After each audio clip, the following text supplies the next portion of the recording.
company that I run does a lot of interesting things.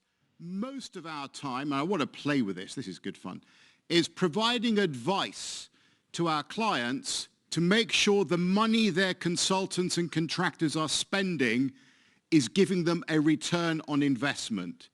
So you're doing as much remediation as you need, but no more.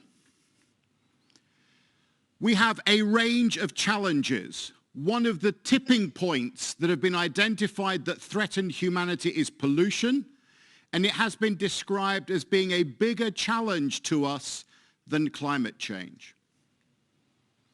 The international standard begins by talking about risk management. We'll talk about the conceptual model this afternoon, but it's about demonstrably breaking source pathway receptor linkages. And demonstrably means we need the analytical laboratories to give us the evidence that the job has been done. Sustainable remediation is about managing that risk in a particular way. It's about eliminating or controlling risks that your law, your legislation says are unacceptable in a safe and timely manner.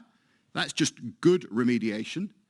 In a way that balances or optimizes the environmental, the social, and the economic value of that work. The international standard begins after the risk assessment. Risk assessment says, why am I remediating? Sustainable remediation is about how I am going to remediate.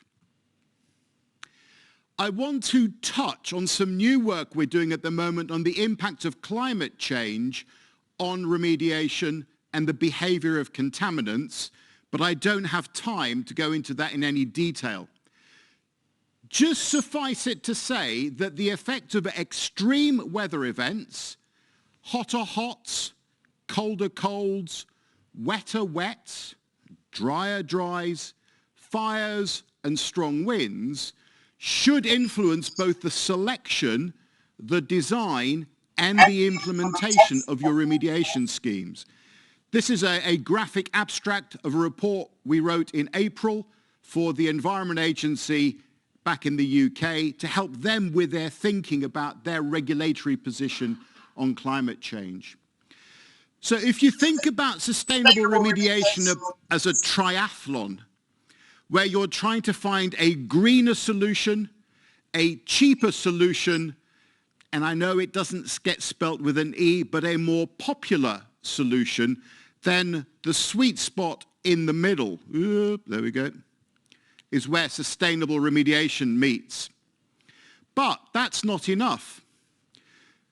What we need to make sure is that we have optimized those three dimensions, but we've also made sure that the remediation is resilient to those extreme weather events and that it will last, that it's durable, because as climate change kicks in, groundwater directions will change, groundwater levels will change, and therefore your design assumptions may no longer be valid. So we need to think more broadly and more deeply than we have traditionally. When you're choosing your remediation option, you need to think about the cost, the energy, the people that you're going to use, the water that you need, the waste that you will produce, who's going to do the work, and how much time you have. I like to break remediation down into three stages. Technologies that prepare the ground or the contamination, the pre-treatment, the actual breaking of that source pathway receptor linkage, the treatment, and then the dealing with the aftermath, the dealing with the consequences, the post-treatment. So just to give you an example, any and every ex situ solution is post-treatment. The excavation or the pumping out is the treatment. But if you think about energy, the more you can do in the ground, the less energy you need. So doing as much as possible in the ground is likely to end up being more sustainable. When you're trying to make it happen, You need to think about how does the cost get built up? By volume, by area, by the intensity of the labor.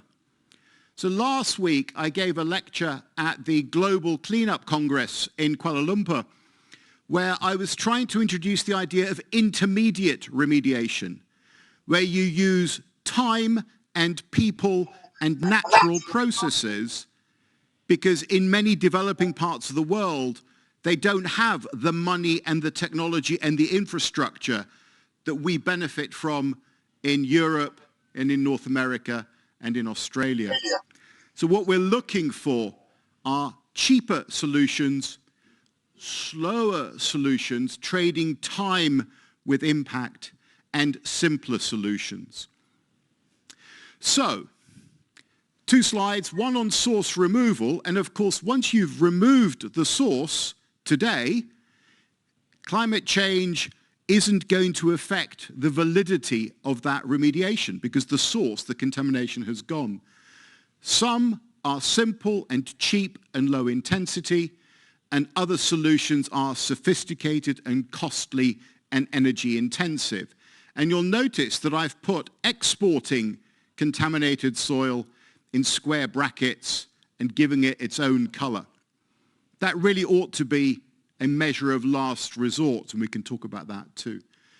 Pathway interruption, on the other hand, says the chemistry, the contamination stays in place, and I stop it getting to where it can cause damage.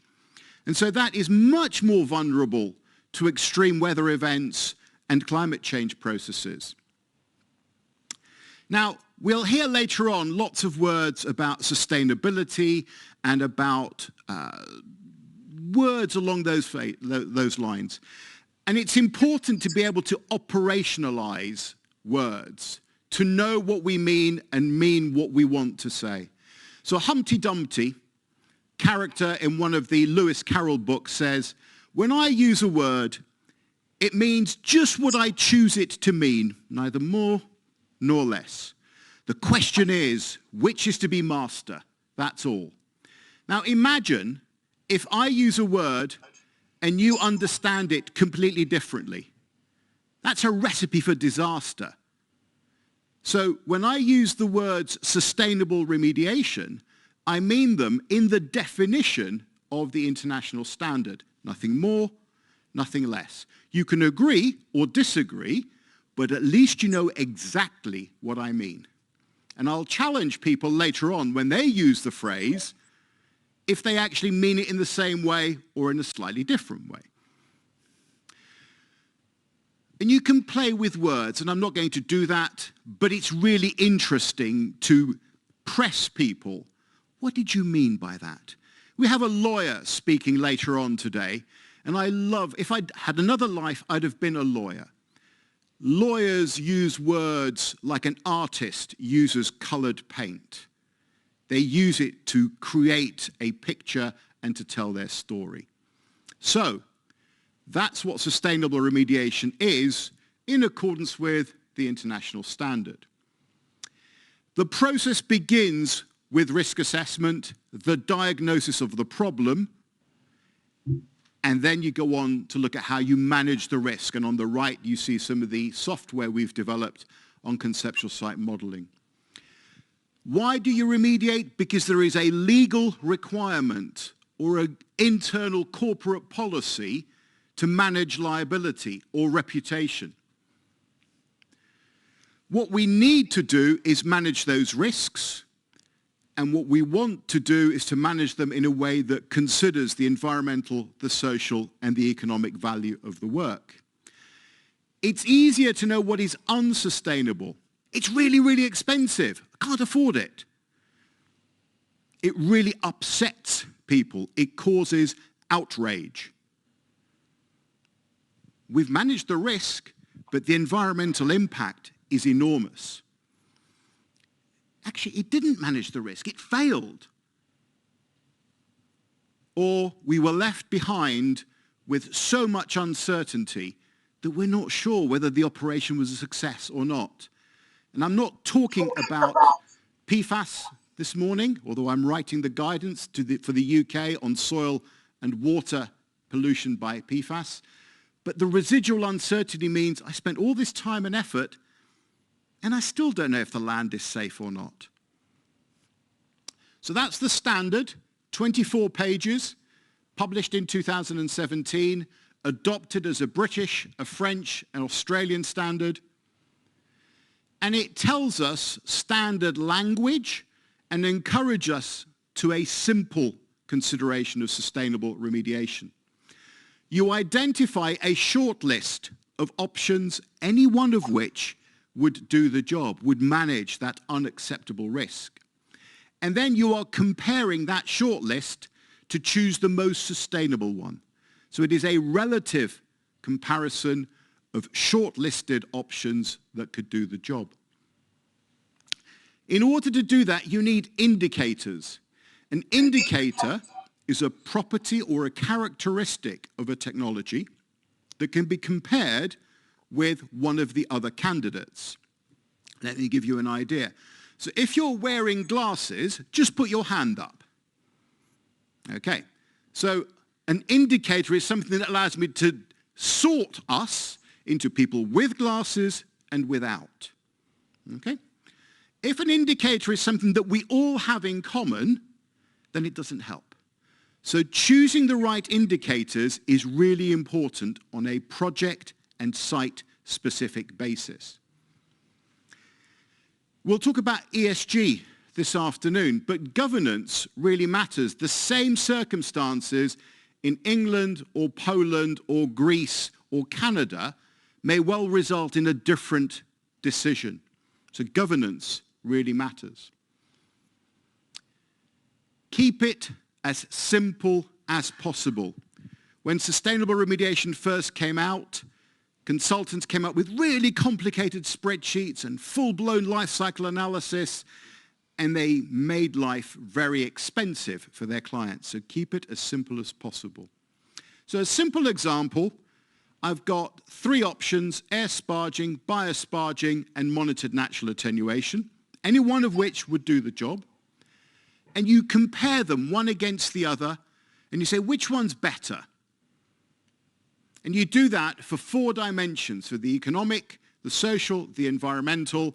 And because I had a 4th dimension, we also have, where are we?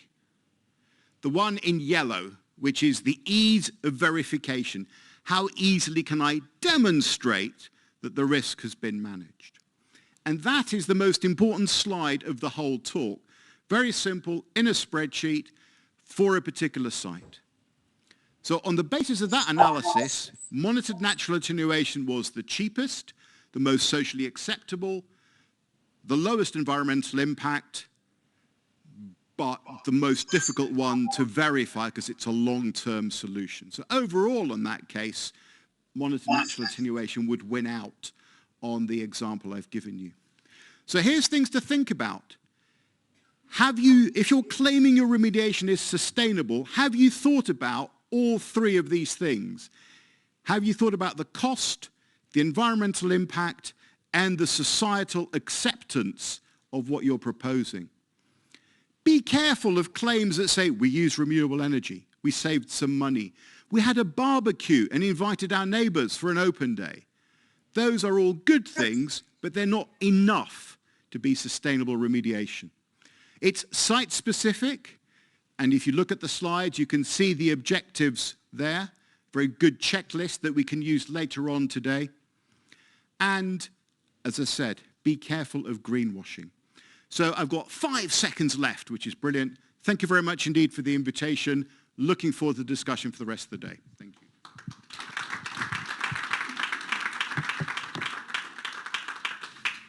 Thank you very much, Paul. Great introduction, great insights into sustainable remediation. Teraz przed Państwem Dr. Marco Falconi. Ladies and gentlemen, now I'm giving the floor to Marco Falconi and Andre Chiaradia. Marco zajmuje się także częścią dotyczącą jakości środowiska gruntowo-wodnego i Marco is working on the quality of land and water remediation for czyli Impel. europejskiej sieci dla wprowadzania i egzekwowania prawa ochrony środowiska.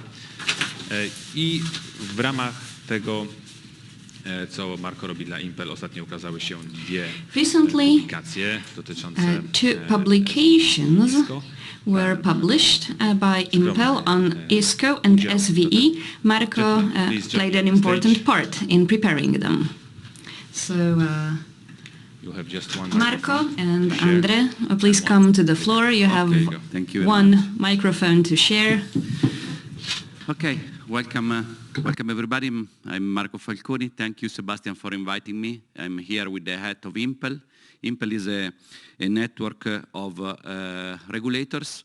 As you can see here are represented all the more than 55 different institutions in Europe in EU36, so EU27, more than UK and the Balkanic countries, Iceland and Turkey.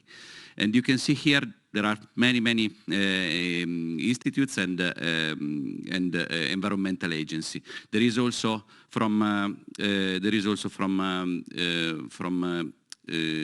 Poland, Glown Inspectorate present in our network. What we did, I'm here for presenting a project called Water and Land Remediation, where we have the aim to let's say, presenting some documents on remediation technologies. Our objective is to raise the application of in-situ technologies and versus dig and dump and pump and treat that are less sustainable technologies. And the sustainability is absolutely a key aspect to cover, as we have seen from the presentation from Paul Nathanael just before me. And you can see here from this slide that we have a number of documents that we have prepared and we are preparing: in situ chemical oxidation and soil vapor extraction. Then with Andrei we will see some deep insights of those documents. We are preparing multi-phase extraction and soil washing, and we are preparing other documents till 2024, where will be the end of the project.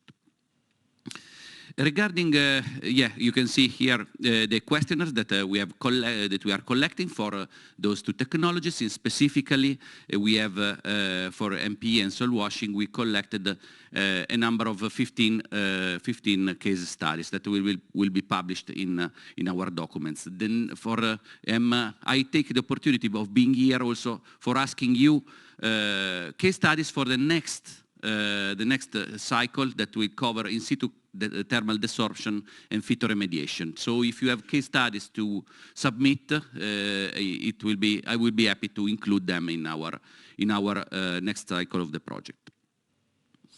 We have also collaboration in this project with a relevant international network like Common Forum, that are a network of regulators, NICOL, a network of industrial companies, and EIONET, that is the network of the European Environmental Agency. So we are in connection, and authors from those networks are also helping in this project. The final result for 2021, and we have released the final documents for ISCO that have been approved by Impel General Assembly on 7-8 December, and now are available in a certain number of languages, among which you can see here that there is the Lithuania in situ report. Maybe Andrei, you can tell it better than me. So basically, we have translated also in Polish. Thanks also to Lion Environmental that give us this possibility. And so you have also this report in Polish. The same for soil vapor extraction, as well as in situ chemical oxidation. You have the report available in Polish. What is the general objective? Why we translated that? Because we were aware that some decision makers, some control authorities are not so confident with English like their own language. So we preferred to translate in their language. And the most important chapter of those documents are documents of 30, 40, 50 pages, not so long. It's the monitoring of the efficacy of the remediation technologies, because we want to raise the awareness of decision makers. They could implement in situ technologies, and they could monitor over time. That's our objective, no? Have less dig and dump and having more in situ technologies application. For questionnaire 2023, so who would like to join and to provide a case study of in situ thermal desorption or phytoremediation? Yeah, you can. It's not necessary to answer every question. Don't worry, and you can answer also in an anonymous mode. But we need at least one email to come up with you with if there are any issues with your case study. And who will participate will be reported as contributor to the final document. And yes, this is the milestone of our project. I would like just to mention that our documents are subjected, goes to peer review of public. So everybody, also you, could make any comments on the documents, and the authors can accept, reject, or accept with partially your comments. And we have also the submission to the Impel General Assembly, a mini parliament with 36 members that will approve or reject the final reports. Yeah, I've told already that next time we will cover phytoremediation and thermal desorption. We have already decided, so we will launch in the next couple of weeks the call for case studies. So feel free to join and with the case. For dissemination, I have to mention that Impel documents are not guidelines. So are not mandatory or legally binding like a directive or a EU regulation, no? But nevertheless will be important references, technical references. The final products will be disseminated by a number of national and regional authorities, and all authors have been entitled to publish in their website. For the dissemination, we will do in Impel meeting, common forum meeting, Nicole meeting, Remedy, as we are here. Thanks, Sebastian, again, and other conferences. We need to go deep in Europe to local authorities. This is a top conference, but we need to arrive to local authorities, the one that decides on applying dig and dump or applying another kind of technology. So help us also to this dissemination. Now I leave the floor to André for a better insight of the two documents. André, floor is yours. Sure. I noticed that none of my notes that I thought were going to be up on the slide are here. So I'm going to have to wing it with my 7 minutes that I have. Marco asked me just to basically go over really quickly some basic understandings of ISCO along with soil vapor extraction. So what Paul spoke about, what really resonated with me, was just this idea that a sustainable remediation in situ has great value because it meets the sustainable requirements, along with the fact that if we do a remediation, is think about time as well as an element in the remedial process. So, yes. Oh, I went back. Yeah, there it is. Okay. Yeah, so really quick while I have the time, and again, without my notes, I hope it's okay. But ISCO process is about injecting in the subsurface a reactant that will then react with the contaminant that is in contact. When I think of ISCO, I always think it's about delivery, delivery, delivery.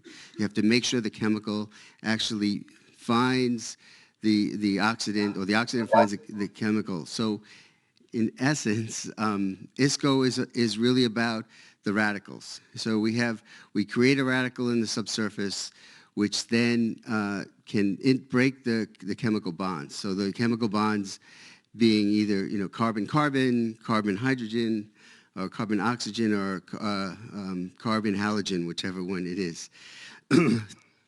the major ones that we use in ISCO are the permanganate, the Fenton's reagent, one of my favorites, ozone, and persulfate. And we have people who in this conference who have these products readily available, and they would love the opportunity to work with anyone who has those kind of issues that they're facing. Again, I would say it's really, as we always say, it's really about delivery in ISCO. A part of this whole process is always going to be establishing a feasibility study, which is to look at the potential solutions. So once a discovery of a contaminant, we characterize the site, and then we proceed further to understand what is the best option that we have in the subsurface to achieve the desired goal. And part of the feasibility study is also to determine where your outcomes are going to be. What outcomes are you trying to get to reach?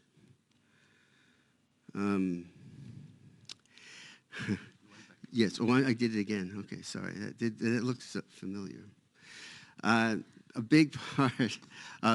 Okay, and another aspect of the ISCO process is certainly doing a series of bench testing in order to make sure that the reactants will be susceptible to the selected oxidizer, then to characterize the aquifer that's being treated in the soil to make sure that you can actually verify that you're going to get actually contact between the oxidant and the contaminant, and then to also do an in situ test to verify that your bench testing and the aquifer parameters you have selected are will achieve the goal.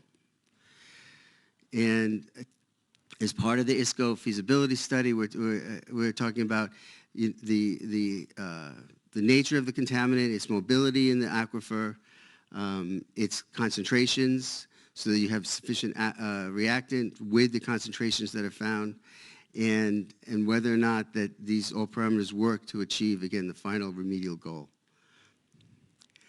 For soil vapor extraction, it's really all it's about. In chemists say it's your Henry law constant. So is the contaminant in the soil or sitting in the capillary fringe? Will it be extracted? Does it have the proper chemistry? Meaning that does it have the vapor pressure that is sufficient to be extracted using a soil vapor extraction process? I wish I had my notes. It didn't show up here. In SVE, we also go through the same process with a feasibility study to verify that the treatment methodology is sufficient to actually cover the contaminants where they are in situ. And again, in a remedial process that we're talking about sustainability, we're really talking about how can we maximize the return for the investment of energy in the process. And the one part that I wanted to really speak to, and I really wish I had my notes again, I'm sorry, I have to keep reminding myself, but I wanted to stress also that in the Polish regulations, which come out of EU mandates, there's a requirement that says that the environmental response is related directly to protecting human health and the environment. And soil vapor is a very clear, measurable hazard that does impact the environment and does impact human health. So it's something that really needs to be monitored and understood as part of this whole process, and certainly sufficiently to meet the requirements in sustainability as well. And that's good. I have a minute left. So thank you, Marco. Thank you. And I think there are last slide. No, we have finished. Okay. Oh, yeah. Thank you very much. And I wish just to make, let's say, a few words about my municipality, Cantiano, that was hit by a terrible flooding on 15th of September. More than 200 shops and 300 cars were destroyed. If you may, please make a donation to our municipality. There are people that lost everything. I will give in the final presentation the codes to make your donation. Thank you very much, and thank you, Sebastian, for inviting me here, and it was a pleasure, and enjoy Remedy 2022. Thank you very much, gentlemen. Thank you very, very much. Since both of you have Italian roots, I can say that was a great Italian job. Okay, thank you. Teraz przed Państwem And now, Julien Castellin from the French Junia University in Lille. He used to be a consultant, but right now he runs a program that trains the future professionals in sustainable waste management and sustainable remediation. Julien is going to talk about what actually is missing in Poland. We don't really have appropriate faculties that in Poland at universities that would train such professionals. I believe that soon we'll have to have access to qualified personnel, people who will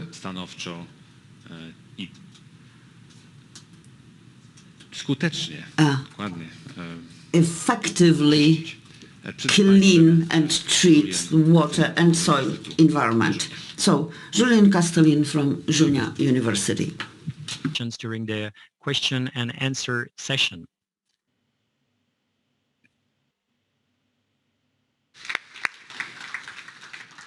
Thank you very much, Julien. Szanowni Państwo, czas na podsumowanie. Ladies and gentlemen, it's time to have a Q&A session that will close this part of the event. I would like to invite all the speakers who took the floor during this session, and Julien will join us online.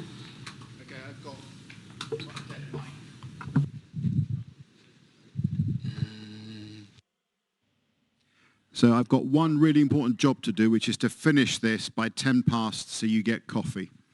So Julien, I'm going to come to you first because you're already mic'd up. In your program objective slides, there is no mention of the word risk. Yet in the next slide, risk assessment is right in the middle of your course organization. How central is risk assessment to the whole program that you teach? Good morning, everyone. Can you hear me properly? Yes. We can, yeah. Hear my echo. First of all, welcome everyone. Sorry for not being able to make it to Poland. Yes, as you said, risk assessment is really a central point in the program. You've mentioned it. In French, it's the same situation. Risk management is at the center of management of polluted sites now. It has not been like that since the beginning of the work, but now it's like that. So yes, indeed, students are working on basically how to lead human risk assessments, like technically, but also through the different remediation strategies, remediation options that we are addressing. This question is at the center, definitely. The legislation in France and the management, the methodology in France is organized like that as well. So risk management is at the center of the program. Yeah. Thank you. And just to remind people, if you want to get engaged with the program, do contact Julien. He's looking for external contributions, speakers, case studies, and I think that will be very welcome. I ran a master's course at the University of Nottingham for about 20 years on contaminated land management, and I recognized a lot of the excellent practices you're doing there with the things that I was doing at Nottingham, so it's nice to see that. and Lille is a great place to do it from. I'm going to ask Andre and Marco now a question on their presentation. The first one is just sheer curiosity.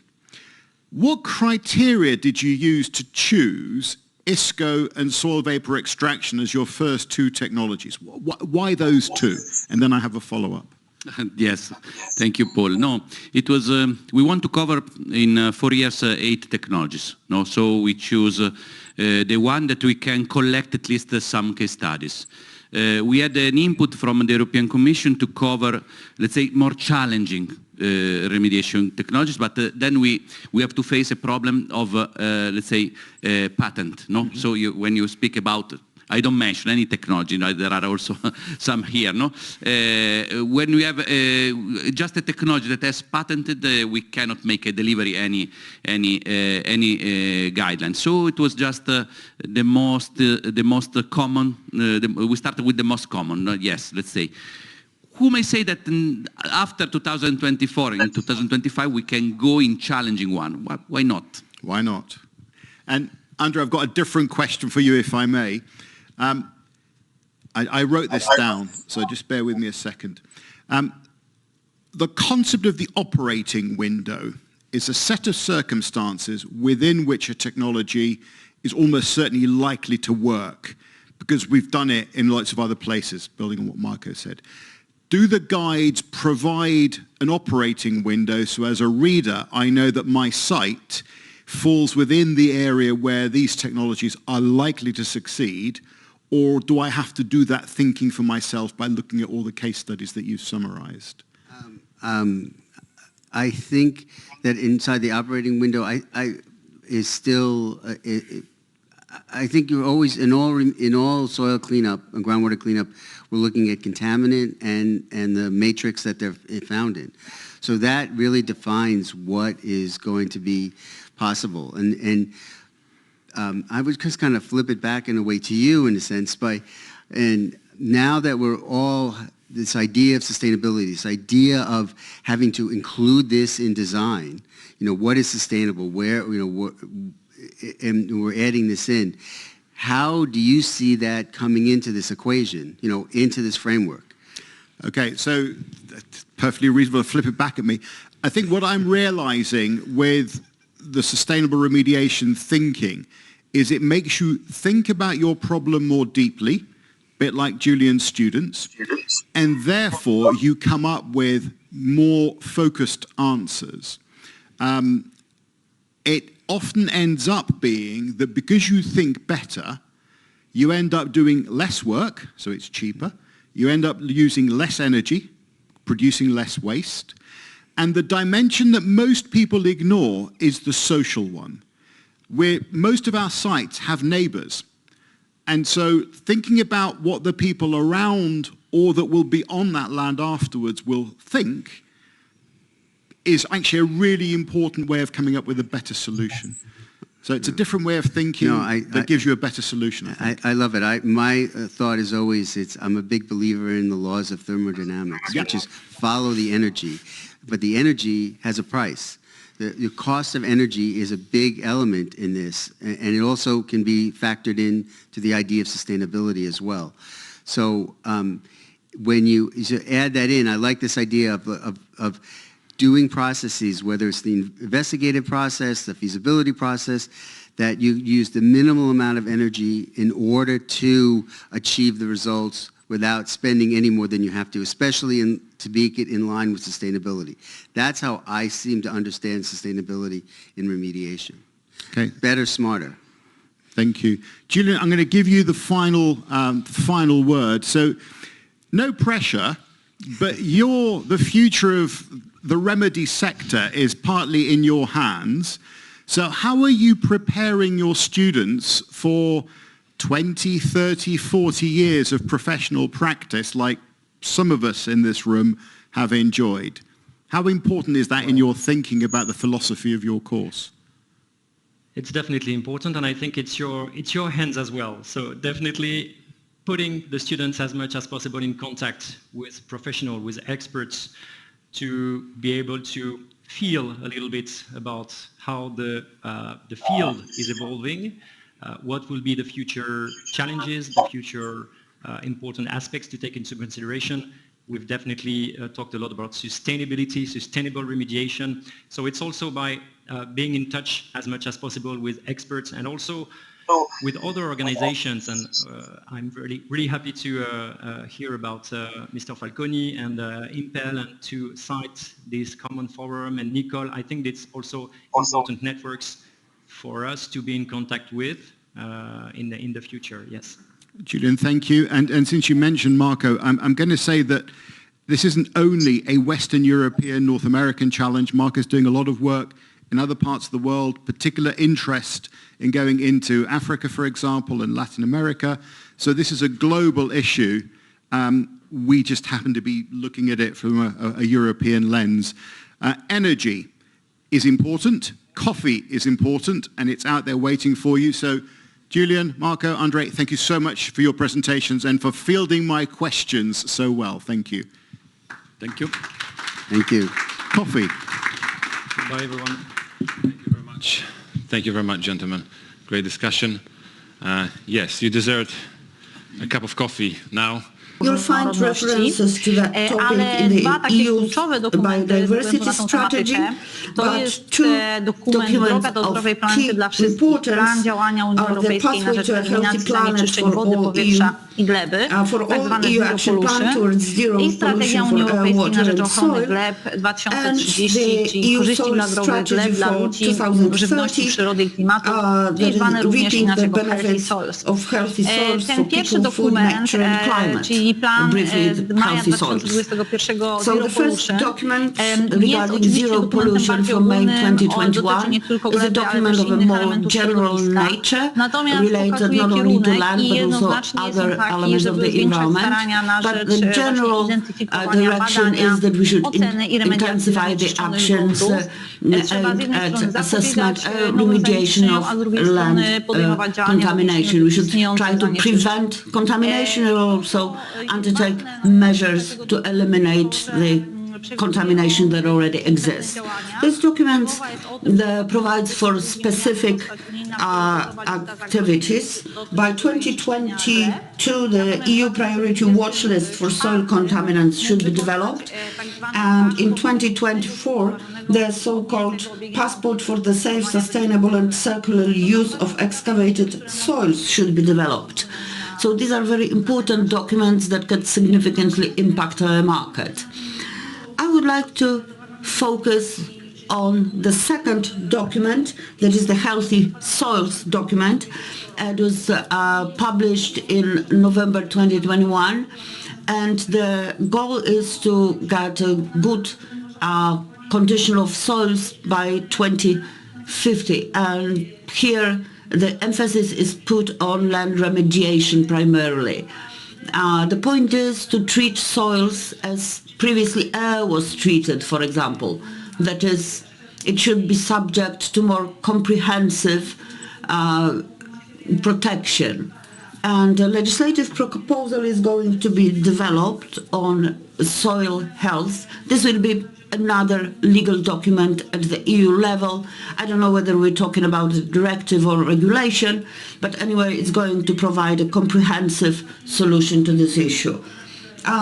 Free of charge soil testing is also mentioned in the EU documents. We know that soil testing is pretty costly, so this may be a problem. Of course, the question arises here what the European Commission means exactly by free testing. And it's also important to define the thresholds above which soils can no longer be regarded as healthy soils. So this should correspond to the Polish soil ordinance. And this communication also defines medium and long-term goals. Medium term until 2030, it's to remediate the contaminated land, so the emphasis will be put on that. And by 2050, we should arrive at the situation where soil contamination should not constitute a threat at all to the health of people or natural systems. So we should have a non-toxic environment, which of course will pose a big challenge. What results from this communication is very important for our practice, for all of us present here. Soils versus circular economy. First of all, clean soils should be reused in the same place or in a different place, and contaminated soil should be recycled rather than landfilled. And we know that landfilling actually is the predominant way to treat contaminated soil. And right now the European Commission rejects this method. And both streams should be monitored over the entire value chain. So again, this is going to be a new expectation, and the question is what the implementation will be like and what the expectations will be like. Probably the most important thing will be the passport of the excavated soil. This document will indicate how the soil has been treated and whether it was done in accordance with the rules and regulations. We also have a clear goal, namely by 2050, the new projects, construction works, etc., should be limited to the land that has already been used for similar purposes, and new natural land should not be taken over for such purposes. Now, if this is not possible, of course, some measures should be taken to reduce the impact.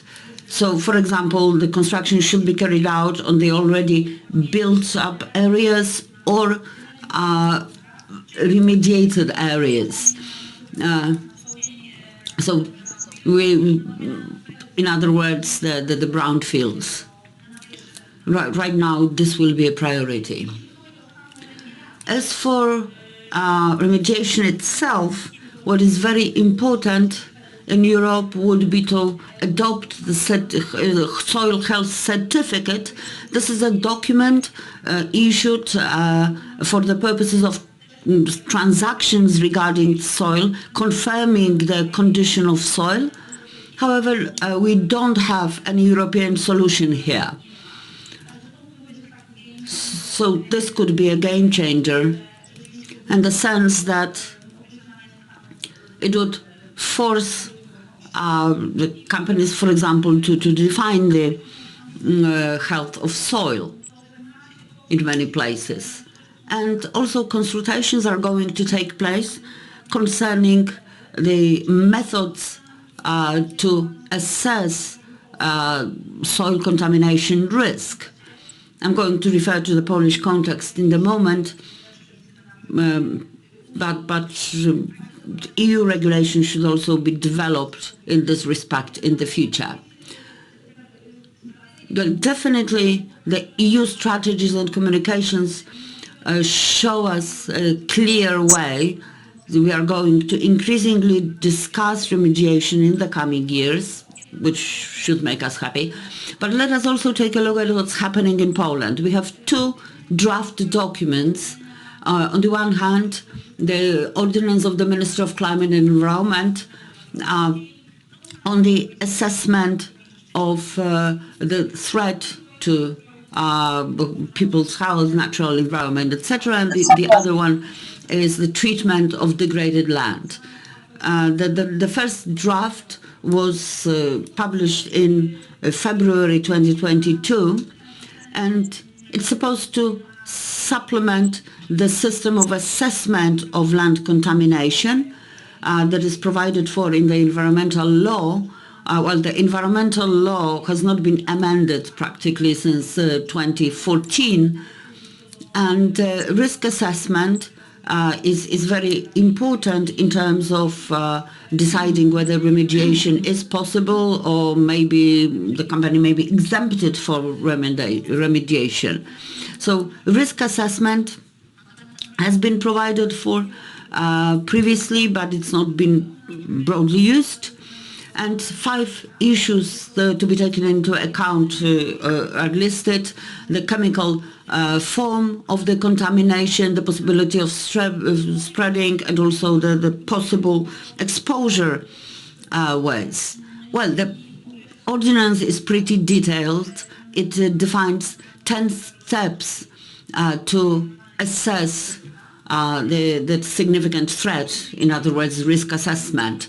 So, among others, the chemical speciation should be investigated for specific substances such as arsenic, chromium, tin, and mercury. Also, the fractions on substances have to be checked, checking the bioavailability of a given substance in a given area, and also something that has not been done so far, and namely checking the impact of the substance on the living organisms in the given area, and also modeling the spreading of the substance. So again, something that has not been addressed in the Polish regulations so far. Vapor intrusion, that is the soil air. This is the topic that is also mentioned in this ordinance. Well, I could speak about this ordinance for a long time, but we don't have enough time today. The only thing that we can say that this ordinance has led to a hot discussion as part of public consultation. A lot of comments have been provided. So right now the works are going on this ordinance, but the ministry does not really point out to any date where this document could be adopted. If it's adopted, then in accordance with the current transitional regulations, it's going to come into force within 10 months from the publication. So there will be some time to get prepared for the full implementation. But it's worth to think over the remediation strategy of each company. So if there is no application lodged for the remediation plan, so this maybe should be considered and undertaken as soon as possible, because the sooner the topic of contaminated land is addressed from the legal point of view, the bigger the chance that it will be done in accordance with the currently binding regulation, because actually the new regulation will impose much a stricter framework. Now, the second document that I would like to discuss at the national level is the draft act on large area degraded land. This addresses a very important problem in the Polish reality. So these are the brownfields where very intense industrial activities have been conducted, but currently there are no entities that would be able to cover the costs of the remediation measures, especially if there is very heavy contamination, like in the case of Zachem company in Bydgoszcz. We know that there are more cases like that. So this draft discusses a dedicated solution, defines such areas. It also describes how to record them and what should be done to them, who should undertake certain steps and measures, and where to get funding for such measures. In the case of such land, well, the Act does not solve all the problems, in my opinion, because it points out to certain sources of finance. However, it does not provide any dedicated solutions. So maybe this legal act will not be fully effective. As for such degraded land, we have the definition. The area must be at least 10 hectares with significant threat to human life or health. For example, this can be the former landfills for industrial wastes. And on the one hand, we have a list provided in the annex to the ordinance or to the act actually. But let me note that this list can be expanded, except that special legal procedures has to be followed in order to add some areas. Now, if we have such an area, piece of land from the list, then the mayor or the president of the city or head of the village are authorized to conduct complex environmental impact assessment, undertake measures to improve the condition of the environment, and also apply for the decision regarding the measures to be taken. So, for example, the effects of such a decision may be expropriation. So the point is that we need to create circumstances in which remediation measures can be taken. Well, I don't think that the issue has not been fully resolved by these two Polish documents, but definitely they constitute some starting point for the further activities and for the implementation of remediation activities with reference to such heavily contaminated areas. So, to sum up, I think that we should expect a lot at the EU and national level. The EU level is of more strategic nature, and what we can see is that remediation will gain importance, and this is the good direction.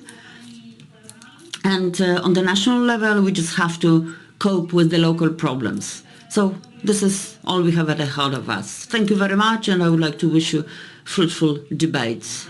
Thank you.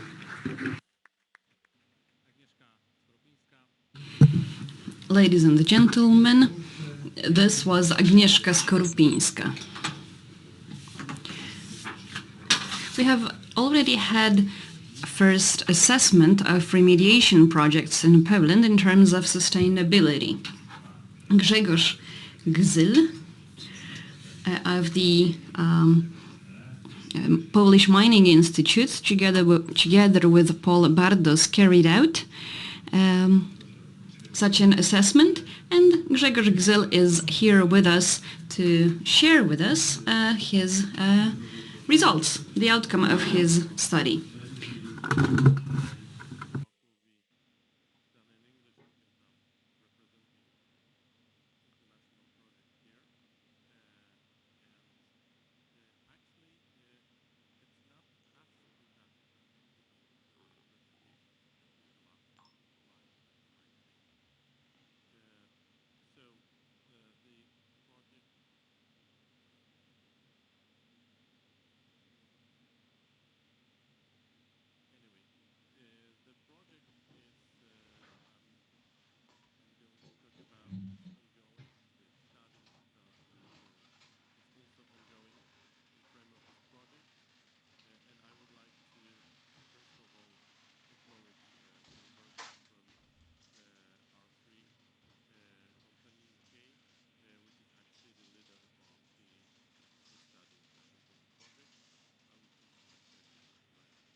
Tell you that I'm really grateful for our keynote speaker of today, because the point number 2 and 3 here are covered much more broadly and brilliantly within this talk, so I can save some time for the more site-specific info for you here. So then I'll tell you about the case study itself. But at first, few words about the project. Project LIFE POPWAT is implemented under the LIFE program. It's coordinated by the Technical University of Liberec, Czech Republic. Involves partners from Czech Republic, Poland, France and Denmark. UK is formally not involved, but Paul Bardos is part of the Czech team and the leader of several tasks. The project is about water. The project is about the wetland plus technology, which is proposed, which is based on the natural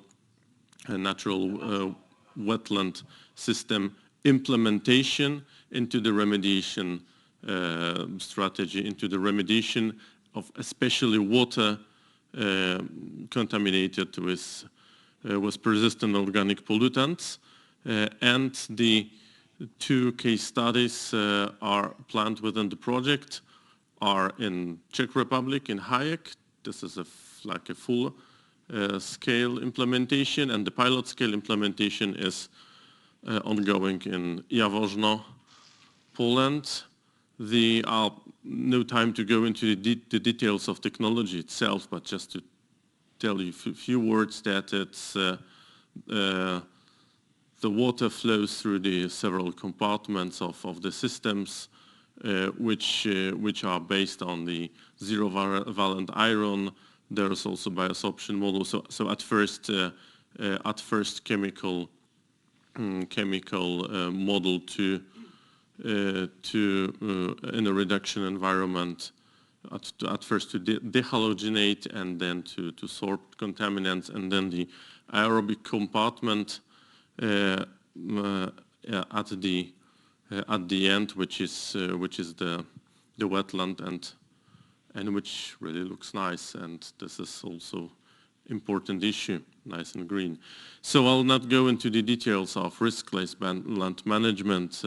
Source pathway receptor was explained very clear, and how the sustainable remediation have to be based on the risk-based management, but also to engage the society and stakeholders, and we actually base on the same standard explained by the author very well in the morning. So I'll go into some minutes about the case study area in Poland, and this is actually one of the 4 shortlisted sites from the legal act that was mentioned at the last slides of a previous presentation. So it's located in Jaworzno, Poland. Pesticide producing company was active there, living during the communist times, leaving a legacy of hundreds of tons of the post-production wastes, organochlorine compounds, and this prior to be shortlisted in Poland, it has been shortlisted on the Baltic Sea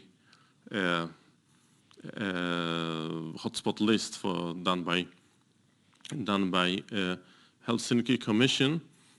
So it's like almost 1,000 kilometers along the surface water river system to the Baltic Sea, but still it's important hotspot for Baltic Sea, and that's why we're actually quite happy to see the legal act that is shortlisting this site, because during many years of investigation at the site, we felt a little bit like Edward Scissorhand, like we've been quite we've been giving the potential remediation companies very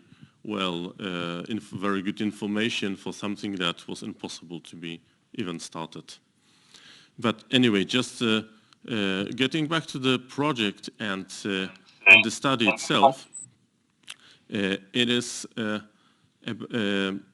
the idea is to compare the wetland plus technology proposed within our project to the traditional wastewater treatment plant implementation, actually for post-treatment. However, as I said, the real treatment, the pre-treatment and the real treatment has not been started so far, but we are sure that we hope it will under the new legal act. And anyway, there will be decades of post-treatment of water needed. That's why the procedures proposed and led by Paul Bardos using the tools developed under SURF UK project were implemented. And just a few words about how the work is still ongoing, actually. So the idea is to have these indicators, as explained in the morning, the list of indicators, and for which at first we decide, is it relevant or not relevant? For example, acid rains for the organochlorine,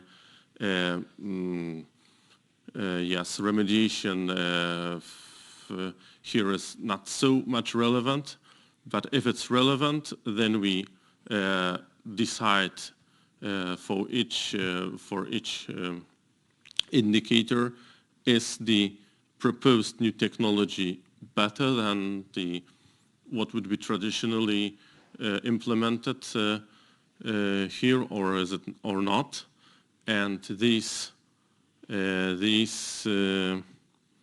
indicators are grouped into actually 15 categories, and these 15 categories are then grouped into the three pillars of 3 dimensions of sustainability, so environmental, economical, and social. And yes, so far we have done this exercise ourselves inside our group. We invited also other partners, we invited the Czechs, yes, these first intermediate preliminary results, which reflects, the vision of the insiders of the process, is that for the environmental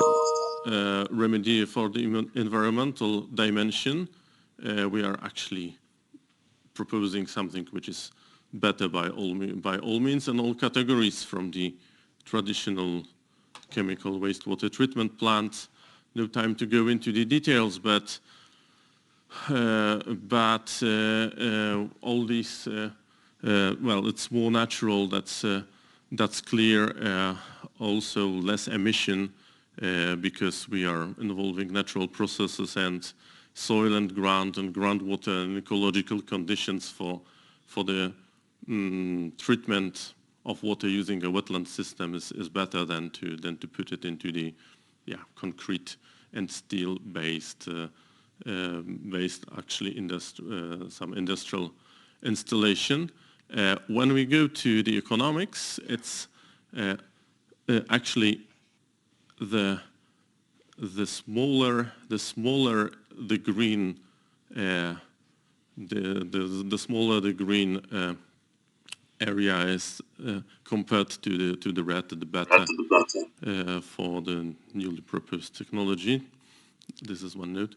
And so here for this economic, it's we also think it's actually better for all these aspects, for all these groups of indicators. Of course, assuming that we have time. This is what was underlined in the morning.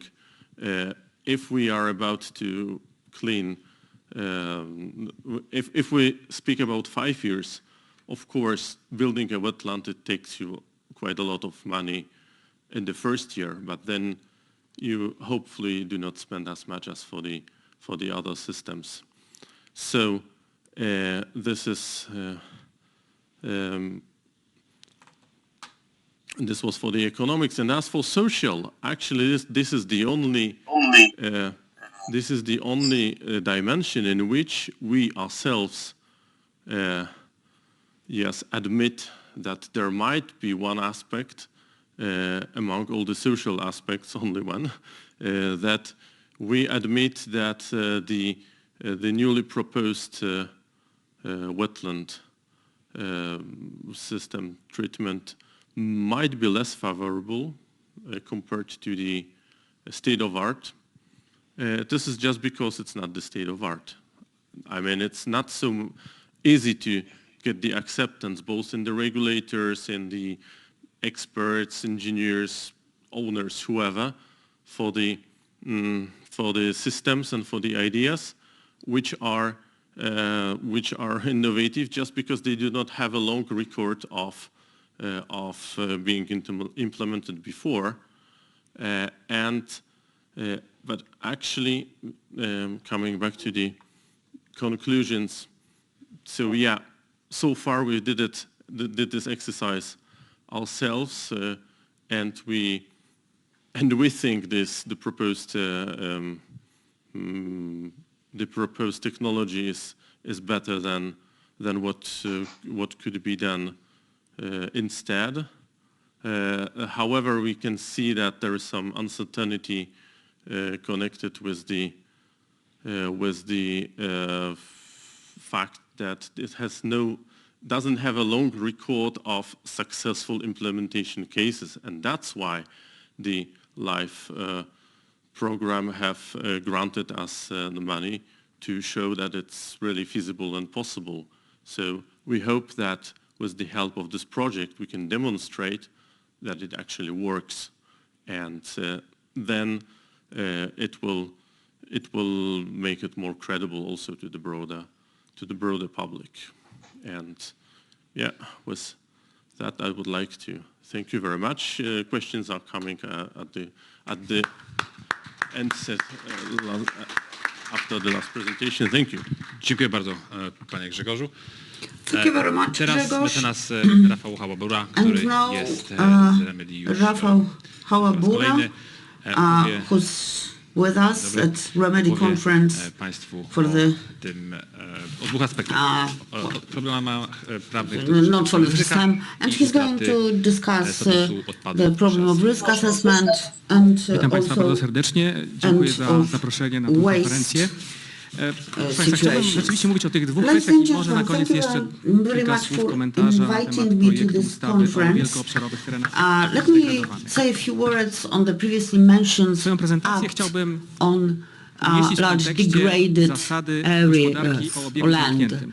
I would like to refer to the circular economy principle because actually it's becoming more and more popular, and starting from the 1st of January this year, it's been also included in our Waste Act.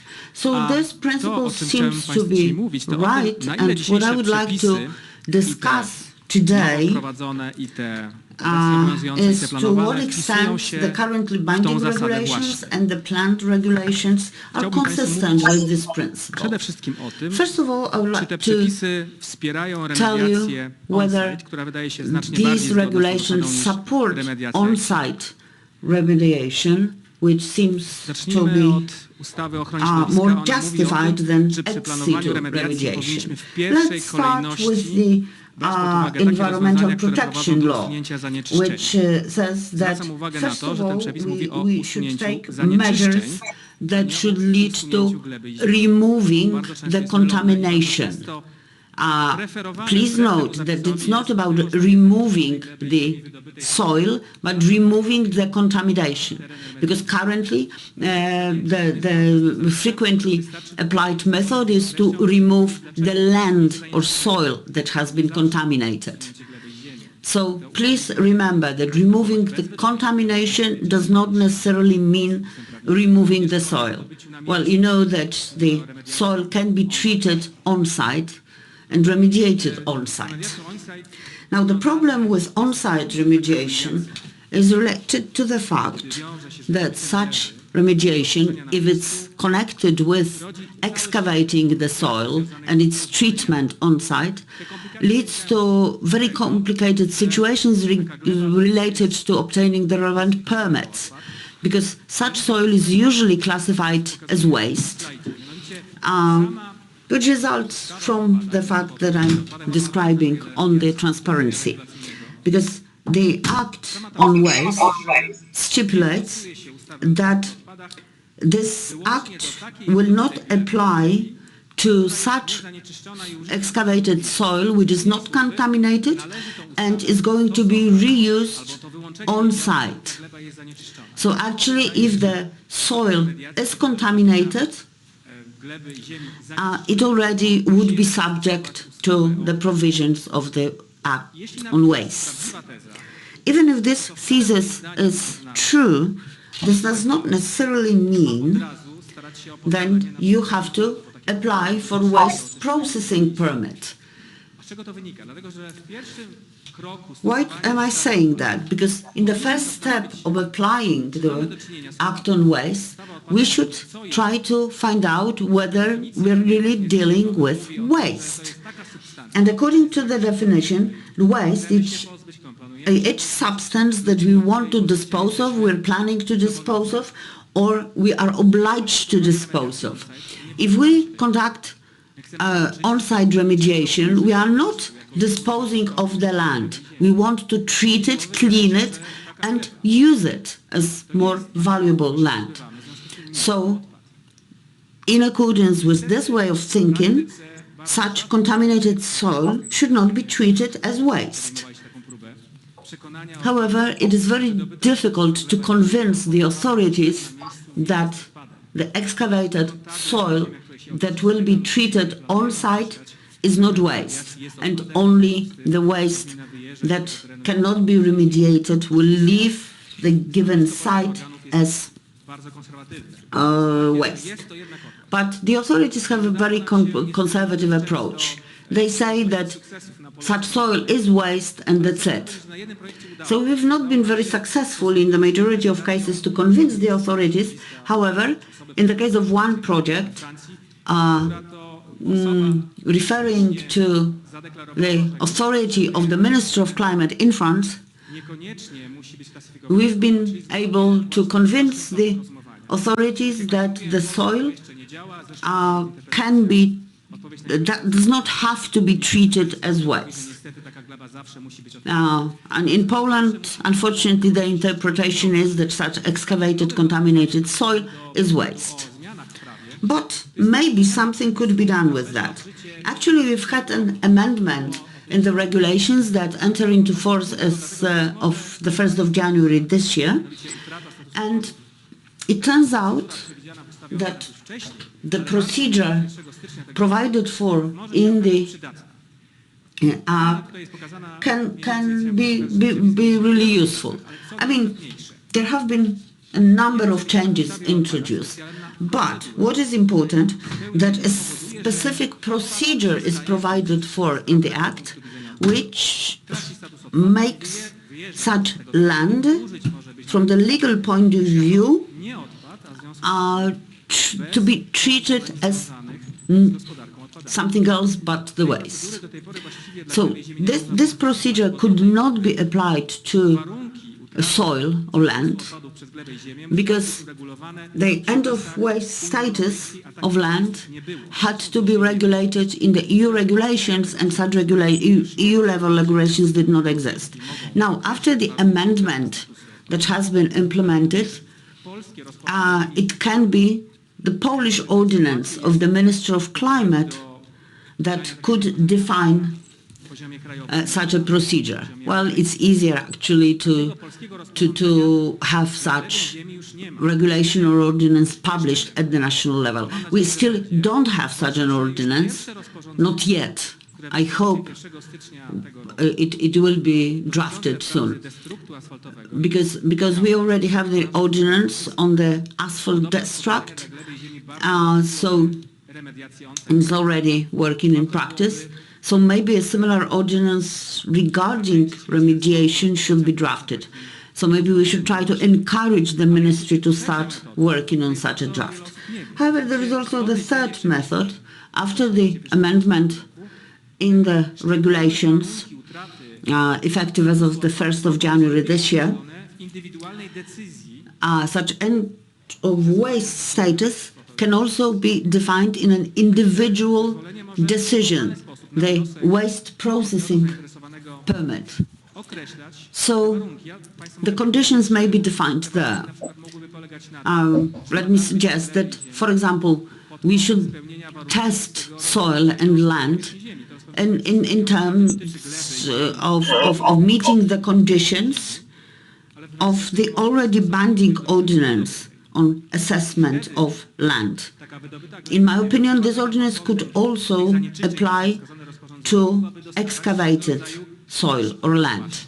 And then such excavated soil could be provided with a passport, and then such soil could be used on the specific site when it was excavated or on a different site as, for example, fully fledged construction material. Could be used for earthworks, for road construction.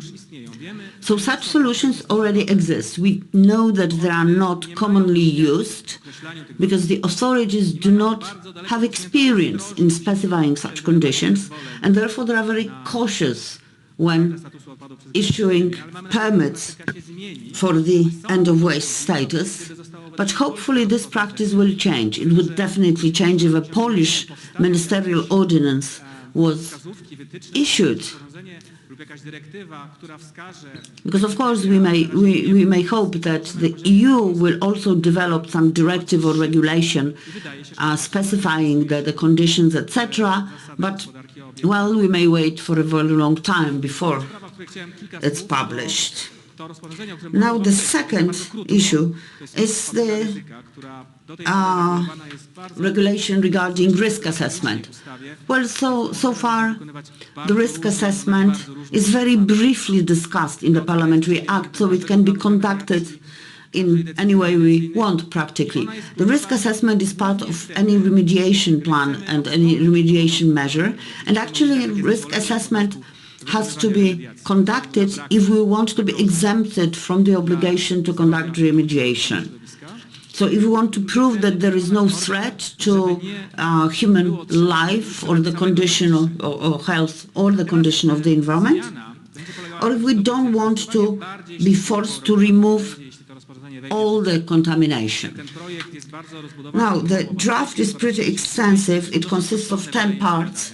The testing seems to be pretty expensive, but does it really make sense to have such a multi-stage complex assessment in each particular case? Well, in my opinion, it doesn't really make sense, because if we know that there is a threat or hazard and we need to remove all contamination anyway, it doesn't make sense for us to carry out the remaining steps of the procedure. So, as part of public consultations, my association tried to suggest some amendment. The point is that if we decide that we need to remove all contamination, we should be exempted from the necessity to carry out the entire procedure. And now a few words about the Act on large area degraded land. When I read the draft, my impression was that we have a similar act to that was passed when Poland embarked on the very extensive program of construction of motorways and roads in the country.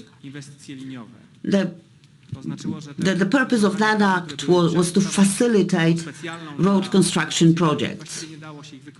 Before that act was adopted, practically such investment projects were not possible because of ownership problems, etc., etc. So, the fact that we now have such a draft act, we can say that the currently existing solutions are not really working very well.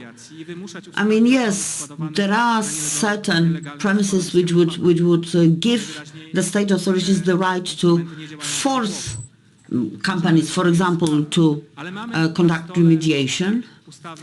But right now we have a special parliamentary act, draft one.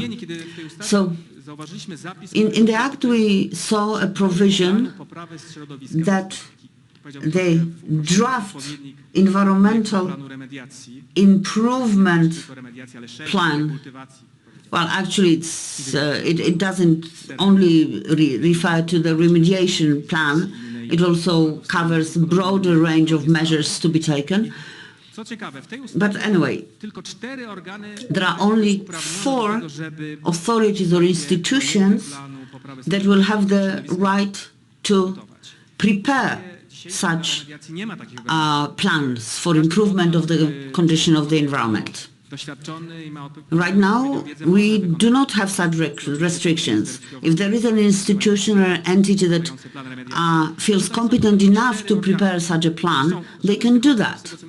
And here we have just 4 institutions listed, and none of them has experience in the implementation of big remediation projects implemented in Poland.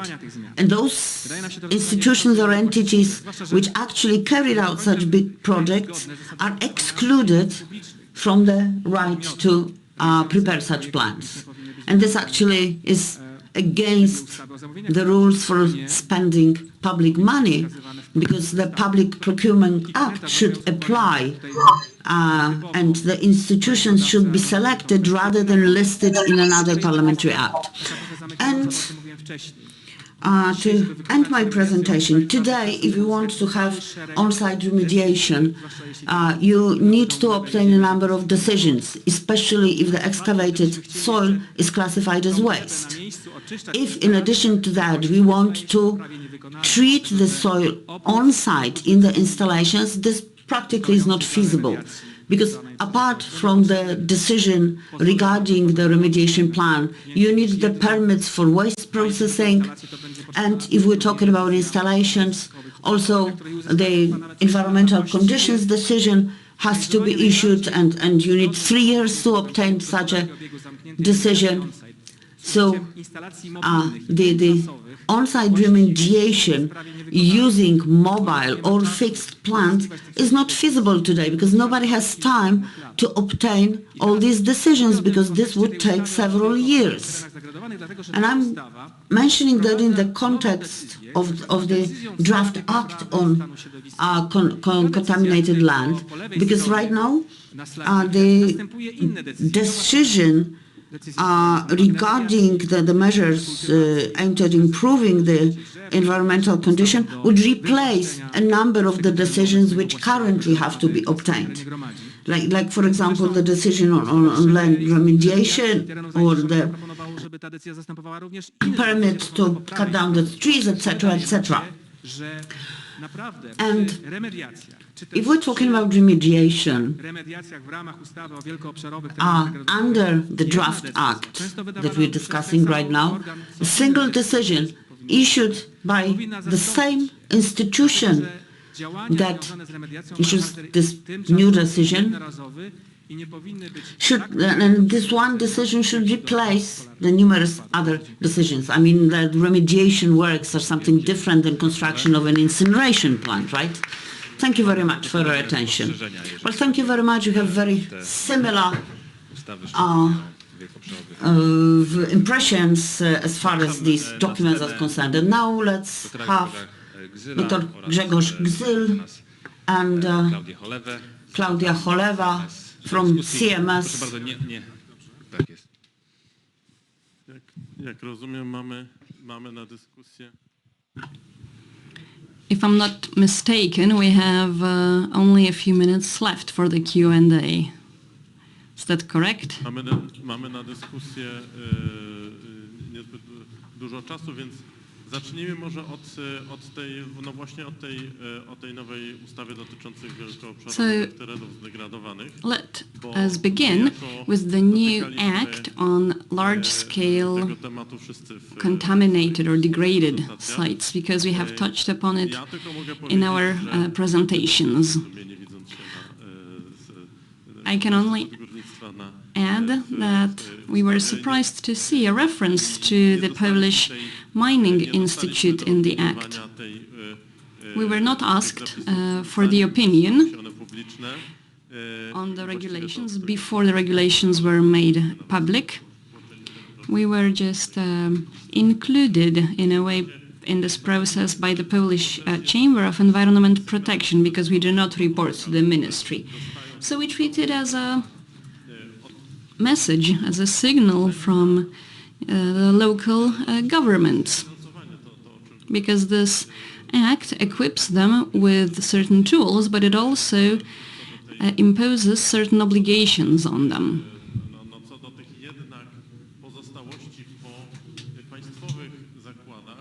So the local governments need to handle now the contamination and residues left from former state-owned plants that were governed on the central level. And currently the local authorities have to deal with the consequences of these plants' activity. But enough from me. I would like to ask Claudia about her perspective on this new act, in particular in the context of previously existing regulations. Is it really a breakthrough, or is it an attempt to patch up an imperfect system? Well, this act is in theory a specialized act of law with targeted measures. The decision on environment protection must be issued for 4 areas or 4 types of sites listed in the appendix. Nice, but what about remaining areas? The draft bill only offers us a tool to identify large-scale degraded areas. The local authorities, like mayors or heads of municipalities, are supposed to identify such sites. Then local environment protection inspectors would be in charge of confirming if the sites were identified correctly. Then the regional environmental protection inspector would keep a register and then communicate once a year this information to the minister, who has the possibility to amend the act so that the new scope, the amended scope of the act, would include other sites that are not currently listed in the appendix. And to the sites that are not listed in the appendix, the currently existing regulations will continue to apply. Rafał, I'm sure that there are more than 4 areas that meet the definition of a large-scale degraded area, namely that the surface area exceeds 10 hectares and the area was contaminated prior to 2001. Do you have a rough estimate of the number of such sites? Actually, no. And our association filed a request with the Environment Ministry to hand over to us a list of such areas. Apparently, such list exists. Unfortunately, the ministry rejected handing over such a list to us, so we filed a lawsuit. And we hope that the court will decide in our favor, because we believe that such information should be made public. Local inhabitants must have the right to know that they are living close to a site of an illegal landfill. Moreover, knowledge is the first step, or awareness is the first step to solving a problem. So unfortunately, I cannot give you detailed information. I'm sure that there are more such sites than just 4. Once the ministry changes its position and shares the list with us, we'll have full knowledge and of course we'll share it with you. It is in our best interest to have this list publicly available and regularly updated. Once a local community is aware that such a site is located in their neighborhood, they will lobby in favor of remedying it. Let me add that if this act will help to solve the problem of contamination of just 4 large areas, it will become a blueprint for this type of solutions. Maybe the Polish authorities will finally change their mind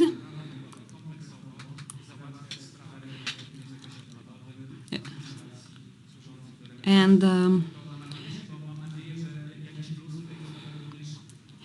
accept that this decision on remediation can be applied to all sorts of sites and cases. On a personal note, I'll add that I'm quite glad that this act is being processed. Earlier we had strong sense of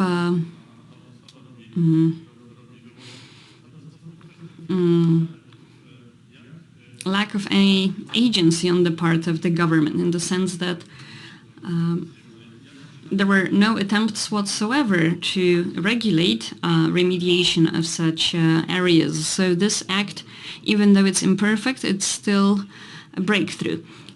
What I'm curious about is financing. And according to this act, the national government would not finance remediation. There is a reference to the national fund, but I think it will be on the shoulders of the regional governments, right? What are your comments on that? Well, regulations regarding financing are definitely not sufficient. I'm glad that at least something was done. We need to remember, however, that the costs of remediation are huge, and the financing must be regulated. Currently, the Act refers to budgetary expenses that need to be taken into account and allocated for remediation. If the Act is adopted in its current wording, then we'll have problems with obtaining financing. I have a more general comment. We've noticed that we have a major problem not only in connection with this specific act, but in general. I have a sense that it was possible to find financing because remediation is one of the EU priorities. So the EU would be happy to finance land remediation. Difficult access to funds is caused, in my opinion, by the fact that there is not enough projects prepared in Poland that would present remediation strategies and which would include cost estimates, because such projects would trigger financing mechanisms. And why do we not have any projects? Because preparing a project is costly and municipalities do not have money to pay even for preparing a project.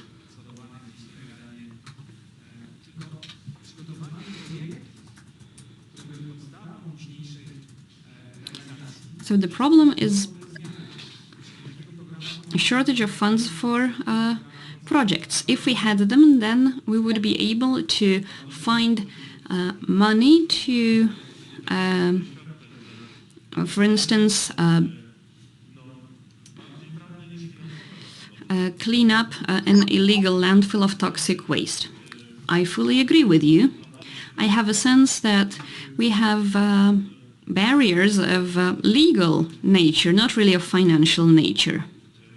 With our support, Jaworzno received financing from the National Fund for Environmental Protection. But this was a really hard battle to win this financing. There were issues with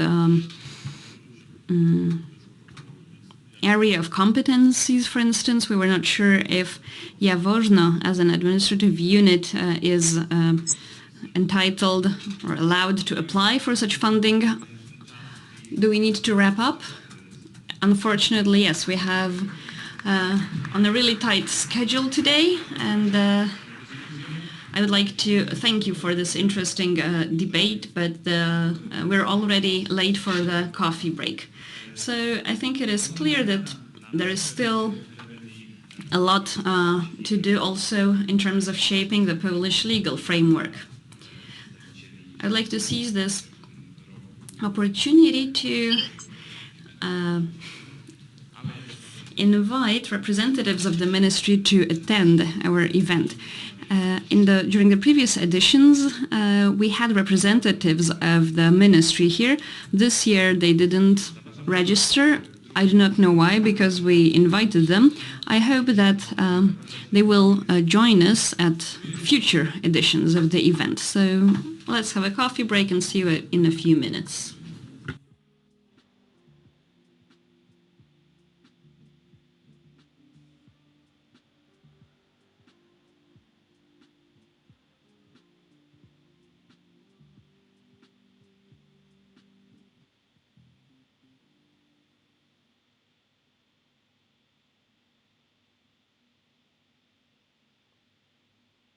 This year, Cox-Colvin is celebrating 25 years and have many of you to thank. The Cox-Colvin team is continuously enriched by the people that we've met and had the pleasure to work with. Let me show you an overview of our services. When you need to determine the nature and extent of contamination, including site characterization, sampling, monitoring, and remediation, our services are unparalleled. Based on our expertise, we were asked to participate in streamlining the RCRA corrective action process with US EPA and Ohio EPA through the RCRA First program, and have been included in the development of vapor intrusion guidance in the US and abroad. Contact George Colvin to discuss your investigation needs. The need to locate a potential groundwater source, well field development, or well design is vital to provide a safe and reliable water source for potable and industrial purposes. We can optimize well performance, create a more efficient operation that will maximize your well yield, save money, and increase well life, and delay the need for well replacement. Call Doug Hunter to discuss your groundwater needs. Do you have a client that requires RCRA permitting, stormwater plans, or a need to manage hazardous waste streams? Cox-Colvin routinely negotiates these permits for our clients and has developed a database application used by our clients to manage hazardous waste profiles, shipments, and reporting. The database provides notification to the client to maintain schedules and avoid fines. If you would like to discuss your permitting needs, contact Nick Petruzzi. Environmental liabilities related to property transactions and brownfield redevelopment programs require effective due diligence to make informed financial decisions. Cox-Colvin's broad understanding of federal and state regulatory requirements have allowed us to achieve successful projects with no further action, covenant not to sue, as well as a successful grant application. We have 2 certified professionals under the Ohio BAP program and an Ohio EPA asbestos evaluation specialist. Contact Nate Warner for your due diligence and brownfield needs. Our clients count on us to take on the most complex challenges and pioneer innovative solutions. Cox-Colvin has developed a reputation for providing experienced project teams, high-quality work products, and effective use of technologies. Database applications developed by Cox-Colvin have significantly streamlined data management, evaluation, illustration, and reporting of findings. Based on our experience in the environmental industry, Cox Colvin has been called upon to provide litigation support in a variety of cases. Contact Craig Cox for your client and litigation support. You will be impressed with our experience, recognize and value our credibility and integrity, and appreciate our responsiveness and commitment to you and your projects. We look forward to speaking with you soon. Thank you.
Branch, and Sven is going to tell us about a case study on a German project. It's time.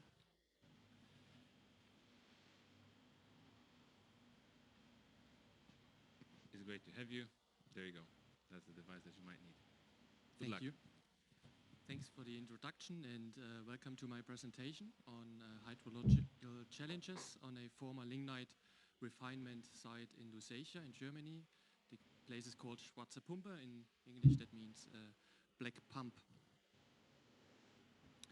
So in this presentation I will give you a quick overview on the site's history, and then we move on to the groundwater remediation and soil remediation measures we have been applying for quite a few years, and sum up the presentation with the challenges we are facing at this site. So Schwarze Pumpe, Black Pump, is located in East Germany near the border to the Polish Republic. It's situated in the Lusatian lignite mining region, right at the border of the two German federal states, Brandenburg and Saxony. In the 1950s, the former East German government initiated establishing industrial facilities for lignite refinement. And those facilities were in operation until the reunification of Germany in 1990. The facilities were supplied with energy from the surrounding open pit lignite mines. And in the course of these refinement processes, the soil and groundwater was contaminated, amongst others, with BTX and phenols. After the reunification, the energy sector in East Germany was restructured, so those facilities were decommissioned and deconstructed. And in 1995, the LMBW was founded. That is the Lusatian and the Central German Mining Management Company. So since then, the LMBW is in charge for the remediation of those contaminated sites that are related to the former mining operations in East Germany. So remediation goal is to prevent the objects of protection, such as drinking water facilities and surface water and groundwater, from potential hazards. But the secondary goal also is to make that land available for industrial and commercial development again. Let me move on to the regional hydrology. So what you see in red is the industrial site. In the east, the groundwater is discharging into the Spree River. And there are two open pit mines located in the northwest and in the southwest. So they are still operating. And there are quite a few decommissioned pits that are partly already flooded, located in the west, southwest and south. And until 2008, the regional groundwater flow was directed to the northwest. But as the open pit mine in the northwest is slowly moving further to the northwest, their depression cone, groundwater depression cone, is also moving to the northwest. So the groundwater divide was, until 2008, was located in the east and then slowly moved to the west. And of course, if something like this happens, the groundwater direction changes significantly, in this case to the northeast. And on top of those already, transient hydrological boundary conditions, we are facing quite variable rainfall patterns. So I've plotted here the monthly rainfall amounts over the last 15 years. There are two quite significantly wet years in 2010 and 2013. And more recently, there was a drought period over 3 years from 2018 to 2020. And as you can imagine, this somehow all these transient boundary conditions and variable rainfall amounts translate into a very characteristic hydrograph. So I've plotted here the hydrograph of the upper aquifer. And as you can see, from 2007 to 2010, there was a significant rise in the groundwater level, and that was caused by that slow movement of the open pit mine to the northwest, and therefore also moving the depression cone to the northwest as well. And at the same time, the open pits in the south were flooded. Then from 2010 to about 2014, the groundwater level was quite stable, with occasional peaks resulting from those rainfall peaks. And after 2013, due to further changing regional mining conditions, groundwater level decreased again, and that even accelerated during the drought period in 2018 and to 2020. Let's move on to our groundwater measures. So we are applying pump and treat on site to remove contaminants. We are currently operating about 35 extraction wells, and until 2016 that water was treated in decentralized MPPE plants. They were shut down in 2016 because they could only partly treat contaminants. And since 2016, water is treated in a central local industrial wastewater treatment plant and then discharged into the Spree River. The LMBV has implemented a very comprehensive monitoring program consisting of about more than 500 observation wells and monitoring groundwater hydraulics, plume distribution, and natural retention processes. And all this data is then integrated into a numerical groundwater flow and contaminant transport model that we also use to make decisions on our operational processes, so how we run the wells. And we also use it as a decision support tool for future in situ remediation measures. In that area where the main contaminant source is allocated in the soil, there has been applied a soil excavation and treatment measure. And the goal of this soil remediation is twofold. Firstly, reducing the duration of contaminant input into the soil groundwater path, and therefore hopefully reducing the lifetime of that pump and treat measure. And on the other hand, reducing contaminant concentration in the groundwater, and therefore actually for the first time initiating and also increasing microbiological processes. The soil excavation has been done using sealed sheet pile boxes where soil has been excavated. That soil was then dewatered, and the dry soil was then, or the contaminants were then removed from the dry soil under very high temperature and vacuum conditions. And then the clean or the treated soil was then filled back into the sheet pile boxes.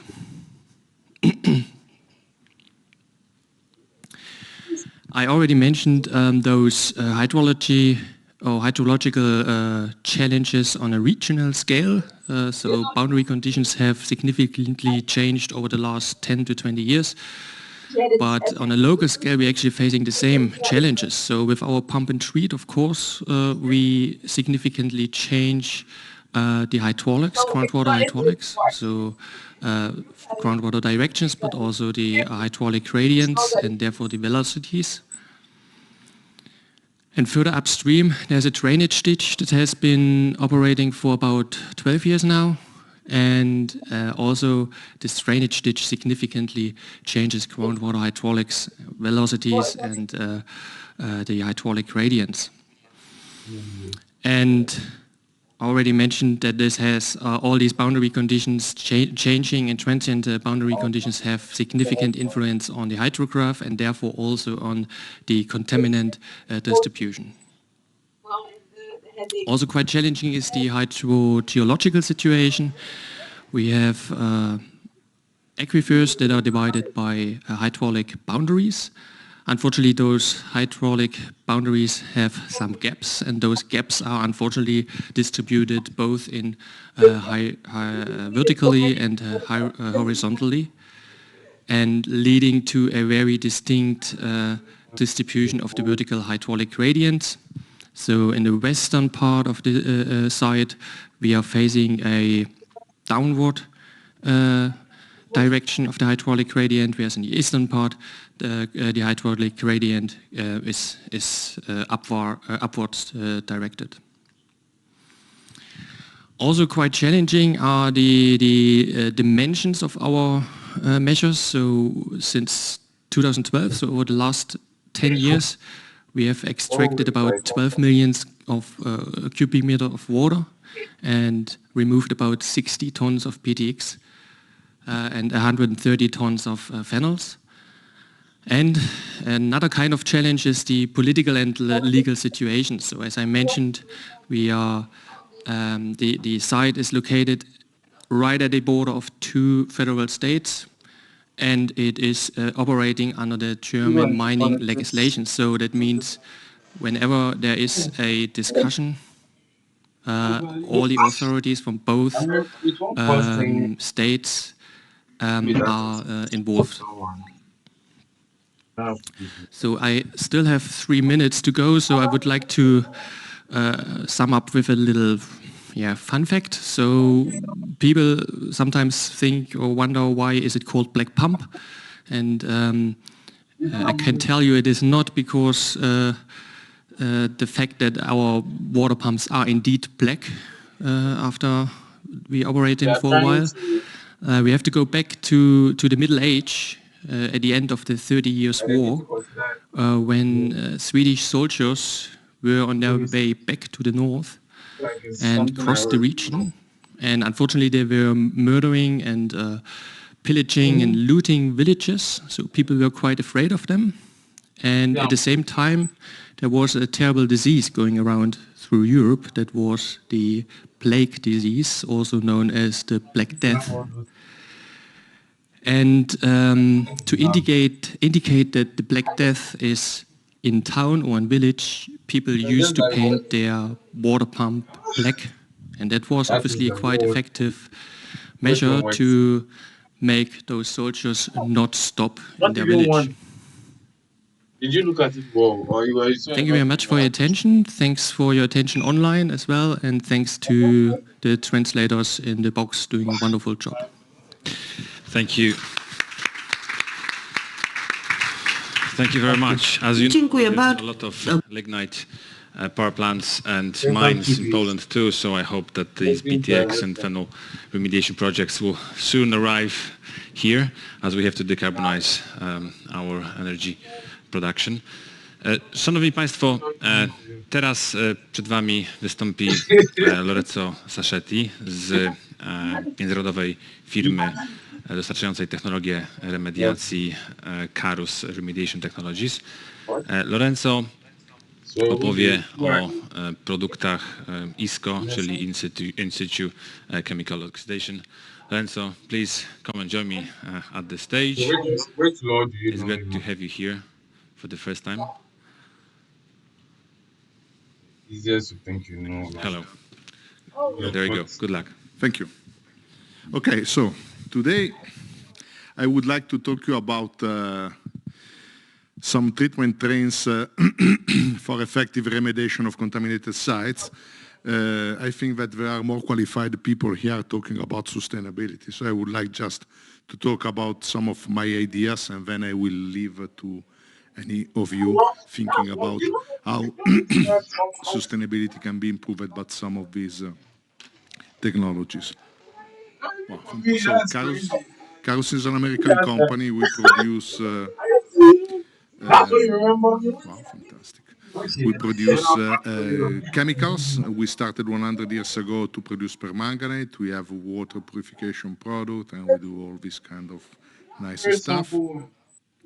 We are across the globe. We are a global company from US, where we have a base, to the globe. We are our main office, which are based in Oviedo, north of Spain. I was thinking, just stay in the earth. And we have a lot of remediation products that can help in chemical oxidation, in biological treatment, and in other new stuff that we are preparing, so that maybe next year we will tell you a bit more. But now, contaminated sites impacted by organics. Most of you know this very well-known document by Chappelle, where you can see the source of contamination. You can see the different plume areas. You can see the different states where you have oxic area, nitrate reducing, iron, sulfate, and methanogenic. And we will see how we can work on the different part of the aquifer to get a good solution for remediation. So now, talking about the full treatment of a contaminated site, my early experience in the 90s was about choosing a technology and implementing until the site was clean. So we were saying, okay, this site is ice purging forever. This site is SV forever.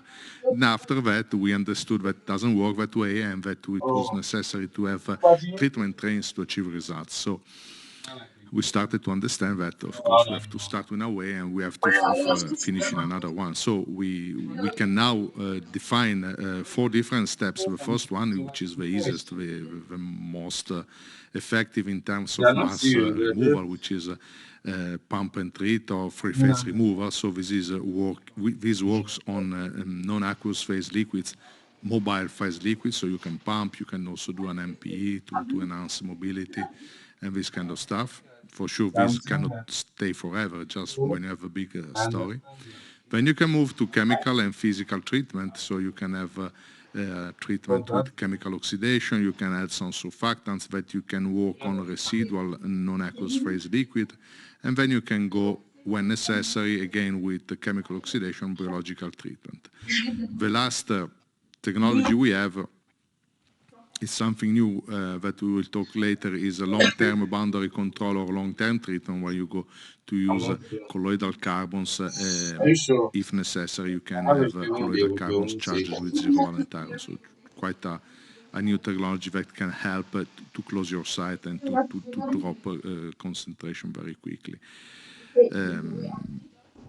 Mobile, sorbent, residual, you know that when you have more than one phase in soil, you can have different behavior. You can have small droplets between soil granules. You can have particles between granules in a circular way. You can have small layers of free phase that does not mobile. It's not mobile because, you know, of course, relative saturation drives mobility. So this is why it is important to work on these phases to avoid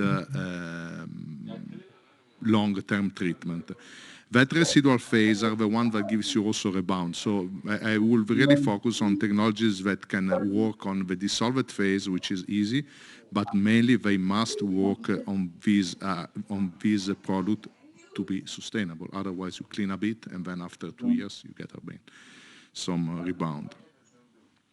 Now, surfactants, I think that here you will hear later about surfactants. You probably know how they works. It's a complex molecule. You have a lipophilic tail and a tephrotic head, or the opposite. So it is something that helps contaminants, non-hydrophilic contaminants, to be driven in liquid phase with pseudomobilization. You don't have reaction with the contaminants, so this is quite important for some authorities, because they can see that you are not modifying chemical properties of the contaminants. You don't have byproduct, and you can work on any surface. So how can we work to treat that residual phase, which is the bad one? One of the options you have is working with surfactants by themselves to have a sort of soil washing or whatever. And another interesting activity is adding surfactant during in situ chemical oxidation. This brings as a first effect the pseudo-mobilization of contaminants into liquid phase, and in the liquid phase they are more easily treated. It is important that the surfactant is not immediately killed by oxidizer, otherwise it doesn't work, but it's also important that it's killed over the long term. So it is important that you have a behavior,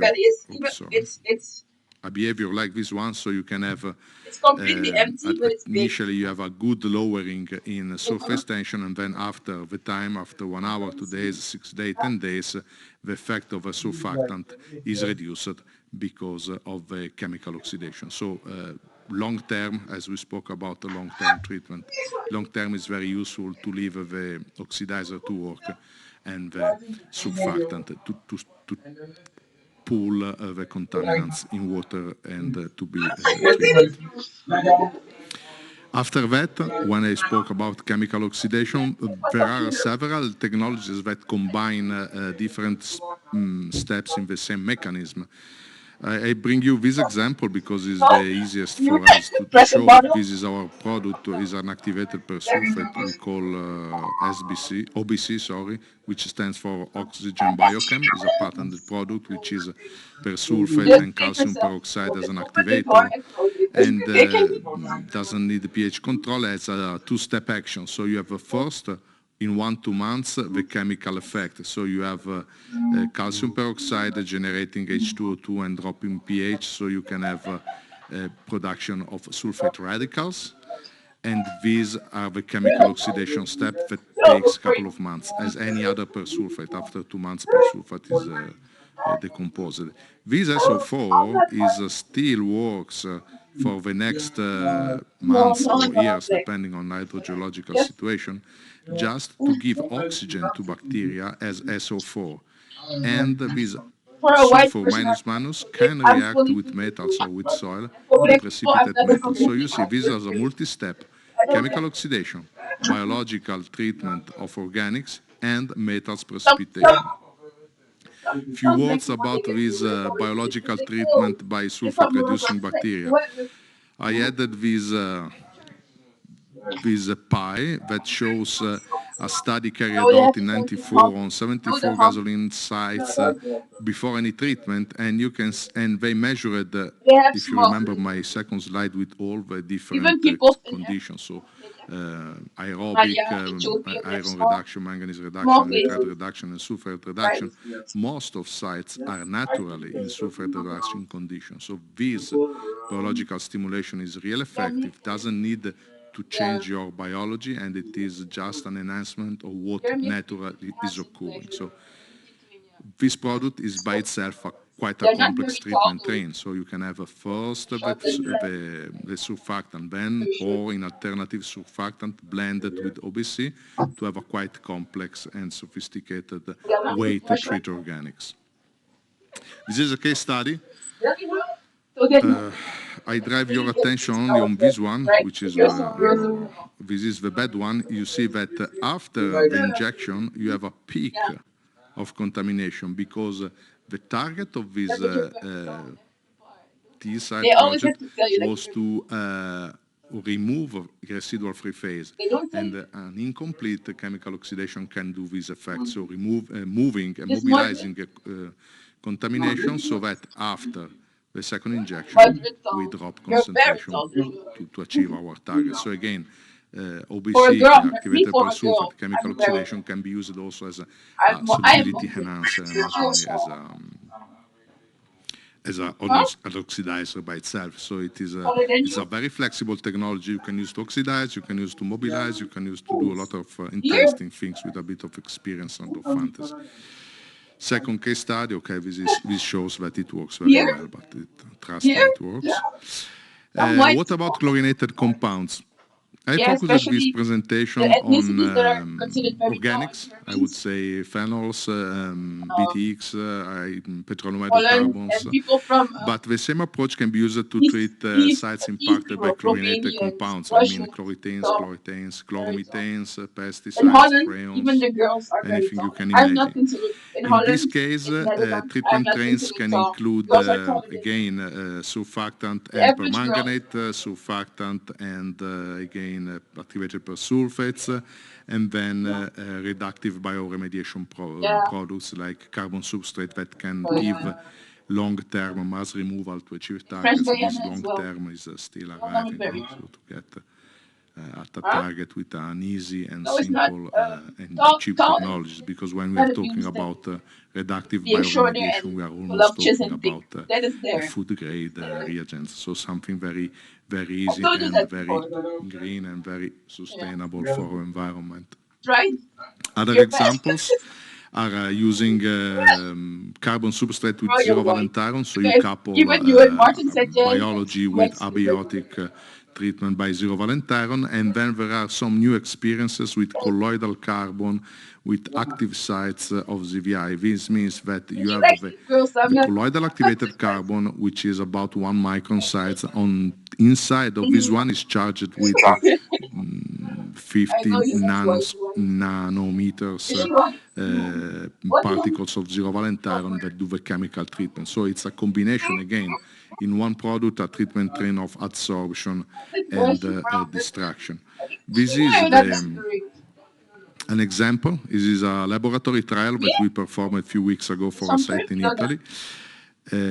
As I said, you is carbon and zero valent iron, and the good thing is that we see the degradation, so it's not just absorption, which I don't like so much, but you see also the degradation. You can see here, if I'm able to do, this is before the treatment, so you see some chlorinated, and you don't see any ethane, any propane.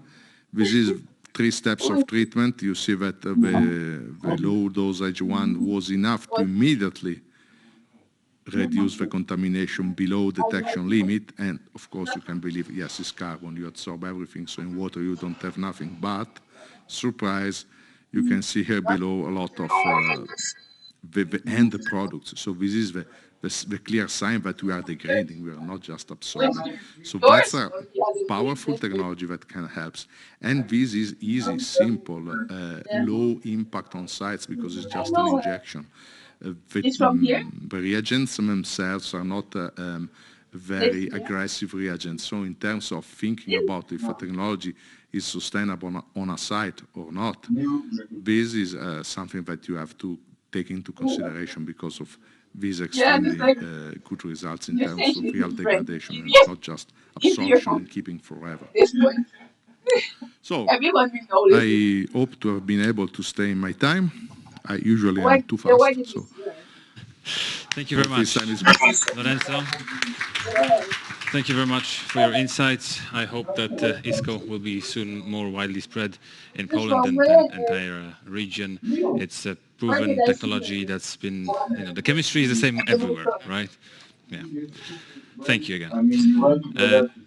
Szanowni Państwo, ladies and gentlemen, now the time has come to hear from Monika Partyka from I2 Analytical Laboratory. Ms. Partyka is going to tell us how the laboratory is monitoring its processes, trying to make them more sustainable, less energy intensive. Monika is heading the R&D team in the laboratory.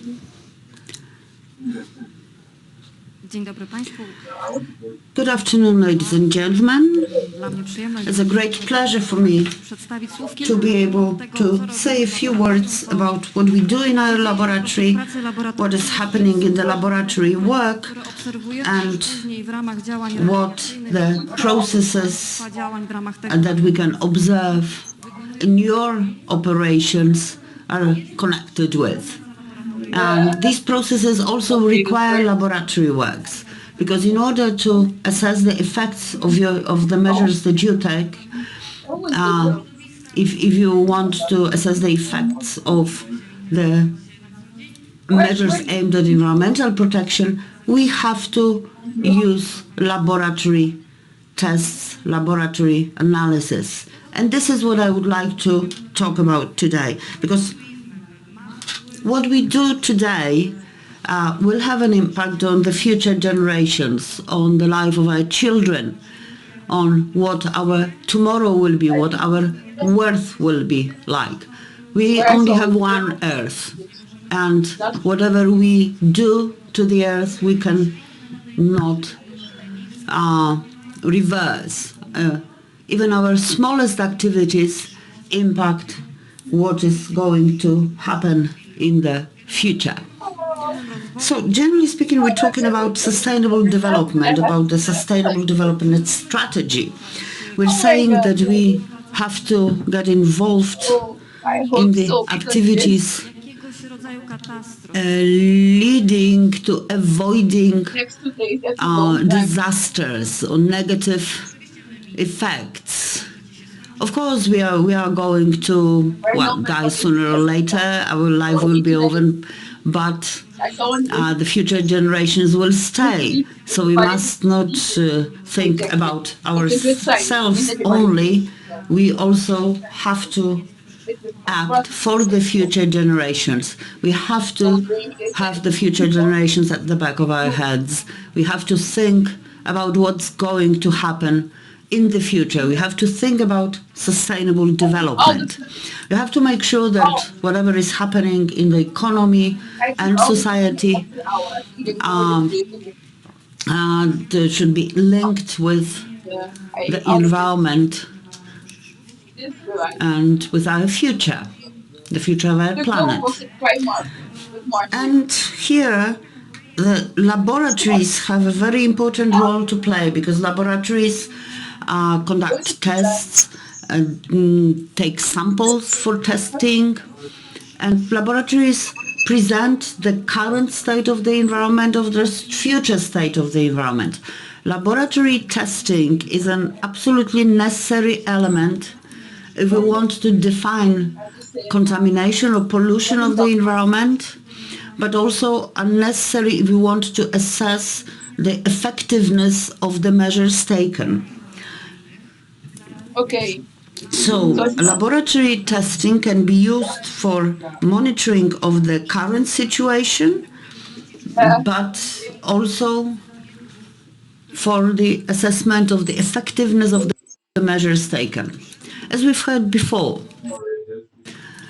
whether the measures have been effective, whether they have been adequate, whether they work as we designed them to work.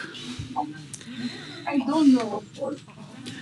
We cannot be talking about environmental protection and green development, sustainable development, without the right approach to laboratory operations.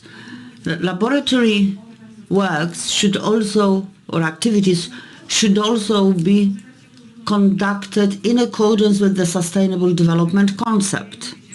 And here we're talking about so-called green chemistry. Green chemistry as a concept which assumes design and implementation of chemical processes in such a way as to reduce the use of harmful or noxious substances. We cannot be talking about environmental protection or ecology unless we pay attention to what's happening in the laboratory space.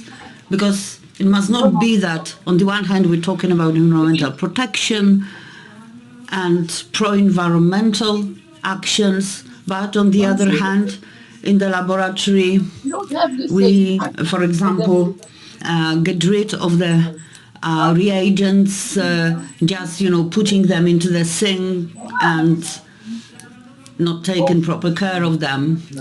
So, in other words, the laboratory always also needs to follow the principles of sustainable development. And from the point of view of laboratory testing and from the point of view of the customer, as the customer, I expect the results. I present my problem, my expectations, and as a customer, I don't have to realize what's happening in the laboratory space, in the laboratory rooms. I don't have to know what's happening there. And what is happening there, well, we have very many elements. First of all, we have to take the sample. This happens outside of the laboratory, but it's already connected to the laboratory space because you need to take the sample and you have to transport it to the laboratory. So, transport is also of concern. Is it environmentally friendly or isn't it? What is also important is the space needed in the vehicle, because samples have to be transported in the right conditions, so the capacity of the vehicle is important, and also the space where the samples are received in the laboratory is important. So then, having arrived to the laboratory, the samples have to be prepared, and we prepare the samples depending on what determination we need, what the customer expects. So the samples have to be prepared. And at this stage, not only reagents are used, but also wastes are generated. After the measurement has been made, we need to process the results. And here we're talking about consumption of time and energy. And at the end of the process, we have the conclusions and the analytical information to be presented to the customer in form of the testing report or testing certificate. It doesn't matter how you call the final effect of the laboratory work. But what is important is the time during which this information is generated. And it's important, and the time of delivering this product to the customer is needed. So we need to start liking the green color, even if you are not very keen of it, and we have to take care of the condition of the environment. This has to be the #1 priority in a testing laboratory, because green chemistry starts with sampling, and here we have to think about transport, but also about the dedicated manner of sampling. In our laboratory, we've developed our own sampling method, of course, in accordance with all the rules resulting from the legal regulations. While the method that we've developed makes it possible for us to reduce the size of the sample, while all the quality requirements and all the requirements related to the conformity with the binding regulations are maintained. So we've been able to act in a more environmentally friendly manner. We use electric vehicles, for example, and the changed method of sampling has led to the reduction of the size of the samples taken. What you can see on the slide today, this is what we do every day. This is the number of samples that we receive every day, practically. So we have problems with space. So if the volume of samples is smaller,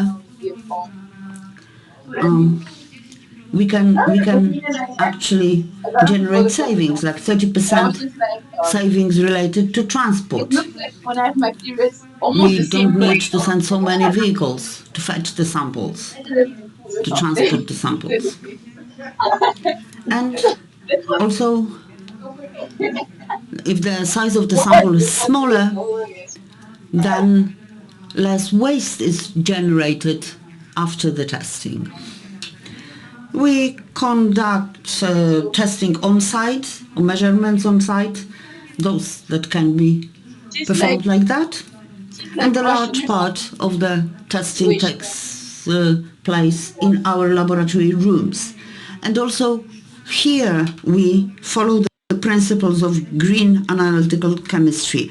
We are using new direct analytical techniques.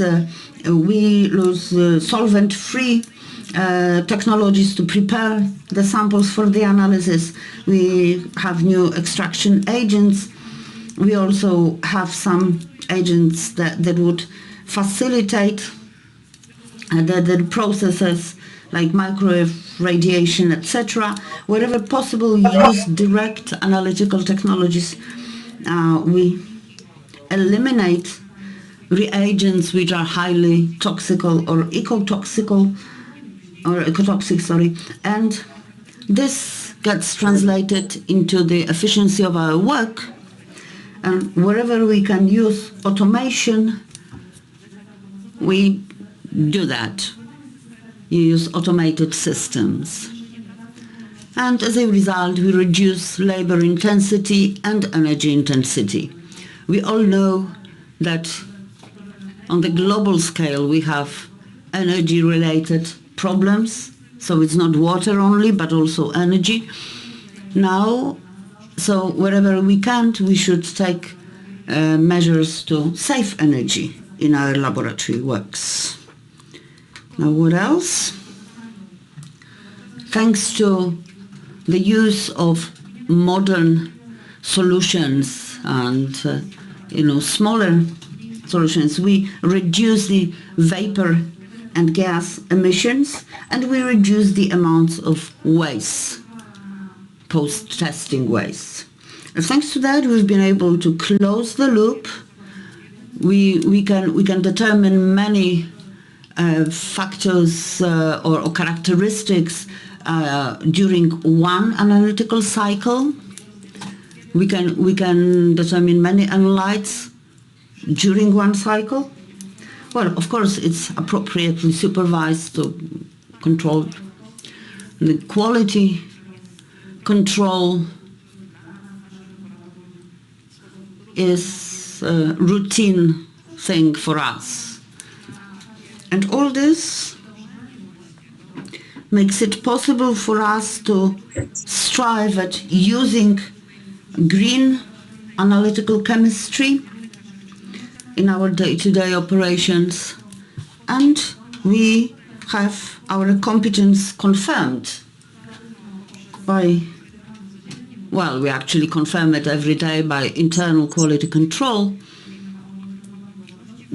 We monitor the validity of the analysis results. We also participate in inter-laboratory comparisons and proficiency testing, and this makes it possible for us to confirm our competence. And our analytical process, testing process, has been confirmed through the implementation of a quality management system and accreditation. Well, in our case, the accreditation body is UCAS. So we have the accreditation certificate issued by UCAS. So this is how we conduct our activities. We want to emphasize that step by step, taking small steps, we can achieve something great and we can be part of it. We're talking about sustainable development, remediation, innovation in these processes, but we also have to make sure that we take care about the planet, about green analytical chemistry, and about using the best possible processes in our laboratories. Because we don't want a situation in which we're talking about environmental protection and on the other hand the laboratory is a factor generating contamination and pollution. Laboratories must not generate contamination. Thank you very much for your attention. Well, excellent summary of the presentation. I hope that your processes will be an inspiration for other analytical laboratories. Now let me mention that Well, in order to improve remediation measures, especially related to saturation, the use of surfactants is a very effective method. And the best surfactants available on the Polish market are supplied by EV International, and Todd Ivy, the CEO of the company, is going to tell you about what factors impact efficient remediation. If any of you is interested, Lion Environmental is the only supplier of surfactants to IV International in Poland. But not only, we also use IV products that are used for decontamination or disinfection for sampling equipment conducted on site. So, but IV. Thank you very much for helping us. It's the 4th year that you're here. Thank you again. Yes. This is your mic. Okay. Good luck. All right. This is your captain speaking. Please put your table trays in the upright position. Put on your seatbelts. We're now going to give you a safety demonstration in relation to your environmental safety. Okay, this presentation is going to be a little different than what you're used to, and I hope you rather enjoy it. I like to educate as I present. So we're dealing with a two-part presentation today. This is the first part, so I'm going to introduce some ideas. I'll be showing different ones this afternoon, so if you come to both, you're going to show some different ways of seeing things. Here I'm just showing some different types of free-phase contamination and various types of contaminated sites that occur, where contamination is obviously your issue, and that'll be this afternoon. So we've been in business for 25 years. It'll be 30 years, actually, next year. We're IV International. We've actually been to over 60 countries in the world. We're most well known for the IV salt surfactant technology, which you see embroidered on my shirt. And we have some information in our booth if you guys would like to get it. And if you'd like to learn more about what we're up to, feel free to get our case studies, testimonials, what have you, and we'll talk about that. Globally, we're represented quite extensively, and that will expand. And as you can see, we even have Lion assisting us here in Eastern Europe. So that's kind of nice. There's an issue called phase partitioning. When contaminants don't dissolve, and I got to tell you as a chemist, I'm a chemist first, most of the contaminants you're dealing with have horrible solubility. Unfortunately, they just dissolve enough so that us as receptors, as well as water and whatnot, have real issues with that. So contaminants that don't dissolve absorb. They stick to the soils, okay? When they're in that state, they're less available for physical, chemical, and biological remediation.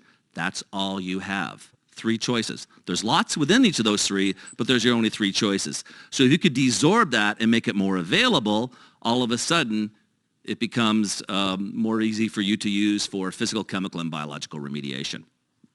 There's also this thing called aggregation. Once you get contaminated, absorbed on a surface, other organics like to stick to those organics. Okay, it's called aggregation. So you can get thicker layers, globules, as well as floating or sinking products at site. Okay? Now to give you an analogy that's a little more medical, when you start thinking about the diameter or openings in soils, very, very tiny compared to my hair, which is very, very tiny compared to the arteries in my body. And we know that we can have arteriosclerosis where we guys build up in our arteries. What do you think is happening in contamination in fine-grained soils, sands, gravels? Everything gets clogged up, slowed down. If we're doing this at this scale, what are we doing at that really small scale? So be mindful that this is a real issue, causes pathway interference and a bunch of challenges. And I always think most contamination you're dealing with remediation is about delivery. If you can't get access and you can't get access regress, you have issues. There are ways of overcoming this. And I'll talk a little about that today. And there's just some more cross-sectional ideas on contamination. How do we do that? As an organic chemist, I'm a synthetic organic chemist. I can go to the lab, make you a heart drug if you wanted. Not interested in doing that anymore. I did geotechnical engineering as well. I found a way of making surfactants selective. So if I were to think of one of you as being an oil droplet and a ping pong ball surfactant, I'd have to cover you with 500 ping pong balls to get you to float in the pore space. I didn't like that. Molecules have an ear, a nose, an arm, a hand, a foot. If I can grab onto the hand and pull it in solution without encapsulating emulsification, I preserve its physical chemical availability and improve all those forms. I'm not those physical, chemical, and biological remediation methods, but I enhance them all. We guarantee this capacity. That's how other surfactants work. You don't want that. You don't want that, okay? So that's why I talk about things differently. Now, you've been taught in school, what's water? H2O. No, it's not. Uh-oh, where's he going? Okay, let me explain. We know that water is comprised of oxygen and two hydrogens. The oxygen's electronegative, the hydrogen's electropositive. They behave like a magnet. You were taught about hydrogen bonding, the attraction from one molecule to the other. It doesn't stop there. I'm attracted there, there, and there. And it keeps reaching out. So what really is water? It's a three-dimensional cluster. This is well known by chemists. We don't talk about it very much. Some people call water a liquid crystal. You're pushing and pulling this in geology. That's why water moves slower in silt and clay. If it was just H2O, it would go like a Formula One race car, but it can't. But you can manipulate this. So one of the things I knew I had to do was not only increase the availability of contaminants, I had to manipulate the behavior of water. And on the back of my shirt, it says, breaking the rules of chemistry. I do this all the time. By making them smaller, I allow you to get in, do what you want to do, and get out. Ask somebody that puts out a fire. If they can't get in and get out, they're going to die. Okay? Now, here's an example of a micrograin of contamination bridging some of those spaces that you want to get at. Well, you can't get in with these large clusters. And by the way, once you get contamination absorbed in there, it causes pathway interference. You can't even treat the stuff that's in here. However, if you make the water cluster smaller, carrying packages of Ivysol that can start working on it, all of a sudden you increase its availability. And when you increase its physical, chemical, biological availability, all those techniques that you're currently looking at work better. They work better. 1 + 1 = 3. Doing what we said, making it more available so you can go from a refinery site before and after. Okay, these are real sites. How do we do that delivery? Vertical wells, angled wells. Sometimes we put a well on one side and we sweep across because there's utilities or a pipeline or a roadway there, a foundation of a building. So we have multiple ways in which we can do the delivery. Under rivers, we've actually put in horizontal wells for delivery. You can inject in individual wells or between them doing sweeps. There's lots of ways. When you guys are wondering what makes contaminants soluble, insoluble, I don't care if you understand the names of the molecules or anything, just look at the structure. If you see any of these molecules there, that means the electropositive. These guys are electronegative. If any of these are on it, they can do hydrogen bonding with water. It'll start to dissolve more than ones that don't have it. Is that all there is to solubility? Yeah, it's that simple. As a chemist, we know more details, but simply looking at those substitutions of those groups will give you an idea of whether it'll dissolve or not. What's ethanol do? Oh, there's an oxygen on it. It dissolves readily in water. Sugar, 5 oxygen groups on it, readily dissolves in water. It was in my coffee this morning. So yeah, makes you think about things differently. So there you are, there's a water molecule. It can do hydrogen bonding with the oxygen group here. Does that dissolve? Yep, it's that simple. I do a half-day course on hydrogeochemistry explaining all this stuff to people that aren't chemists. And when they go like, wow, I learned more in that half day than I did in my degree about chemistry. I just show people a different way of looking at things, just using these little symbols of delta, plus, negative. I don't care about the values. I don't care. I just put these on and I can make a lot of predictions. And it's this ability to understand or predict helps you do better work.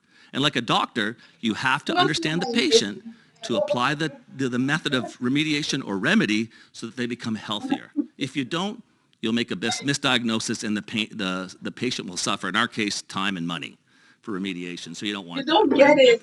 Just showing how it can work. There's another example, if you want something a little more complex. Yeah.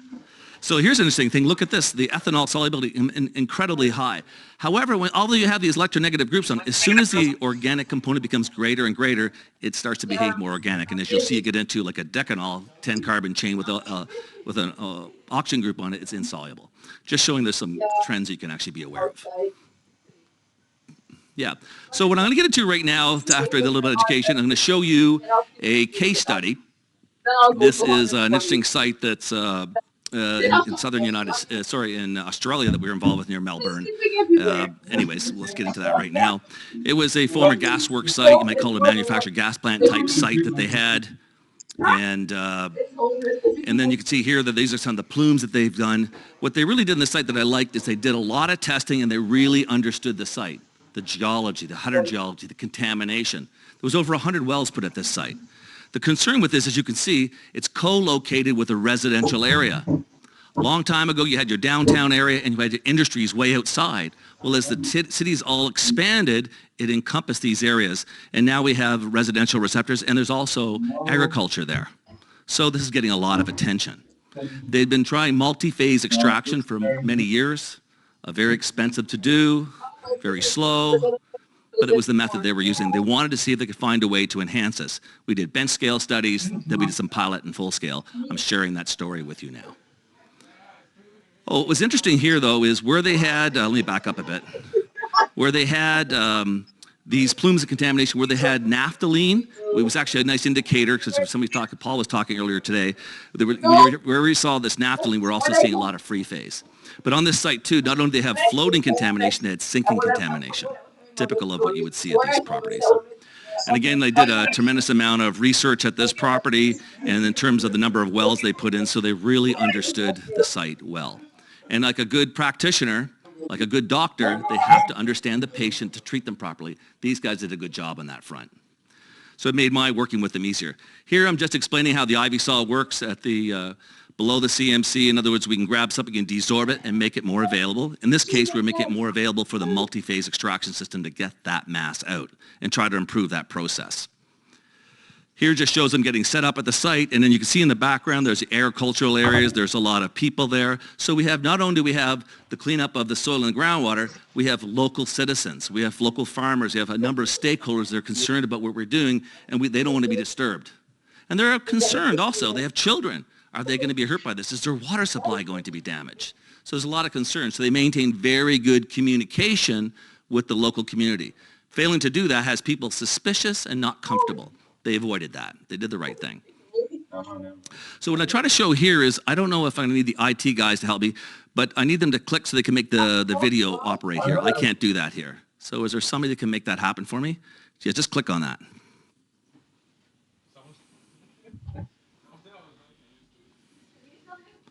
Don't you see I'm still click? No, I claim that it's IT not support, going. please. Yeah, I'm just try to click on that video and start the video.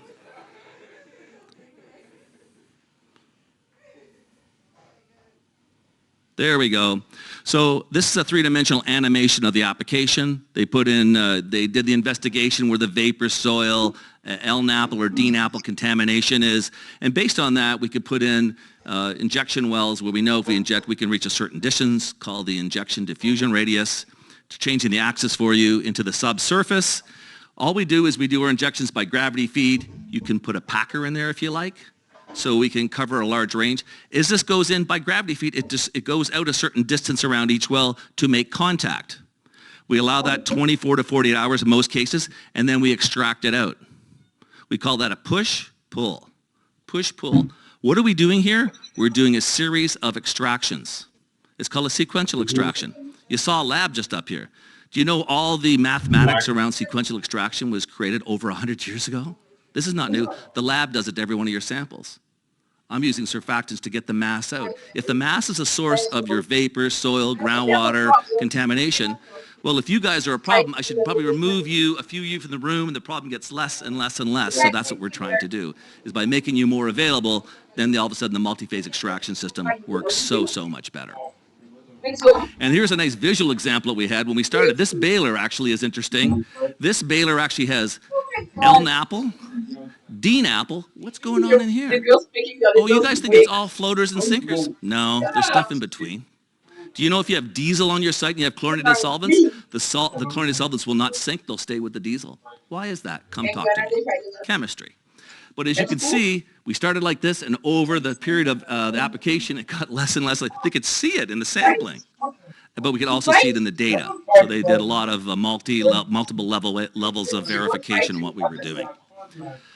Here is a graph that they prepared, and I'd like you to look at the bottom. It's 120 days. What's really keen here is when we did our pilots, we did some pilot scale testing to verify what dosage was going to work, how long to leave it in there, and we spoke every single week. We were like a medical team. What do we got to do to make this work? We did a lot of planning, and when we did it, we started watching what was going on. And what you'll notice here is we've got increasing amounts of contaminant. As we cleaned up each area, then we doubled our efforts in the remaining areas to get that mass out. Yeah. Just showing again a nice visual trail of how things went down over time. So some of the conclusions here, I've only got a couple of minutes left. Surfactant-enhanced remediation with IV-Sol for groundwater and soil remediation can be a very effective and sustainable method. Again, we were 120 days here, not 12 years, not 6 years, not 5 years. It was really quickly, okay? They had some unconsolidated sediments, a lot of silts and clays and whatnot into their geology. But again, because we were making the water cluster smaller, we had access, so they could then have regress to pull that out. We increased the availability of the contaminants for what they were doing. They had some issues with permeability, but by opening up the geology and removing, so we say, some of those corks on a bottle of wine, being some of that free phase that was blocking up some of the pathways, we actually allowed the water to flow through and improve the operation of the system. It was very sustainable. Economically, it was much, much lower cost than all the other methods that they looked at, and they looked at many. Okay? Noise level. You're injecting stuff underground. No one hears any of that stuff. You're doing gravity feed. There's no big operating injection system. It's all really quiet. So they really like that, and the people like that. And, no odor issues that they were observing typically, and again, reduced street traffic. So they like that. The Ivy Salt is biodegradable to 3 international standards, because what I may look at in Canada, United States, the people in Australia don't care about it. And you don't care about what we look at over there, so we did it to all 3. So that's important to know. And we're readily biodegradable, not intrinsically. Intrinsically means you have to be just 20%. No, we're the real stuff. We're more than 90% biodegradable. So huge cost savings. The whole process that we dealt with, they were anticipating work for the next 5 years. We started and finished the project in 120 days. And by the way, this presentation isn't mine, it's theirs. Just sharing that with you. It's not my presentation, it's theirs. And then this project, sorry, let me back up here a bit. This project has since went into regulatory closure. They had an auditor overseeing the process. It went really well. It's been since closed, which is really nice. I'm just going to go ahead and show you guys one more slide. If you're interested in some information about this to be very sustainable, I did not hand out any brochures. You can pick these up at our booth or Lion's booth. Click on the QR code to get all the information that you need, or just reach out to me, and happy to talk to you. Thank you. Thank you. Thank you very much. But don't go away. I'm leaving the mic with you, because you're staying here for the discussion panel. It's a quick Q&A session, and then for the the remaining guest is Lorenzo. Zapraszamy również Lorenzo, Svena, Monika. And the panel will be run by Dr. Sami Najem from CDM Smith. Okay, so be more comfortable when you guys sit.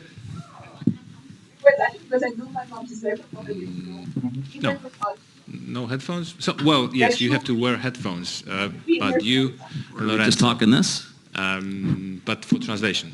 Well, I don't have any. I'll bring it over for you, don't worry. Okay. For some reason, someone insults you, I guess you don't we can start. Thanks for the interesting talks.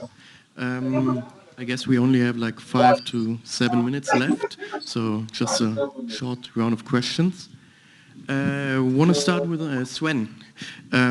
As far as I know, at Schwarze Pumpe you also have like contamination with the polyaromatic hydrocarbons. How do you treat these, or do you treat these? We have PAH on site as well, but they play a minor role. We remove about 50 kilograms per year of naphthalene. That's the same amount we remove every day for phenols and BTX. And during the soil extraction or soil remediation measure, we have probably removed most of the naphthalene from the soil as well. And for that reason, naphthalene or PAH is not part of the so-called closure plan that we have to work on a site that is working under the mining legislation. So in that closure plan, only BTX and phenols, they play a critical role. Okay, thanks a lot. Just going through the round. But how did the combined Ibisol plus multi-phase extraction work to better achieve site remediation so quickly compared to using multi-phase extraction alone? Yeah, a lot of projects that get pulled into globally, if you use multi-phase extraction, it communicates very well sometimes you're like, with the okay, for vapor, but they want to have dissolves, your whole and free phase, it does. your spirit, your mind, Remove initially my hair, is your the nails. available contamination. 80% of that mass happens in the first few said months, something even so if it's been random. operating It for was upwards so of 7 random, years or no? more, which I'll talk about as case study later. Oh, Sorry. Okay. I was just saying more than 80% of the projects that I get involved with that are involving multi-phase extraction, the vast majority of the contamination they get out is what's available, and that happens in the first few months, even if they're operating for many years. So what I do by desorbing the contaminants which are less available and getting them into the pore space, the multi-phase extraction system can get it out very easily. So that combination is very effective. And quite often we're talking in terms of months, not years, to achieve closure with that. So just by making it more available, the combination is great.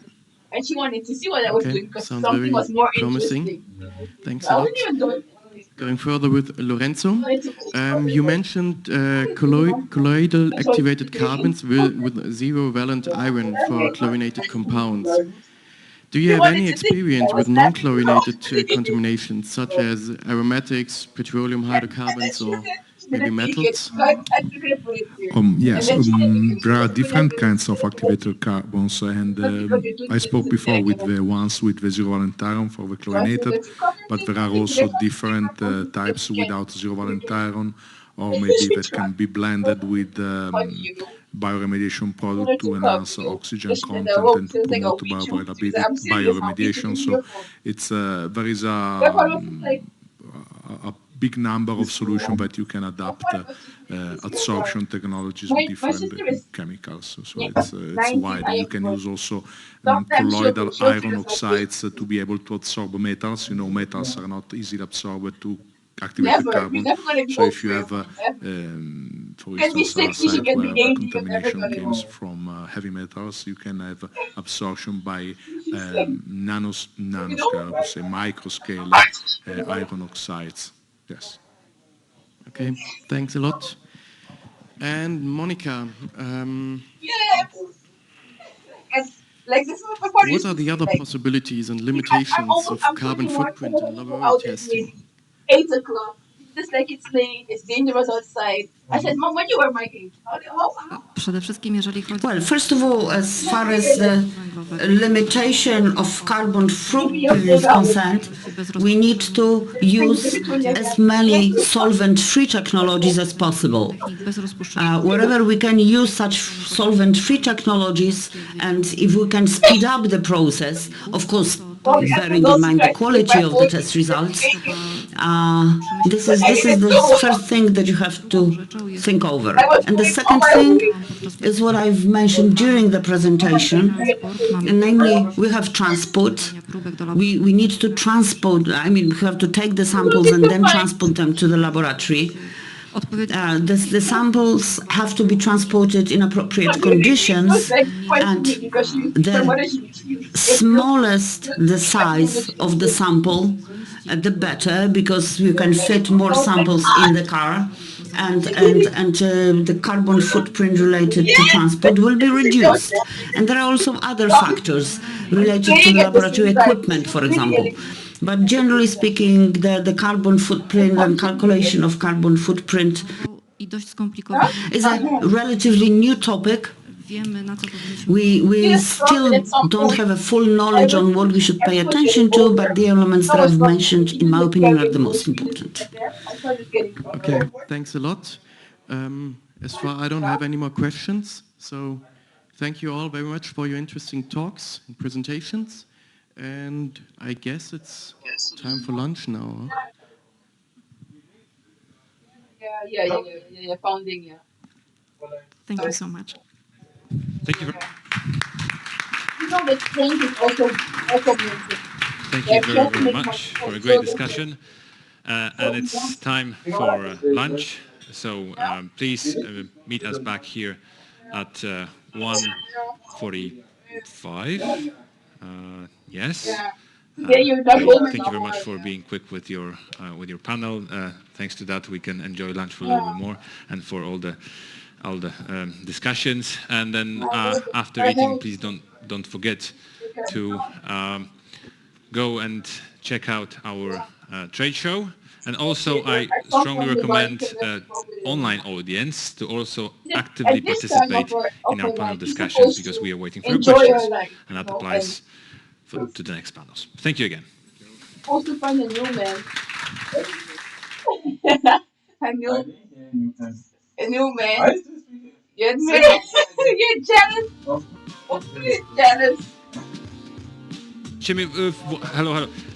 Szanowni Państwo, lunch jest na tym samym poziomie, skręcamy w lewo za drzwiami, przez hall przechodzimy i tam jest restauracja. Ladies and gentlemen, the lunch is on the same level. You just have to go across the hall, you will see it in front of the restaurant, there are signposts.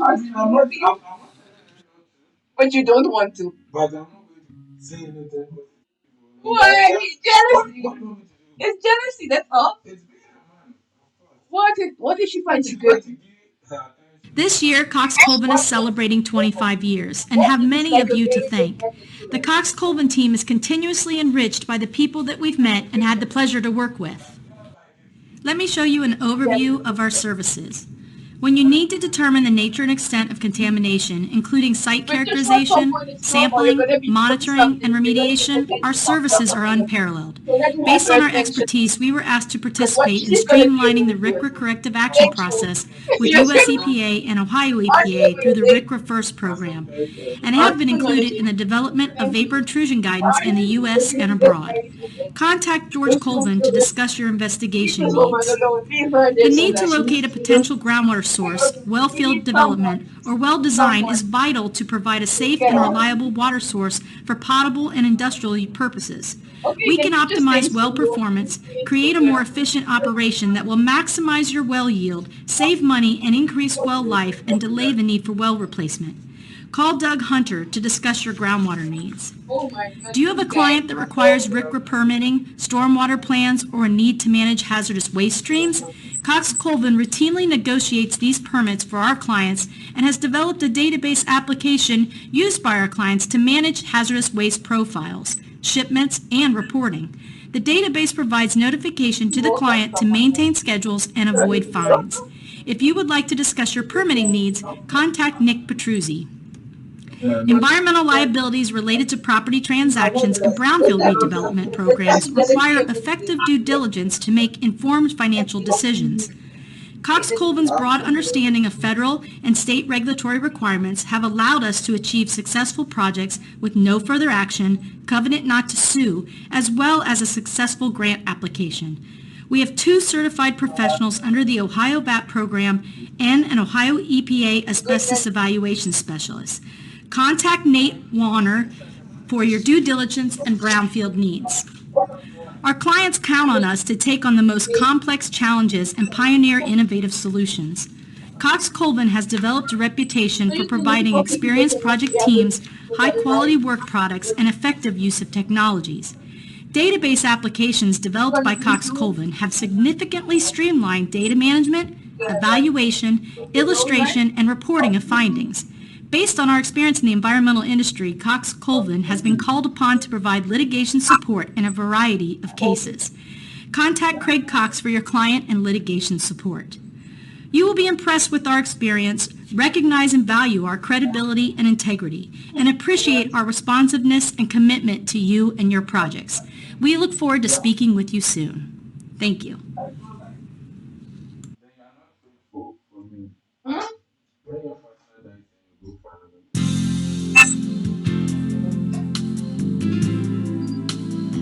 It's 250.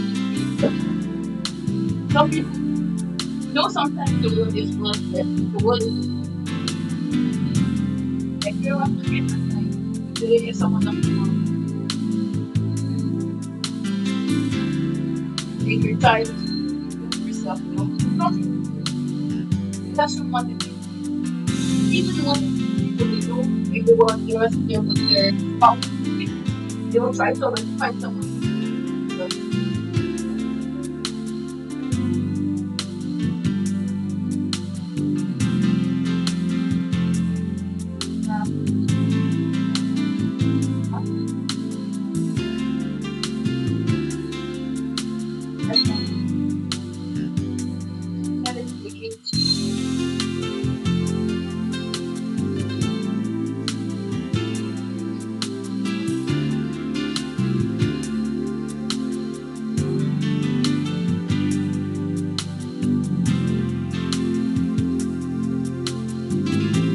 If I am with someone, if I die before you have someone else,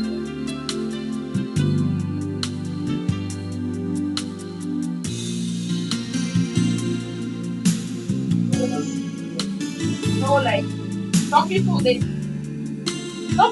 be just like using the Bible and just turn it up with they want. For me, it's incorrect.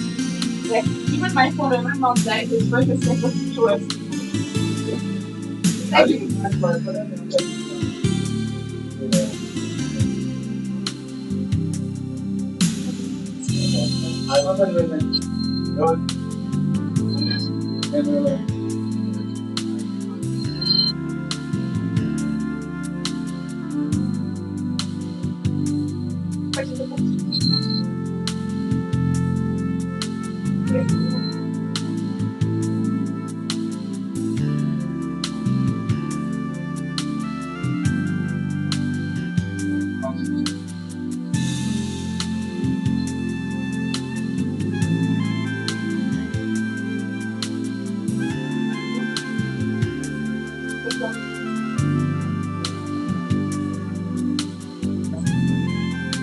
comes to no further stuff. If they're trying to go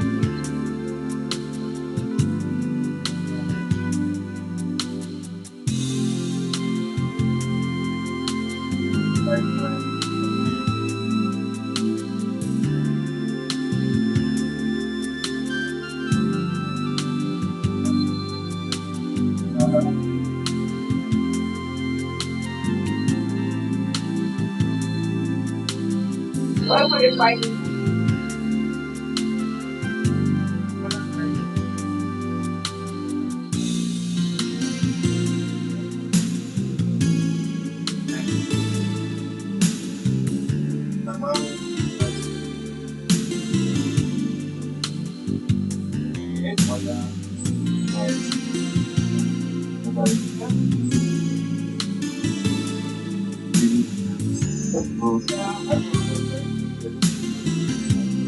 That is something that I always not a friend and he said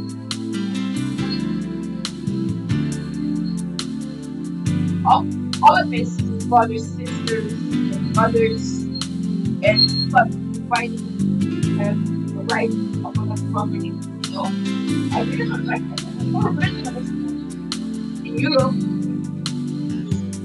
that there's no system, nobody because so I feel like he said he didn't even have anything from his mother. Why are they out of his children? How is that? It was like his mother and it was someone that is supposed to see someone with help. So I think it's not to me sometimes it's not true. Like,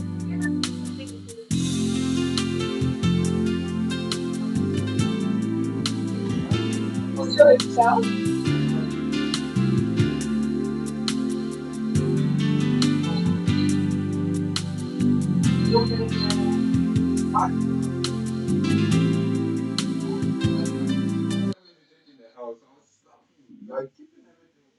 Yeah, because now you're an adult.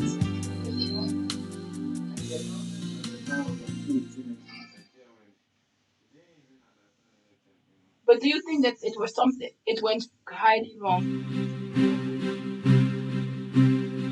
Like, how is it possible? Like, to me, when someone takes something from someone, they can be killed. Yeah. No.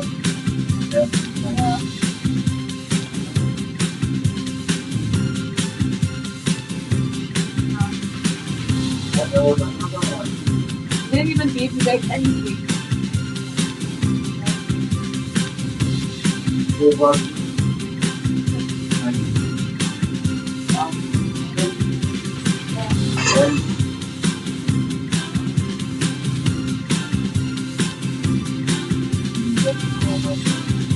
Yeah, but that's something that's supposed to be meant to, you know.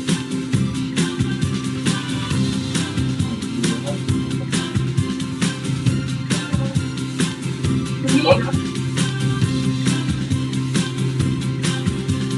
what for me. When it comes to inheritance, nothing like that. Friends have the best one. Like you cannot. Vapor intrusion investigations, source characterization, mitigation and pressure testing, active soil gas sampling, and long-term monitoring. The Vapor Pin's patented and easy-to-use design reduces sampling time, allowing collection of more samples for less cost. I can wash when I need to. Please also put like put your card there.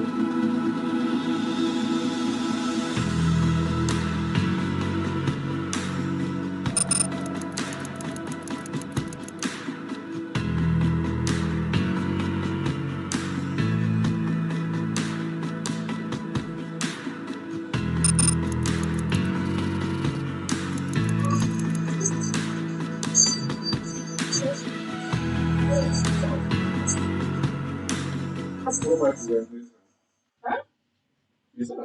You're not. I said the thing this morning. You've been doing everything.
Let me show you an overview of our services. When you need to determine the nature and extent of contamination, including site characterization, sampling, monitoring, and remediation, our services are unparalleled. Based on our expertise, we were asked to participate in streamlining the RCRA corrective action process with U.S. EPA and Ohio EPA through the RCRA First program, and have been included in the development of vapor intrusion guidance in the U.S. and abroad. Contact George Colvin to discuss your investigation needs. The need to locate a potential groundwater source, well field development, or well design is vital to provide a safe and reliable water source for potable and industrial purposes. We can optimize well performance, create a more efficient operation that will maximize your well yield, save money, and increase well life, and delay the need for well replacement. Call Doug Hunter to discuss your groundwater needs. Do you have a client that requires RCRA permitting, stormwater plans, or a need to manage hazardous waste streams? Cox Colvin routinely negotiates these permits for our clients and has developed a database application used by our clients to manage hazardous waste profiles, shipments, and reporting. The database provides notification to the client to maintain schedules and avoid fines. If you would like to discuss your permitting needs, contact Nick Petruzzi. Environmental liabilities related to property transactions and brownfield redevelopment programs require effective due diligence to make informed financial decisions. Cox Colvin's broad understanding of federal and state regulatory requirements have allowed us to achieve successful projects with no further action, covenant not to sue, as well as a successful grant application. We have 2 certified professionals under the Ohio BAT program and an Ohio EPA asbestos evaluation specialist. Contact Nate Warner for your due diligence and brownfield needs. Our clients count on us to take on the most complex challenges and pioneer innovative solutions. Cox Colvin has developed a reputation for providing experienced project teams, high-quality work products, and effective use of technologies. Database applications developed by Cox Colvin have significantly streamlined data management, evaluation, illustration, and reporting of findings. Based on our experience in the environmental industry, Cox Colvin has been called upon to provide litigation support in a variety of cases. Contact Craig Cox for your client and litigation support. You will be impressed with our experience, recognize and value our credibility and integrity, and appreciate our responsiveness and commitment to you and your projects. We look forward to speaking with you soon. Thank you.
Witam wszystkich po przerwie. Mam nadzieję, że udało się naładować baterię wówczas. Welcome back after the break. I hope you had a moment to grab a coffee and that you charged your batteries over lunch. I'm about to give the floor to Laurie Chilcote and Craig Cox, who represent two American companies. They will be talking about a conceptual site model in the context of remediation. They will also say how can you make effective use of analysis of air in the soil for your works, for planning your works. Thank you very much for being here again. Thanks for having us. Good to see you. Enjoy your show. Turn on your mic. Yes, I think I have it on. Okay, yes. You got yours? Thank you very much for everybody for joining us today. Thank you for the opportunity, Sebastian, in land science. So we want to get started because we have a short amount of time. We're going to talk about the elephant in the room, such as soil gas and conceptual site models, and how a conceptual site model not only is good for vapor intrusion projects, but for any project, really. So why do we need conceptual site models? We're strictly going to stick on what is a vapor intrusion conceptual site model, what data do you need, and what's next. So basically a conceptual site model is your working understanding of potential vapor issues. So they could be chlorinated VOCs, they might be petroleum VOCs, methane, even mercury can show up as a vapor intrusion issue. PFAS is on the horizon. People are talking about PFAS now as a potential. So those are the things you have to kind of take into account. Next thing is vapor sources. Where's the vapor source? And then how is it migrating through the environment to get into inhabited buildings? And at the end, you're going to look at the potential receptor populations, because if you do risk assessment on that, you may have different standards for commercial versus residential. So what data do you need for your conceptual site models? Site history is always important, how you're using them.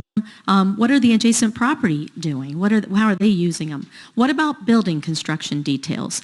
That could have something to do, or your releases and your contaminant source information, your geology, soil classification.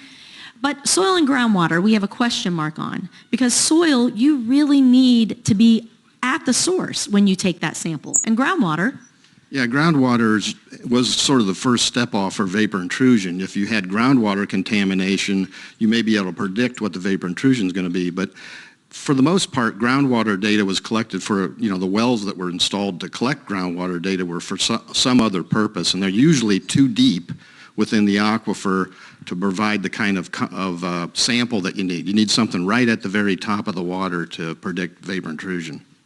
Yeah, so subslab soil data is very important and actually can be your first starting point to save on cost for you and your client, as well as time, and we'll demonstrate that in case studies that we have. Also indoor air and ambient air, regulatory guidance, as well as weather data. Keep in mind, preferential pathways are becoming extremely important in a lot of our investigations in the states, and we'll demonstrate how that can affect your project. And avoid limiting your COC list. I know you should talk to your client, that's a caveat, but there's a lot of compounds that are actually in your TO15 that are already being analyzed that they're not reporting, that can be very beneficial and can provide you some answers you didn't even know were out there. So this is a typical sort of conceptual site model for a vapor intrusion study. There's two halves to it. The bottom half, which is the subgrade information. That's where you predict where the source is. You see how it migrates up through the soil, in through cracks and things along the foundation of the building. But also now we're starting to look really hard at sewer lines and their connections to the building, because they're connected to every building. Then on the upper part, the part that's above ground, the things you have to consider there is that a lot of inhabitants bring their contaminants with them. So they're going to have all kinds of volatiles brought into the building, carpets, glues, cleaners, all those kind of things. You have to sort that out. In addition, you have to also look at ambient air sources, because sometimes the concentration limits that you have to look for are low enough that they're already occurring in ambient air, and especially in urban areas like benzene and all the BTEX compounds.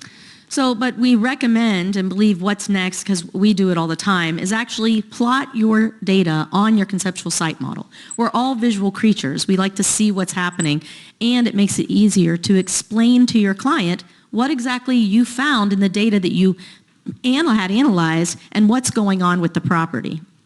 So use your conceptual site model as a tool. It's extremely important. Those expand your COC list, as we mentioned. Yeah, and one of the important compounds for chlorinated sites is cis-1,2-DCE, because it's not in any commercial products, or it's very rarely in a commercial product. So if you see that in indoor air space, it's likely vapor intrusion from a degrading TCE source below the building.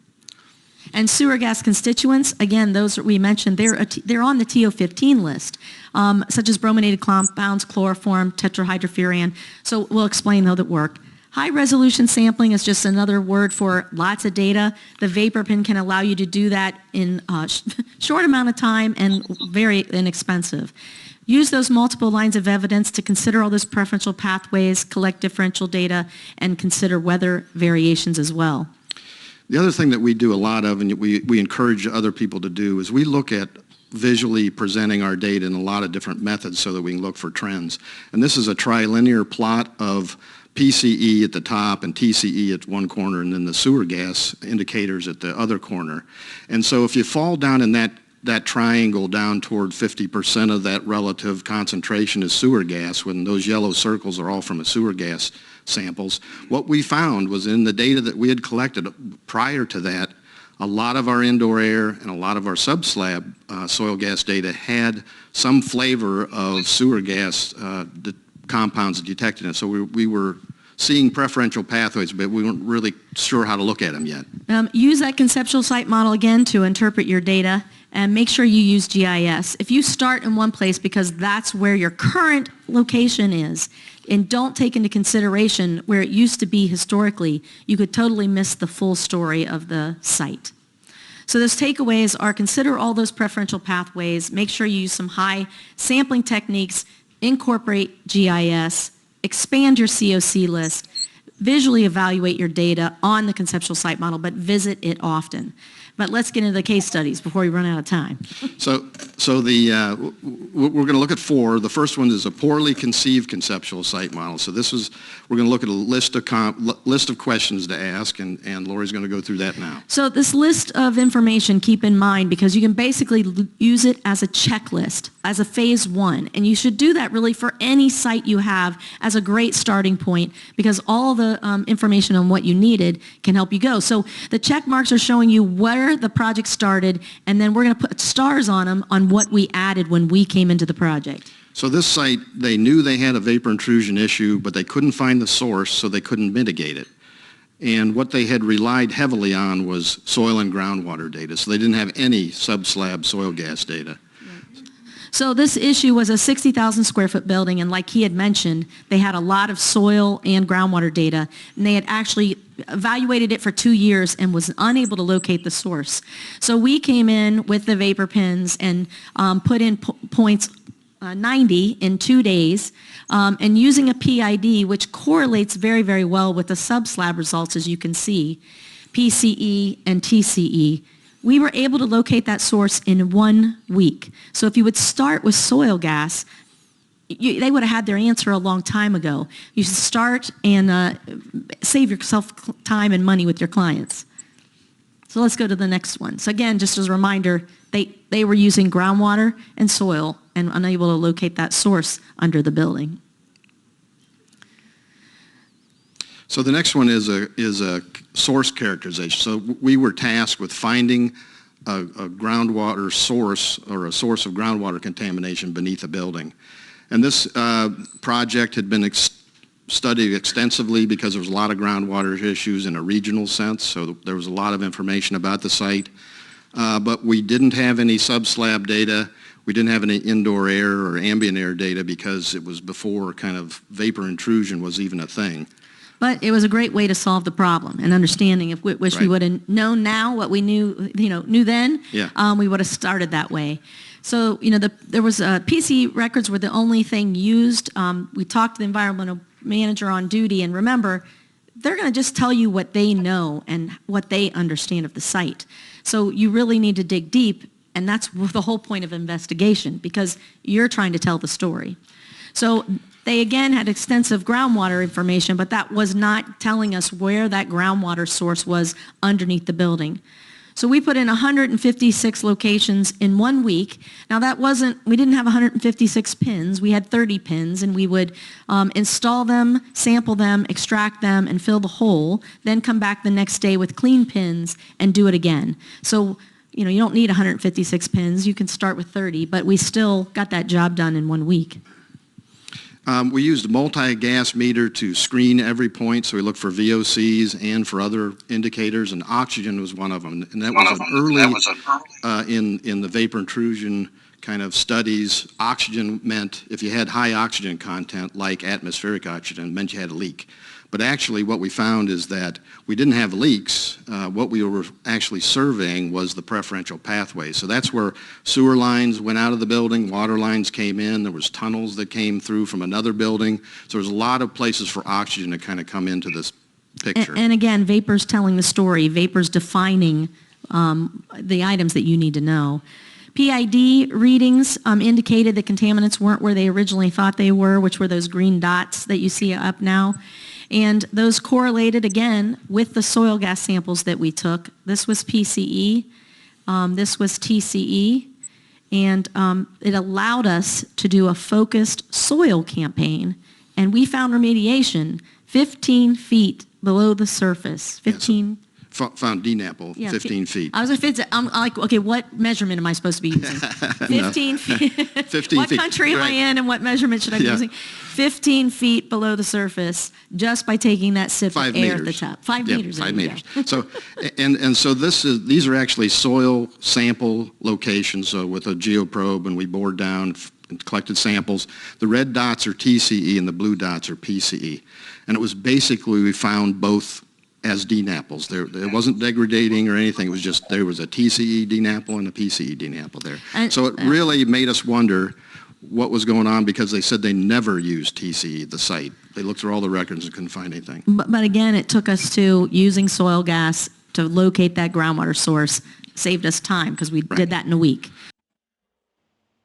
So then we went back and looked at that on GIS to sort of figure out, well, when did this happen and why and where? And in 1950, that's the shape of the building.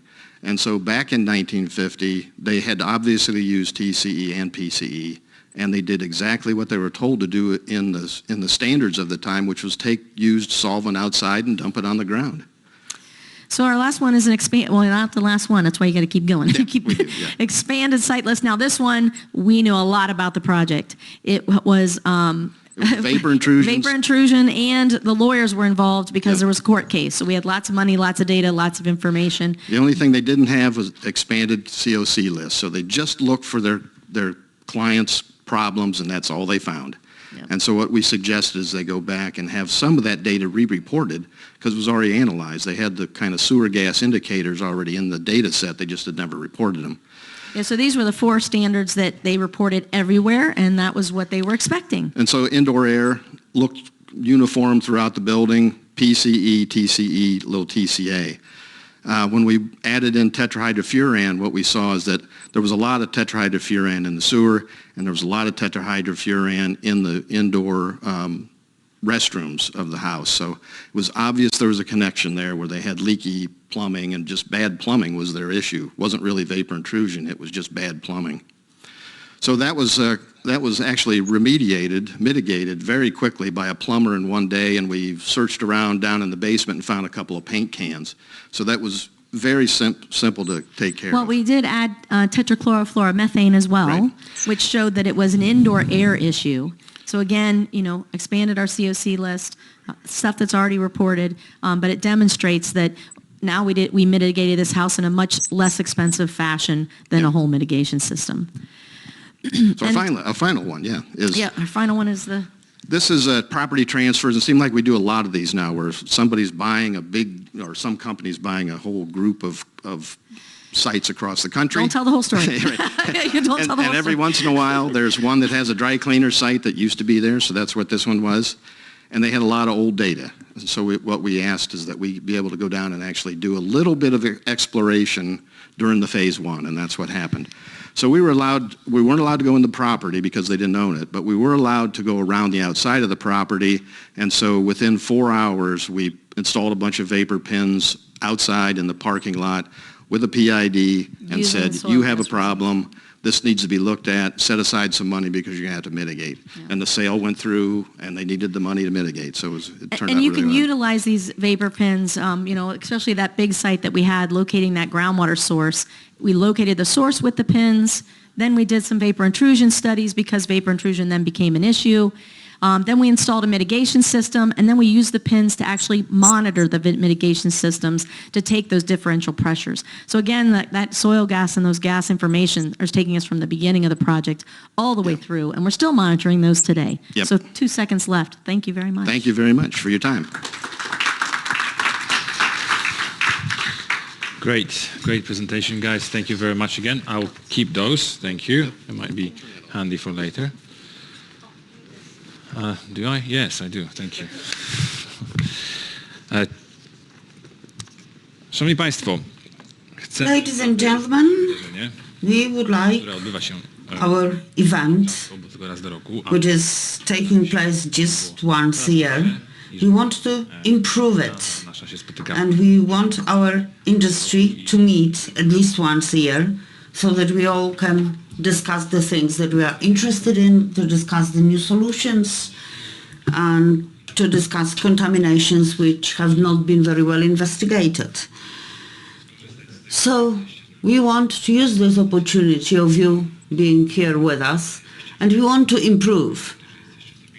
Those of you who have come here in person, you have found the evaluation questionnaires on your chairs, and these questionnaires are also available to those who listen to us online.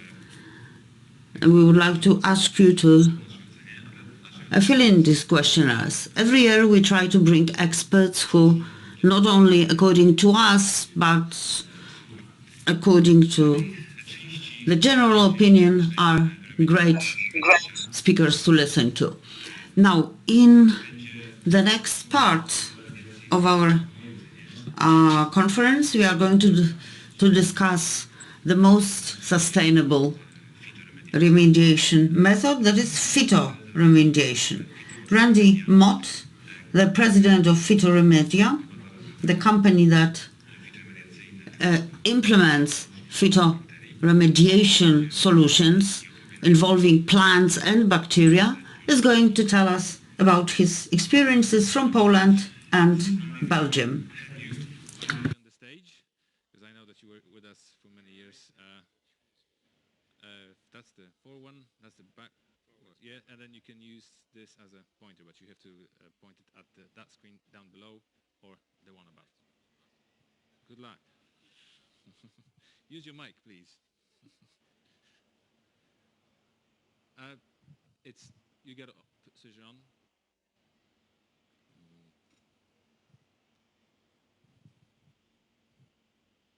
Nope. Okay. I'm glad that we have technical guys. Good. They're always helpful. I could have done that. My name's Randy Mott. I'm a lawyer. It's like being an alcoholic. Realizing you are one is one of the first steps to recovery. Now, while I'm a lawyer, I've been kicking around waste matters for over 30 years. I was a litigator in the United States and a consultant here. I've probably done over 150 waste sites. Most of those I've been involved in the technical details, sometimes doing technical comments to EPA, other times hiring and supervising contractors or whatever. And I've also, since 2009, been involved in the audit of waste management facilities, coordinating all those done by the biggest organization that does those in the world. I've been coordinating Europe, Africa, and the Middle East. So I've been around waste a long time. way back when I was one of 25 experts on the Congressional Office of Technology Assessment Advisory Group on waste remediation. So I've been around a lot. And I'm going to talk about phytoremediation. 2 years ago, we were at Remedia 2020, and everybody was saying, bioremediation, that's the thing of the future. Well, the future is now. It is cheaper, cleaner, and greener. I'll get through some of the issues about where it can apply, but basically, if phytoremediation is feasible for your site, there's probably not a better option. Now, when I say phytoremediation, as I'll be doing in these slides, I'm referring not just to plants that remove the contamination from the ground, but bacteria that are specifically selected and inoculated in those plants to accelerate the plant's breaking down of the compounds. Do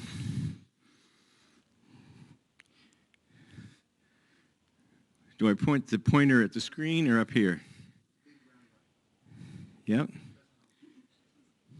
Big round button. Oh, one. Okay, great. Okay, I just said that. The cost we're usually looking at is 10 to 25% of the traditional cost of digging it up or trying to contain it in clay walls with a top and all that. And I'll give you some examples of yep. I can see why everybody was struggling with this. Big button, hold the top at the same time, or?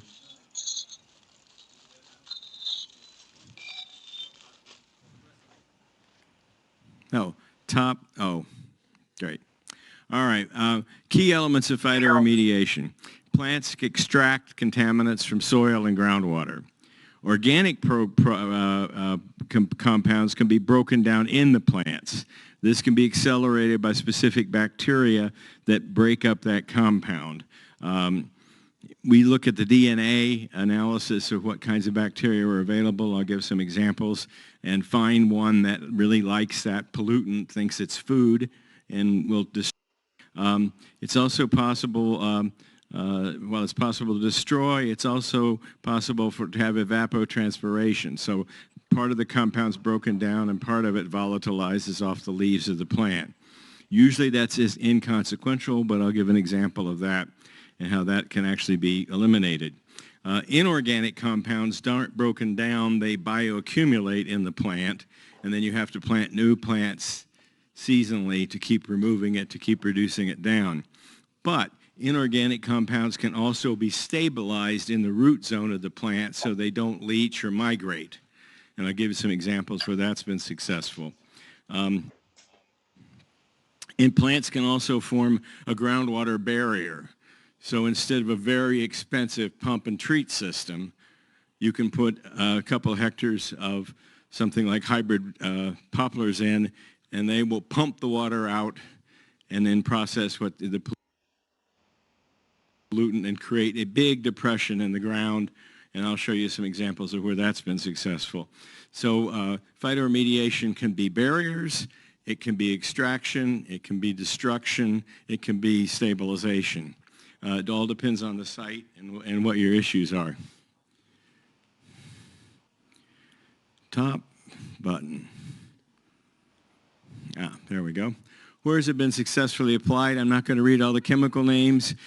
Basically, almost all organic chemicals. We're looking at some, I'll give an example, we're looking at some big nasty pesticides in Poland where we believe it'll be very successful. Heavy metals are a longer period. So if you're going to use a heavy metal phytoremediation program, you need to find a commercial value for that crop that you're going to be cutting down every year. Typical ones I'll use are, examples I'll use in the presentation will be energy crops, for example. And we've got a new one that's really exciting that's even more valuable than energy crops. This is Ohio Superfund site back in 1997. What they did was put in a big barrier, and they managed to get the surface soils to meet the screening levels for metals. Obviously, they were not very high metals to begin with, because metals would take a lot longer than 3 years normally. But in 3 years, they got low level. When you have a wide area of dispersed pollution, there's almost no solution except phyto. Because you're going to go around and scrape the top half meter off 10 hectares, or 3 hectares, or even 2. You're talking about hundreds of thousands of cubic meters of soil that you got to put somewhere, and wherever you put it, you're going to be liable for that if anything goes wrong there. So it's kind of a circular firing squad. So in this case, the metals were reduced, and the groundwater was interdicted by a phytoremediation barrier. Another site in New Jersey, in this case, and is also important, if there's a concentrated waste source on the site, a waste pile or a bunch of drums, you remove that. There's no point in playing with that with any remedial technology, because it'll take forever. If you can find a pile of stuff that's concentrated, you remove that. Or an area in the soil that's very concentrated, just remove that. You can do your dig and dump or whatever with that, but you're talking about tens or a couple of hundred cubic meters instead of thousands, all right? So in this case, they removed a large amount of concentrated pollution. Then they used hybrid poplars for 8 years, dealing with trimethylbenzene and xylenes, and got everything down to non-detectable or standard levels in does it say? It was a few years. The volatile organics go pretty quick in phyto. Same thing in a gas station. Petroleum products are the easiest thing for bioremediation. A lot of people offer bioremediation for petroleum products. Now this one, this was not ours, this is somebody else's. There was no bacteria introduced here. This was just the plants. You can introduce bacteria and greatly reduce these schedules and destroy the compounds much easier. And there are a lot of bacteria for petroleum products. So the question is, how many draft picks do you want to give for what higher ranking bacteria do you want to use?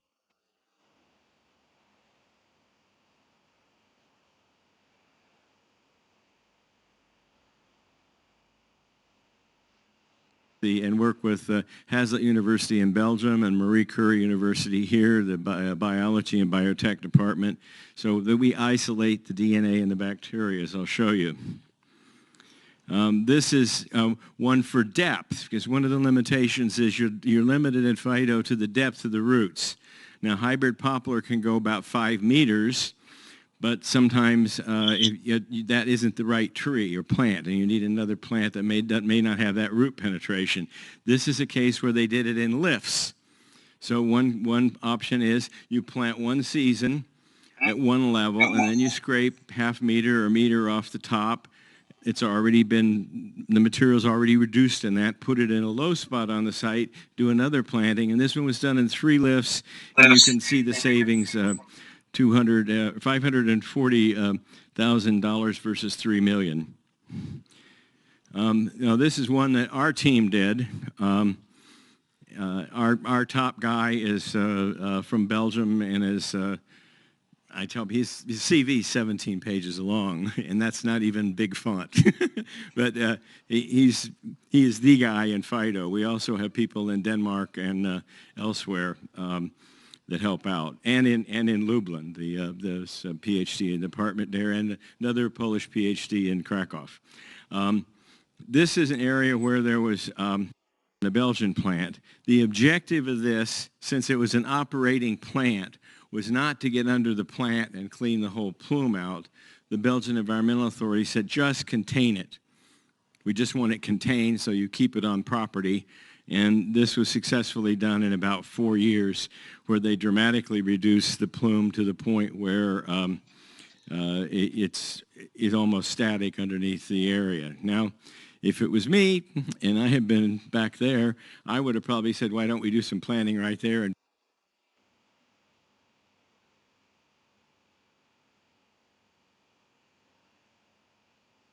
articles, and you'll see on the slides, if you download them, they're actual journal articles on the previous BX site and on this TCE site. They're published in regular environmental journals, so you can get all the details.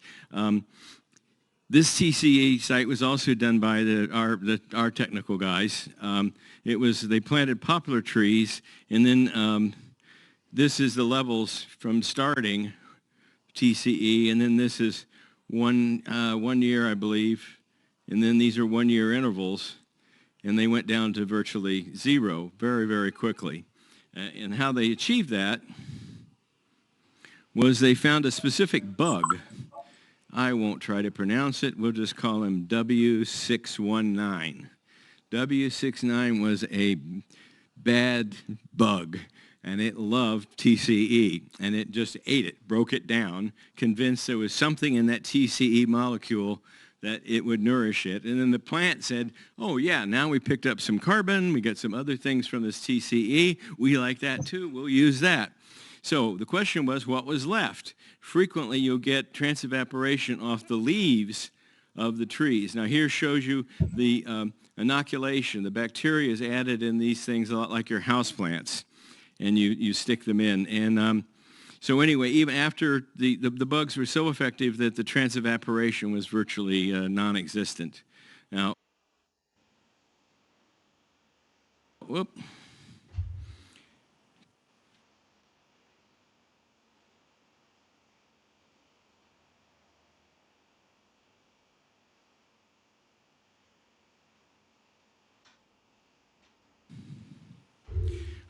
We looked at your voice. The issues we have here is the area where previous gentleman from mining not collecting the contaminated groundwater. It's only collecting some stuff from these ditches right now. The groundwater is over here and goes down.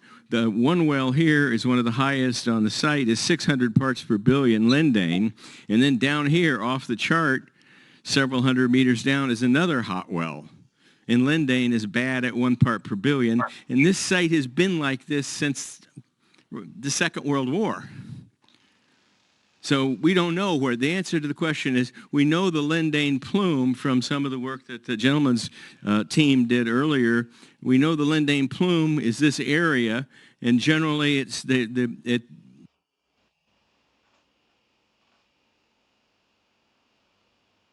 so whatever's happened, in our opinion, the horse is out of the barn. So the idea originally was they were talking about was they were going to encapsulate this for a price of 50 million euro, and then they were going to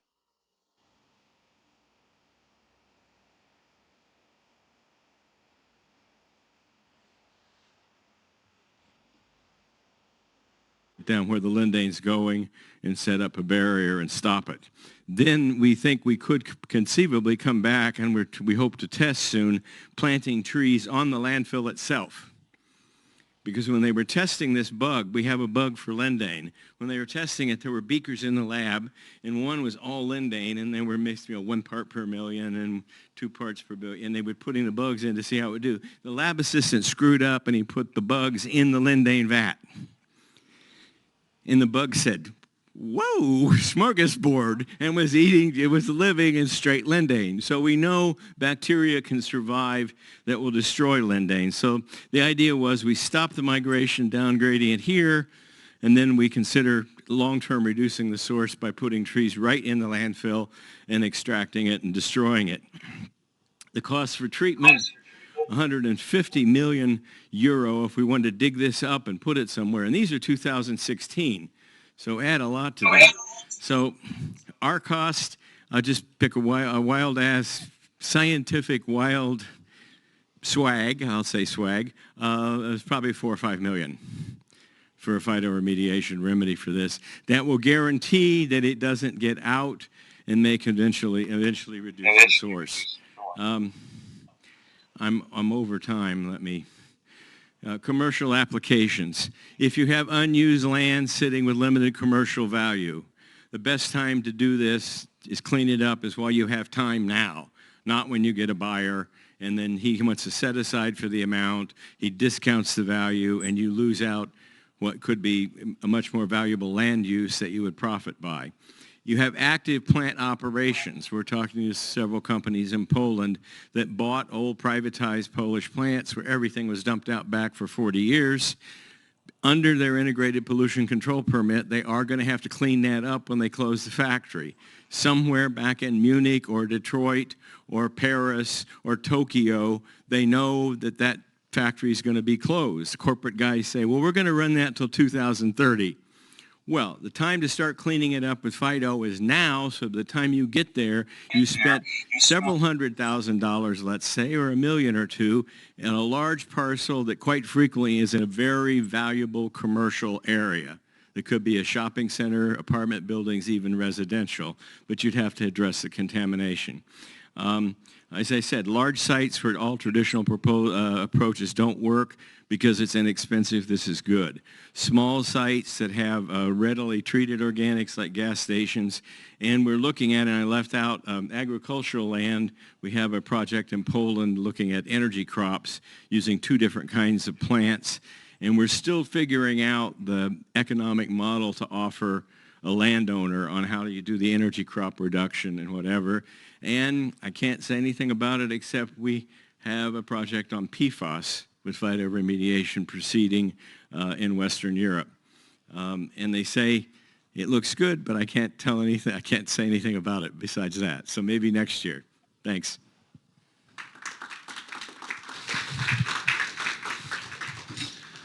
Thank you very much, Randy. Great presentation. I hope we will see more of that in Poland and the entire region, all over, actually. Dziękuję bardzo. Teraz ponownie przed nami Bad Ivy z... Thank you. And I'll give the floor once again to George Ivy of Ivy International.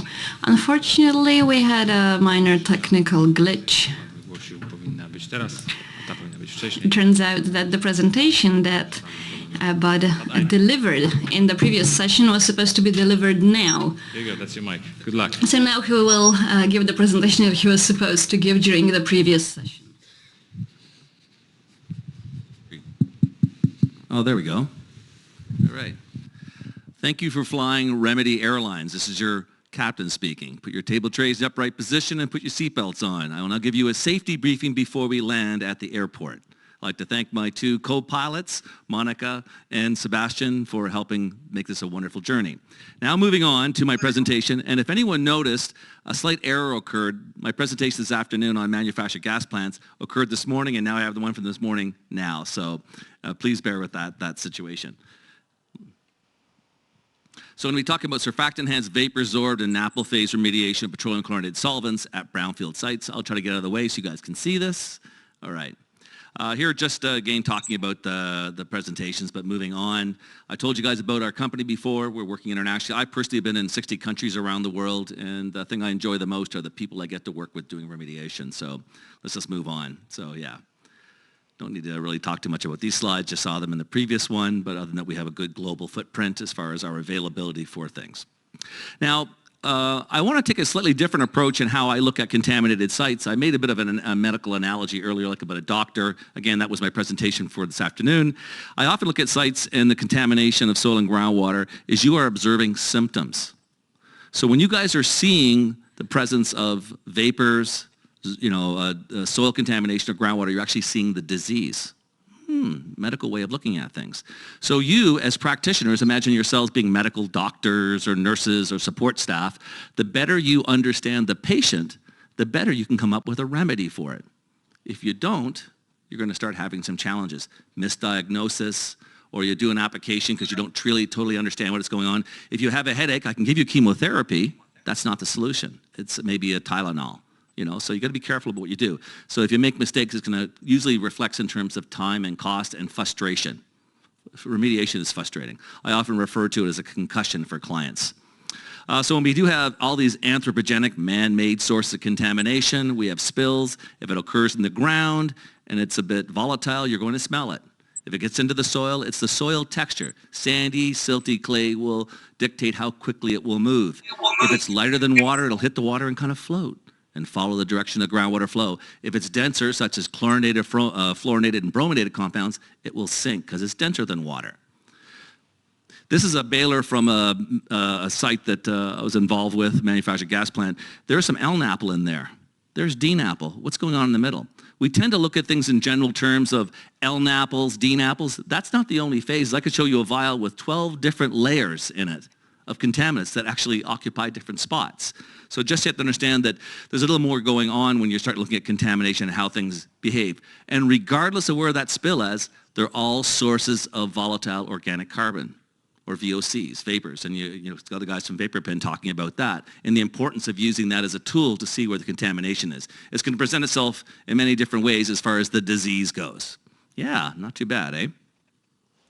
Now I had my graphic artist do up a little drawing here. It's basically soil grains. The blue is groundwater, the green is contamination, and the white is vapors. Vapors that don't come to the surface absorb on soils too because they don't dissolve very well. Yeah, same concept of absorption I was talking about, right? So what's happening when they come together, those contact planes or the oil and the water? That stuff kind of gets to me as a chemist. What's going on? The better I understand that, the better I can treat the site. Again, I have to understand my patients. There's a concept called interfacial tension. You guys don't talk about this in remediation very often or understanding contaminants. I can show you published papers from oil and gas industry that are over 100 years old about dealing with interfacial tension to help recover the oil. They're having a hard time recovering the oil. You guys are doing oil recovery in uneconomical sites, mind you, but you're trying to do the same thing. So these are other factors, what's going on there, okay? So let's look at that. Again, I talked about contaminants that don't dissolve. They're going to phase partition. They're going to stick to soils, and at higher concentration of forming globules, floating or sinking phase. Unfortunately, in those forms, they're less available. So what I want to do is show you ways of desorbing them to make them more available, as I said in my previous talk. Now, I talked about aggregation. As those layers build up, they get thicker layers. They start blocking off pathways. And I want you to understand the openings in soils are very, very small, tiny compared to the diameter of my hair, which is tiny compared to the arteries in my body. And I can clog these up, and they're probably getting clogged up at my age now a bit, okay? So like dissolves like, so what ends up happening is once you got contaminants absorbed, others will absorb onto them, okay? There's just a fresh spill that occurred, and then you actually start getting these layers that are forming. And then I talked about that medical analogy for you guys. If this is happening in your body, what do you think is happening in soil? And once you get oils closing up those pathways, the groundwater will hit it and go around it, just like a pier under a bridge. The water goes around it, not through it. And that contamination is residing inside that pier, inside these trap spore stasis. And there's a term called caking and bridging as geological terms for what happens. And these are blocked pathways. If I have enough blocked pathways here, I'm going to go to the hospital with a heart attack. So our sites are experiencing the exact same thing. So you have to get over this. Fortunately, there are remedies for this, okay? So interfacial tension, we all know about water. It's surface tension of 73 dynes. Ever do a belly flop in the water where you jumped in as a kid and, oh, that hurts my skin. Ouch, ouch, ouch. If you did a swimming pool full of ethanol, which is in beer and wine, and you did the same belly flop, you're like, oh, it didn't hurt. But you'll also go through that column of water and hit your knees in the bottom of the swimming pool because the surface tension is about 21 dynes. Most contaminants are in the low 20s where water is 73. So you start to think of it in that terms, it's quite different, isn't it? Yeah. So that explains why when you have free phase stuck in geology, the water hits it and goes around it. Now the other thing we don't talk about is that contact plane that you're seeing here is that when you have that chemistry on the one side, the oil side, it reorganizes itself. What? It can do that all the time. Chemistry is not stupid. It does. It reorganizes itself. It actually goes from being 23 dynes to close to 40. So it really pushes back the water. So the water, again, goes around. It doesn't get in there to treat it. That becomes a problem. Again, there's ways to solve this and improve this. And there's some L-napple and D-napple. These are from actual sites that I was involved with. So again, what we do on a selective basis is we want to grab onto the ear, the nose, the arm, the hand, the foot of the molecule, desorb it, whether it's sorb phase, globule, or floating or sinking phase, and get that back in solution, where then you guys can do any physical, chemical, or biological approach you want to do and make it work better. Remember, I'm not a physical, chemical, or biological system. I'm not that funky little bacteria he was talking about that was like in eating lindane, but I can actually make stuff work better for even things like phyto.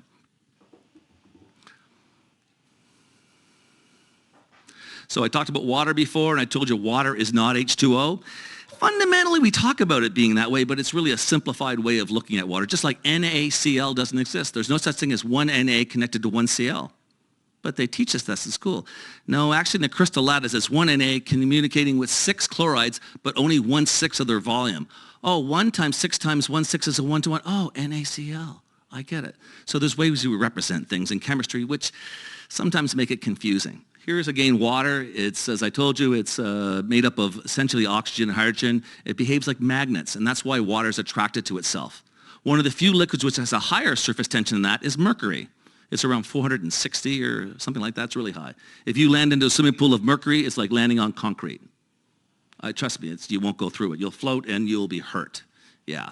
So again, we talked about this formation of this 3-dimensional cluster. This is what you're pushing and pulling in the ground. This gives rise to the surface tension and the interfacial tension of that contact between the oil and the contaminants, right? So if we can change this from that to smaller, I can get access in there. I can do whatever I need to do, improve the availability of the contaminants so you guys can then work on them better physically, chemically, and biologically. And again, overcome interfacial tension. So if the water goes from 73 dynes to 40 and the contaminant sides are around the same, oh, that's gone.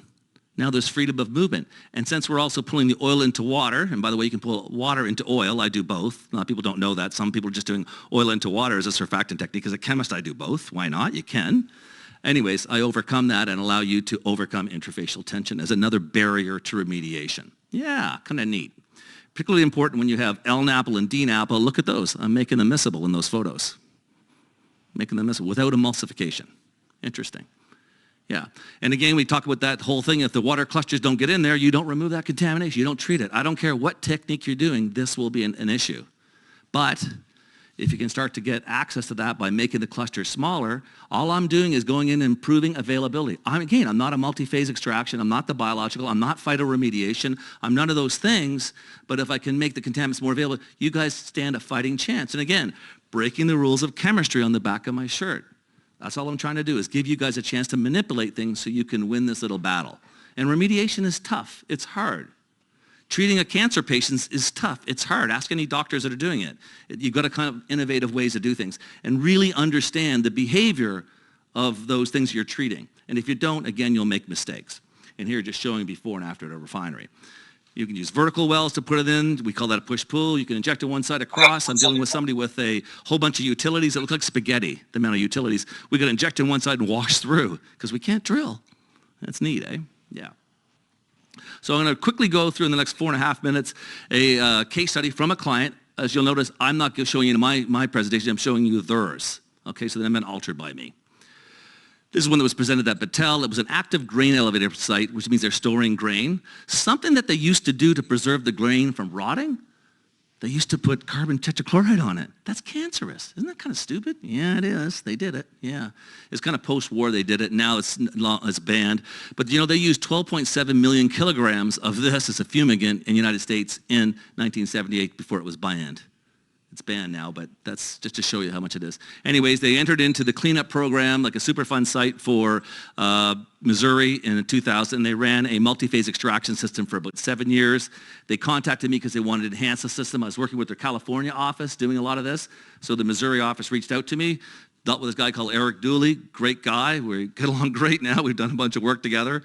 And I wanted to see if I could help him go from this scenario to that and get his contamination out. He designed a multi-phase extraction system that I would give a 9.9 out of 10 grade for. It was really, really good. Really, really good design. But it could only do so much. So there's the site layout. That's kind of where the multi-phase, they call it dual-phase vapor extraction. I'll say multi-phase because that's what it is. You know, and there's a groundwater flow, so you can just imagine what the contamination is. And there's the original above-ground storage tank that leaked. This shows some of the wells that they wanted to do some injection and push, pull, and a couple cases where they injected here and they pulled across to another well during the pilot. They were doing their due diligence. We actually went in the lab first to show it would work. Then we did a pilot, then we go to full scale. So the pilot was involving just a few applications. And this is the conditions that they had in here. This is over 300,000 micrograms per liter in the source zone. Let's see what happened after 7 years of multi-phase extraction. It didn't fail, but it didn't get a medal at the Olympics. Let's see what happens. That's what happened. Okay, before and after. So it did do something. This hot spot in the center, just as hot as it ever was, but they wanted to find a way to interpret it. So Eric actually did a drilling program, and he found there was all this contamination still stuck in the soil, bridged up pretty much like I explained to you guys, interfacial tension issues and so on and so forth. So we got involved. They talked about the carbon tetrachloride removal over that 7 years of 690 gallons, or since we're in Europe, 2,612 liters. The dissolve phase, 9.5 liters, but they had to pump 28,378,500 liters. Do you know how expensive that is to treat? It's really expensive to treat that much water. It's a heck of a lot of water to be pumping to try to treat that very small amount of contamination. So the value per liter was massive. Yeah, this costs well over $1 million at this stage. I won't get any more details. Now, what's interesting here is, remember I talked to you guys in my previous talk about diesel? What's going on here? There's the chlorinated solvent. There's diesel here. I learned on the site that they had a diesel L-napple plume. I said, we got to remove that too. I said, have you noticed that some of the chlorinated solvents are stuck in with the diesel? Go, yeah, how did you know that? I'm a chemist. And that's what happened. So we treated both. But I'll be basically focusing on what we did with the chlorinated solvents. I explained to you how IV-Sol works, so I won't spend any time on that. We're increasing availability, and I specifically want to make those available as you're seeing in these photos here. So they basically picked a few of the wells to do some injections and extractions. The first examples, they saw a moderate increase in the carbon tetrachloride. They're like, wow, this is interesting. Then they did some other applications. They did the sweeps. And this got interesting because then they started seeing influent groundwater concentrations at 8,100, was the highest ever recorded by 50%. They've been running this for 7 years. They did a lot of data because the Superfund sites, they got the money for it. The influent groundwater concentrations were over 400% greater than ever average. And remember, some of those wells they're pumping from are pumping clean water. That's even diluted, over 400% increase. So we were doing something positive. This led to them wanting to do a full-scale application. Here's some of the groundwater data. Oh, sorry. Here just shows when we did the application. This is at basically 10:27 in the morning, and this is showing in the afternoon. Look how rapid it went from 390 to 4,400. So when we injected it, it works on contact. I'll jump ahead a bit here for you guys. They also used rhodamine dye to monitor what was going on. And this just shows the graph of the results, and you can tell where we had the pilot scale here and the full scale there. And the influent groundwater concentrations were at 30,000 micrograms per liter, 500% higher than ever seen before. There is a situation before IV-Sol, and there's a situation after IV-Sol. I'll jump right to the concluding slide because I want to bring up something really quickly. Look at the reductions we realized in all those things. But here's what I want to talk about from a sustainability, from Paul's talk this morning. Our cost for IV-Sol was around 50,000 euros. The work that they'd done for the previous 7 years was over $1 million. Interesting, eh? Yeah, it happens. Site's been since closed. I thank you for your time.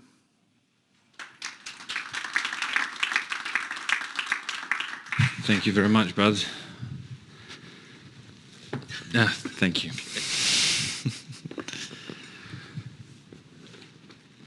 Thanks. Szanowni Państwo, jeszcze jedna mała wzmianka. One more thing that I would like to mention.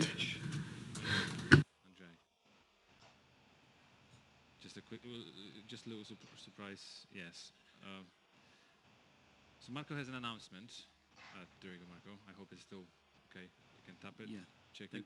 Thank you, Sebastian, and I want to announce that the two documents on in situ chemical oxidation and soil vapor extraction in Polish language are now published in Lion Environmental website or Remedy website.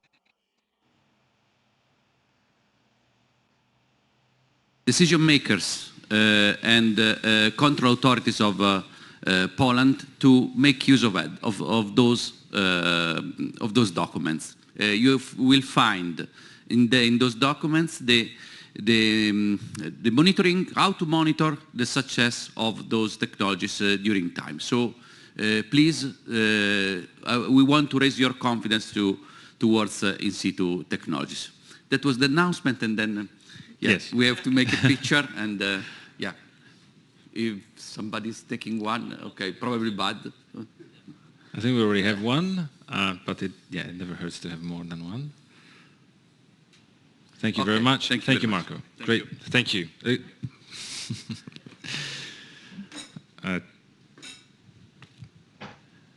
Remediacja wód gruntowych zanieczyszczonych arsenem.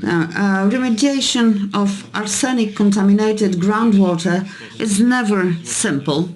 It requires a comprehensive approach. And now, Dr. Sami Al-Nayem, representing CDM Smith, our partner, is going to tell us about some remediation of groundwater. At the stage.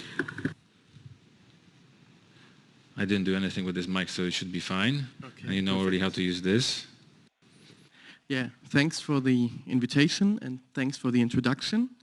As already said, my talk is about groundwater remediation and active mobilization of an arsenic contamination. And at first I want to give you some insights of the project history and the soil remediation, and in the second part I want to talk about the groundwater remediation, so from pump and treat to an active arsenic mobilization. And the site is located in southwest Germany. And here you can see the factory, the chemical factory, around 1926.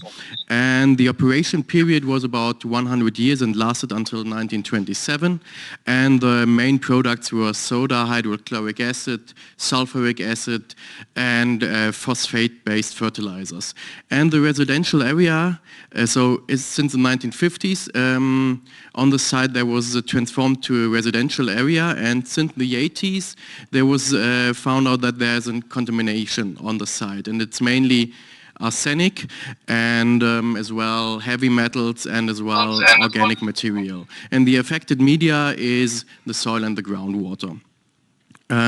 Here you can see, just a short notice, a picture of the residential area, and in the red dots you see the former site of the chemical factory.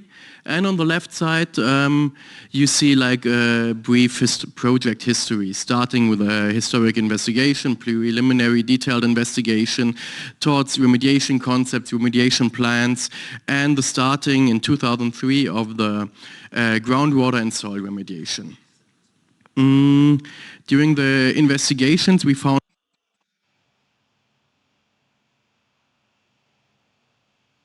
sources. These are these drainage pits you see on the left side, and there the waste from the treatment of hydrochloric acid gas was disposed. And these are the main contaminated sites, or the main sources for the contamination in the groundwater. As well, we have a contamination over the entire factory premises, so a non-point entry, a diffuse one, and thus we have a lot of contaminated soil at the site.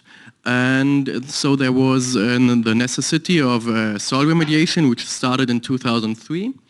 And as you can see on the picture, that was a combination. Here you see the excavation up to 3 meters depth, depending on the contamination at that specific points. And it was a combination of excavation and the installation of an impervious layer to prevent the further drainage of seepage water into the groundwater. As you can see, the installation of the impervious layer on that picture. And some keynotes of that, the excavation mass was about 180,000 tons, and with this, about 50 tons arsenic were discharged. And the construction time was about 8 years, and the costs were 68 million euros, so quite a lot. So in the second, or in the main part, I want to talk about the groundwater remediation. As you can see here, it's the arsenic plume in 2011, and you see in the red as well, you see the former factory site, so the borders of that, and the expansion of the plume was about 1,000 meters towards the groundwater flow path, and the main concentrations were on the western border of the former factory site with about 1,000 microgram per liter. This exceeded the former intervention levels of the former regulations, which were 50 microgram per liter by far. So nowadays we have intervention levels of 10 microgram per liter. And as well we have a shifting of arsenic vertically and horizontally and towards a water protection zone. So there was a definite necessity for a groundwater remediation. And that started in 2003 with the hydraulic safeguarding by pump and treat method and the installation of 4 extraction wells taught in the plume and the re-infiltration on the sides of the plume. So the pumping rate was about 32.5 cubic meters per hour. And here you see the remediation operation. So it's mainly based on, as I said, it's pump and treat technique, and the treatment technique was coagulation and precipitation. And the availability was constantly very good, and also the plume was captured entirely. So that worked quite well. But however, after more than 10 years of operation, there was no long-lasting reduction of the arsenic content in the contamination center. So we still had these big red dot with about 1,000 microgram per liter. And we had costs of about 600,000 euros per year. So there were challenges or questions we were asked, and we were also asking ourselves. So, and mainly it was, is this going to be pump and treat forever, or do we have another solution for that? And is the discharge of arsenic, so the amount of arsenic we get out of it, which was about 50 kilo per year, is this proportional to the costs we have at the site? So there was definitely optimization needed, or investigation of optimization techniques. Thus we did different actions. I want to talk about them in the next slides. I guess I will skip that one. This is mainly a summary.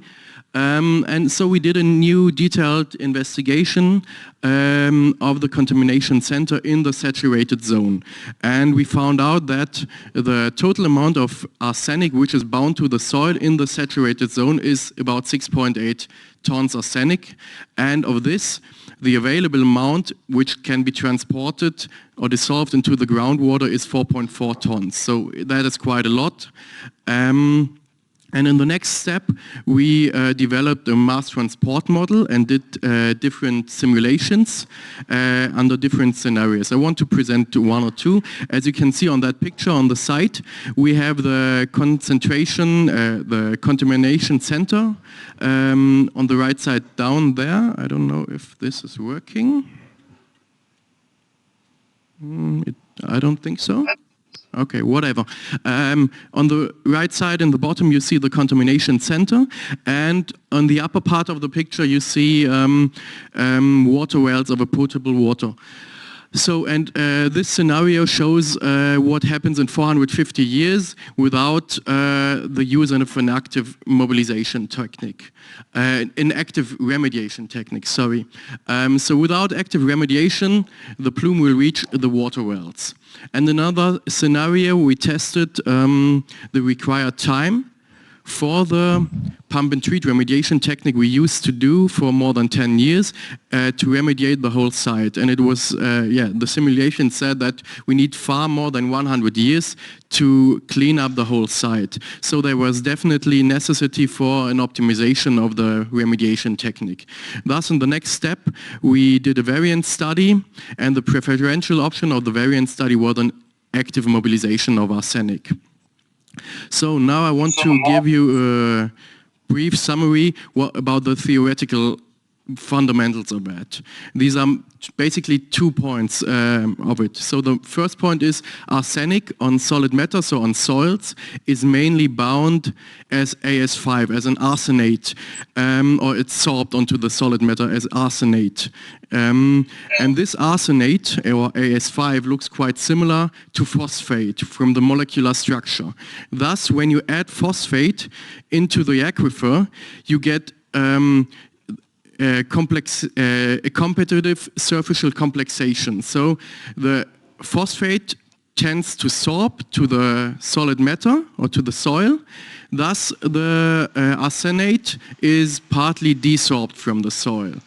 This is the first step, to desorb arsenate or arsenic by adding substrate, a phosphate-based substrate. And in the second step, under optimal conditions, arsenate, so AS5, is reduced by microbes to AS3. And AS3 tends less to sorb onto solid matter. So AS3 is more mobile.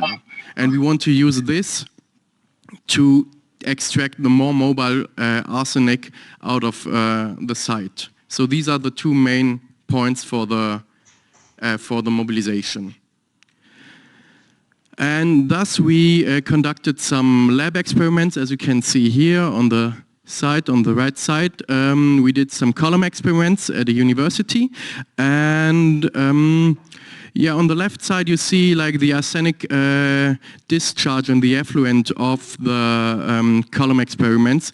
And we see like a high increase of arsenic in the effluent due to the addition of phosphate. And we see like a peak as well, but we see that this is very promising for an arsenic mobilization. So these were our first results, and then we had to focus on these and say, okay, we need to do some more experiments on that.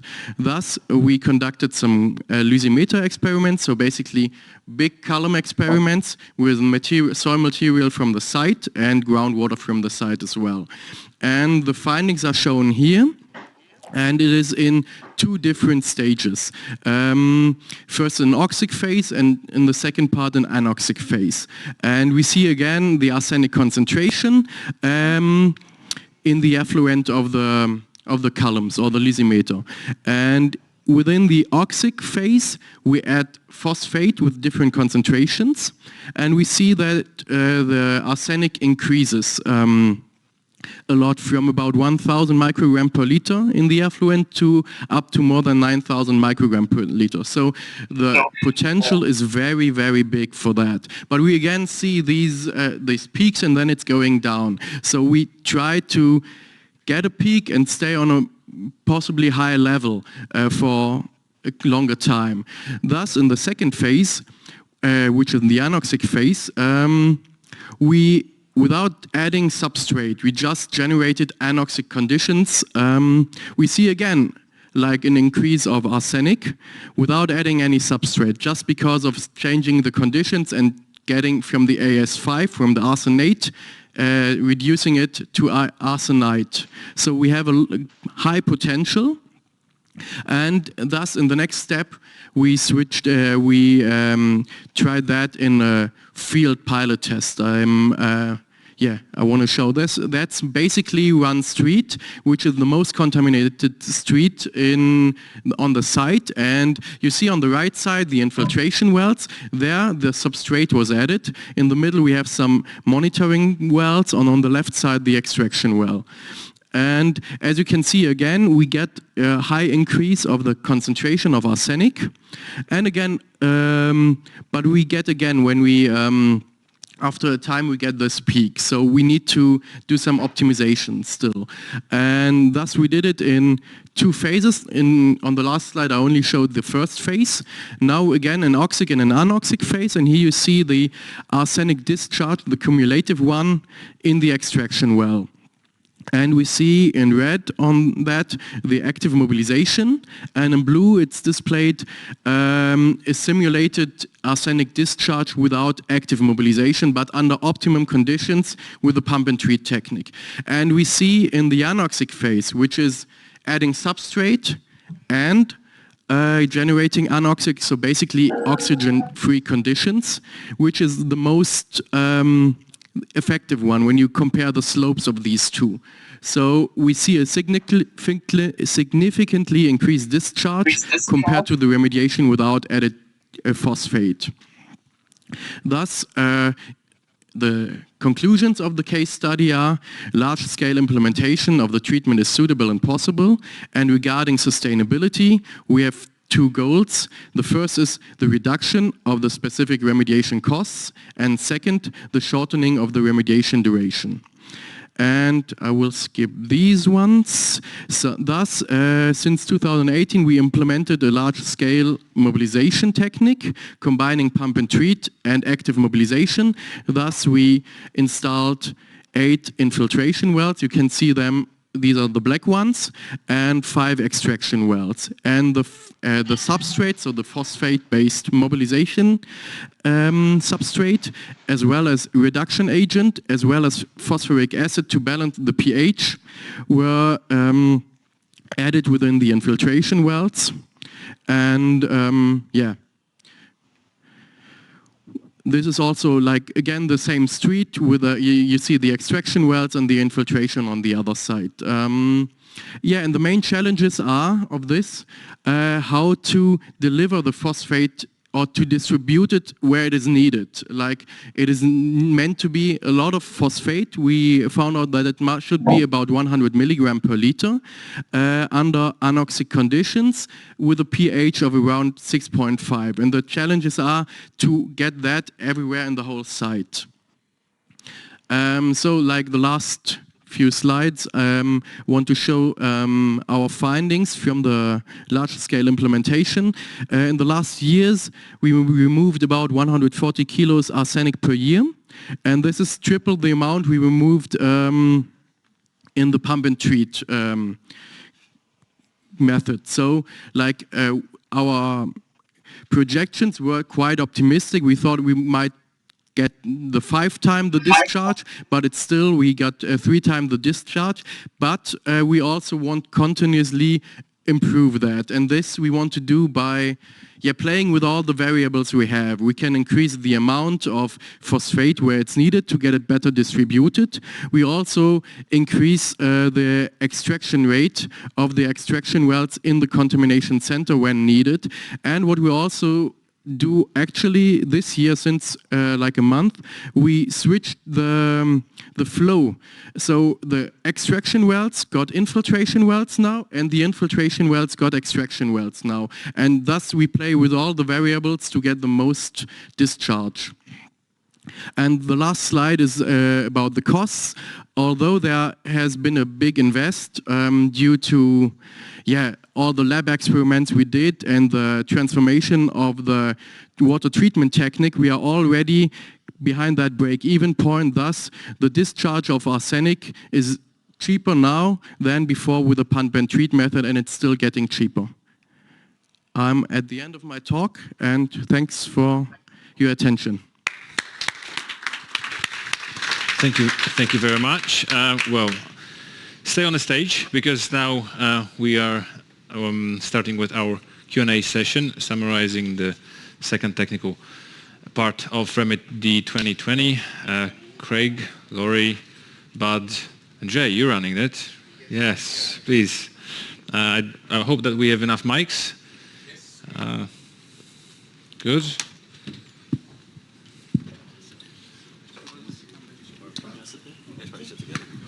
So I see that this panel will be run, and then Randy, of course. I see that this panel will be in English. Szanowni Państwo, ten panel będzie prowadzony. This panel will be hosted in English by Andre Kiradia. No, it's all in English. Yeah. It's all in English. Good luck. That's all right. Okay. This is for Craig and Laurie. We'll start just with them. I think I touched upon some of the issues in the presentation of SVE, and you spent a lot of time on conceptual site models. But I wanted to, again, just focus on where the costs would be reduced by developing CSMs and implementing them in order to move treatment more quickly, particularly for volatile compounds that are susceptible to treatment by SVE. So, I think the cost savings is if you do the correct conceptual site model and if you use screening methods to begin with, such as using the vapor pen and with a PID, you can really define a site really, really quickly so that you can, when you start to spend the real money on drilling and remediation, you know, you have a better idea where you have to apply that money. And so it's almost, if you think of soil gas as sort of looking at the world like with your glasses off, for me, I can understand that. A lot of you may not. But you can see what's out there, but you really don't have it very well defined. Then you can do the laser focusing with drilling and other things once you see, okay, well, that's where the contamination is. That's where I need to go over and look around. Instead of just starting out drilling and starting out putting in monitor wells, you end up wasting so much time and effort doing that if you're just blindly kind of going along trying to figure out where it's supposed to be. So that's where you really save money, is if you can early on screen a site with, and then develop your conceptual site model around that. I know that here in Poland we spend a lot of times with geoprobes because they're quick and easy and seen as being less expensive. But I think in the long run, as you pointed out, if you don't hit that target by drilling at that moment, you can be right next to something and find out that it's not there. You don't see it. So. Yeah, exactly. As we were pointing on our case study, they had thought the area was over by those green squares where they thought the issue was, and that's where they were going to drill, and they would have totally missed it, because if you drill, you have to be right on your source, whereas the soil gas, you just have to be close to it. So it's a way better way to screen, and you're going to save money that way than guessing and wasting money drilling on a spot that you don't know it's correct or not. Okay, Bud, as we move along. Sure. We've had a lot of you today. But I do understand that the emphasis, as we're trying to do this discussion to bring it in relation to sustainable remediation, is, again, as mentioned earlier, this how to expedite cleanups, how to especially get the more recalcitrant compounds, meaning that are stuck, not just for treating, but are stuck and not making themselves available in the subsurface, how to move them closer. And just to maybe briefly touch upon the use of surfactants to enhance operations like ISCO. Yeah, that's a great question. We have a number of companies that sell those products that we deal with globally. And when you're applying ISCO to a site, I mean, I'm a chemist, so of course I have to like chemistry. But if you have somebody who's trying to apply ISCO and you have like a floating product or a sinking product, stoichiometrically, it's extremely expensive and it's not clever. Okay? There's a saying in the United States, when you apply ISCO that way, we call it, with a D in front, I call it disco, and the D means dumb, because you have to do it properly, you have to understand the patient. So, but if you go in and use surfactants, for example, as a first step to remove that floating phase of things, then the subsequent application of ISCO or ISCAR even is so much more effective. We've also seen in some research work we've done where, as you know, with certain types of oxidants or reducing agents, you have to use an initiator to kind of get them going. We're finding by increasing the availability of the contaminant to the oxidant, and sometimes we're combining them together, you don't need very much of that, or none at all. That's been very interesting. But the whole thing is, imagine the oxidant's in there working, and we're desorbing the contaminants off the floor, the ceiling, the four walls, so that it's like having better contact. The results are so much better because you're increasing the reaction kinetics. So it's a great thing to do, not just physically, biologically, but as you're saying, chemically. Saves lots of money. Well, thank you. Sammy, I have a direct question about your project. And I hope you don't mind, your extraction wells and your infiltration wells are really close together. Was the contamination that close? I mean, you were treating just one little piece? You know, they were just like right across the street.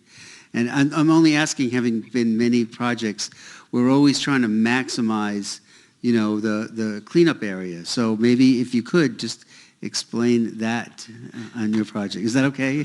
Sure, it is okay. Okay.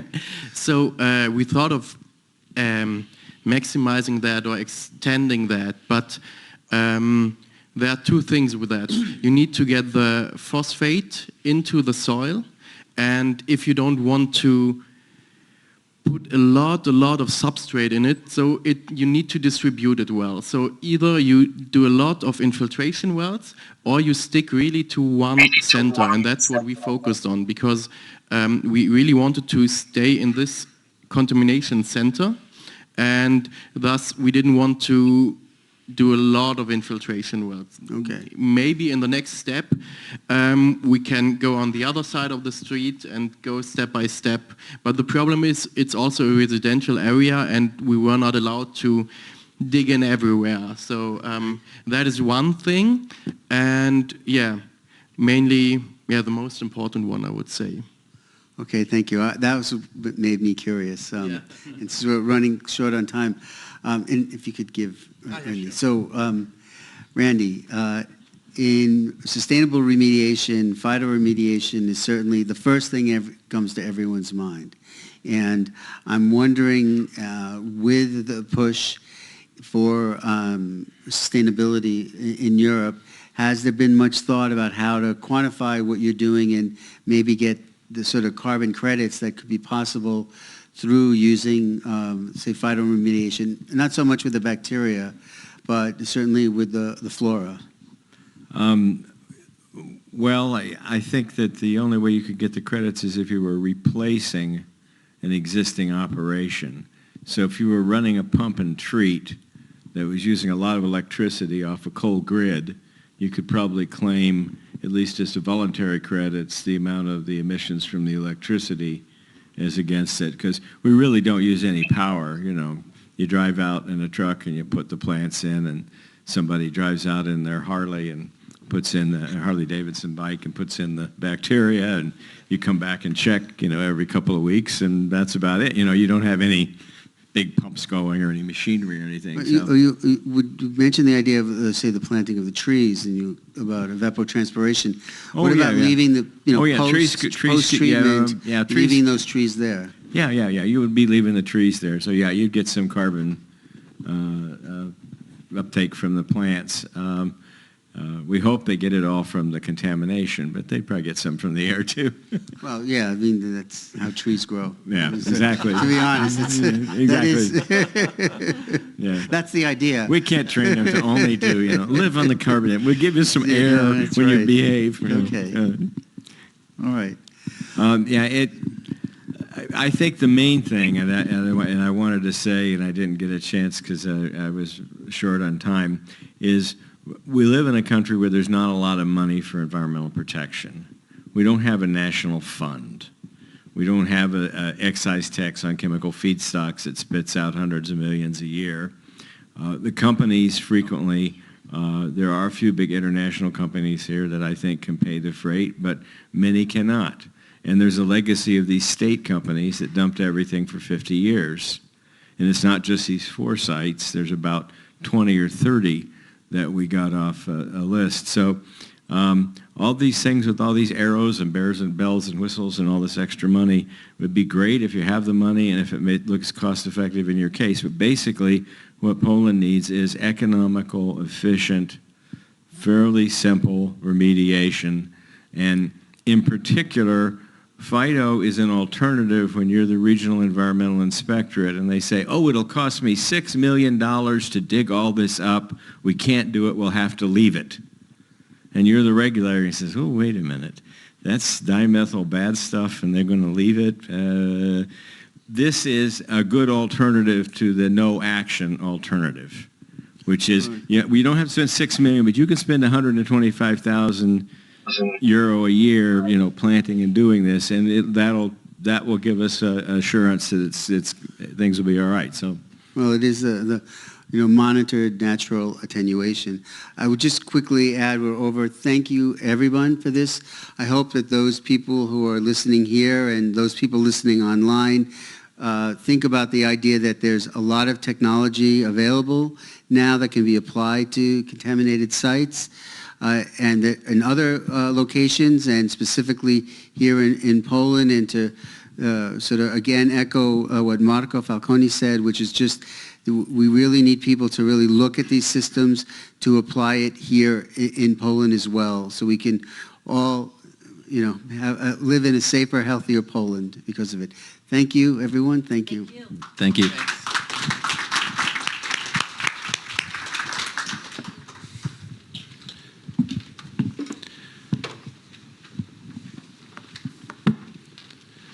Teraz zapraszamy Państwa We'll take tutaj na sali na krótką przerwę. A short coffee break.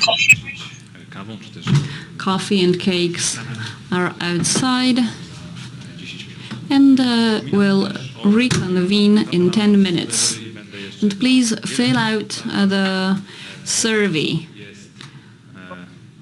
Configuration, depending on your sampling needs. Following its introduction in 2011, the vapor pin has become the worldwide standard in vapor intrusion investigations, source characterization, mitigation and pressure testing, active soil gas sampling, and long-term monitoring.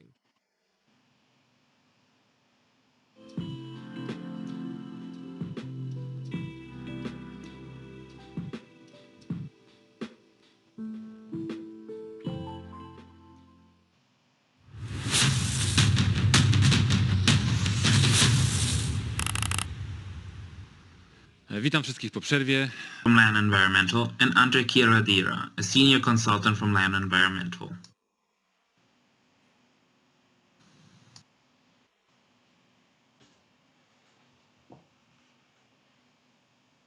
First of all, we have to understand how ESG intertwines with real estate. The use of an ESG standard framework for commercial and residential real estate, particularly by governments and developers, is an opportunity to realize assets during the course of development. As public awareness grows about the issues surrounding ESG, rehabilitation and reintegration of environmentally distressed properties into the market increases the value through substantial social impacts, environmental benefits, and tapping into current financing opportunities.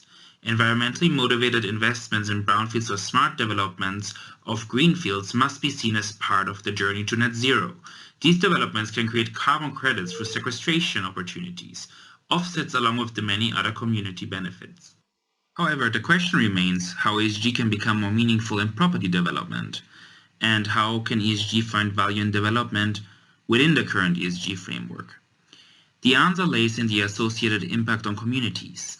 The effect of ESG in the property development goes much further than the environmental influences. Property development and investment can find resources and green financing by meeting the definition and standards set out in the EU taxonomy. The key is development that aligns with ESG goals. These types of financings are directly tied to these goals no matter what your beliefs are regarding sustainability, and therefore be viewed as economic opportunities as well. These non-conventional financial vehicles support the goals set by climate agreements and move towards emission reductions to a net zero by around 2050. Included in these goals are improvements to the community, biodiversity, and environmental protection. These goal benefits are also set at the heart of sustainability and are seen as the common goal of green financing. To grapple with societal changes that ESG calls for, they must include improvements to health and the environment. These are the benefits that are being sought, and as such reason to commit resources towards such actions. Therefore, we must understand what are these goals impacting our communities. ESG goals are based on criteria set by government, lawmakers, investors, and ESG reporting organizations who also score ESG performance. ESG at its core is a corporate government investment framework, which means in practice that companies that adopt ESG principles should consider, measure, and report the environmental, social, and governance aspect of their business alongside its financial considerations like profit, expenses, and growth to progress over time. On the other hand, investors will take into account companies' ESG scores alongside their financial attributes when deciding whether or not to invest in them. Meaning ESG is a quantifiable and measurable rating system, representing sustainability goals and standards. What is important to remember is that there are dozens of different frameworks for measuring ESG ratings and scores, whereas carbon is carbon, and we are not yet able to define a clear trajectory on how to measure ESG in a company's daily operation. Sustainable goals are also set by standard groups like the GHG Protocol, but are more science-based and standardized. The SDGs, another sustainable acronym used for Sustainable Development Goals, are built on decades of work by countries and the United Nations, including the UN Department of Economic Development and Social Affairs. They are a collection of 17 interlined global goals designed to be a sharp blueprint for peace and prosperity for people and the planet, now and into the future. However, fundamentally speaking, sustainable investing defines the very essence of green financing, where all investment strategies are actively considering sustainable solutions. Since the Industrial Revolution, finance has been a powerful enabler of human progress. But now the finance industry needs to understand how SDGs and subsequently the ESG goals will reshape the investment landscape, green financing. The time to incorporate the concept of true long-term investment has come, which requires capital to support investment opportunities that secure a sustainable future for our communities. Green financing is a set of financial regulations, standard norms and products pursuing environmental objectives to facilitate energy transitions with the adoption of the Paris Climate Agreement, demanding business to create finance flows with a pathway towards low greenhouse gas emission and climate-resilient development. Today's financier and the financial industry as a whole look ahead beyond today's market. For example, there is no global price on carbon to drive investment from fossil fuels to renewable energy. But we know to keep global warming below 2 degrees Celsius, a carbon bounty will come. Thus, investors can no longer ignore the shift towards green and renewable investment. After all, the UN has already been working with countries with financial regulators and finance sectors for years to align the financial system to the 2030 Sustainable Development Agenda, to direct financial outflows to support the delivery of the Sustainable Development Goals. The capital allocated today will shape ecosystem and the production and consumption of patterns of tomorrow. This is at the heart of what is expected from green finance. A few funds are already trying to save the planet by tearing down the old venture capital system. For example, the US headquartered firm Energy Impact Partners, a VC firm focused on climate tech, just launched in Europe a $400 million fund, backed by a large number of corporate energy suppliers like Microsoft's Climate Innovation Fund and even oil and gas multinationals like Shell. Dating back to the first decade of the 21st century, green bonds became a part of a larger trend in socially responsible and ESG investing. Green bonds are sometimes referred to as climate bonds, but the two terms are not always synonymous. Whereas climate bonds specifically finance projects that reduce carbon emissions or alleviate the effects of climate change, green bonds represent a broader category of instruments related to projects with a positive environmental impact. Typically, a green bond is a type of fixed income instrument that is specifically earmarked to raise money for climate and environmental projects. Issued by banks like the World Bank, that is a major issue of these types of bonds. It has issued 14.4 billion of green bonds from 2008 through 2020. These funds have been used to support over 100 projects around the world, largely in renewable energy and efficiency, clean transportation, and agricultural and land use. What we need is to scale up environmental beneficial investments if we want to achieve the SDGs through these new financial instruments and policies like green bonds, green banks, carbon market instrument, all known as green finance. Green banks and green bonds have the potential to support clean energy developments by supporting ideas like financing the redevelopments of brownfields through remediation projects. Projects like these are giving many advantages of green banks, like offering better credit conditions for clean energy projects. Development projects, either brownfields or greenfields, can be part of a net zero trajectory, which offsets for unavoidable carbon emissions. Remedial goals in property development must now include processes that work towards achieving net zero.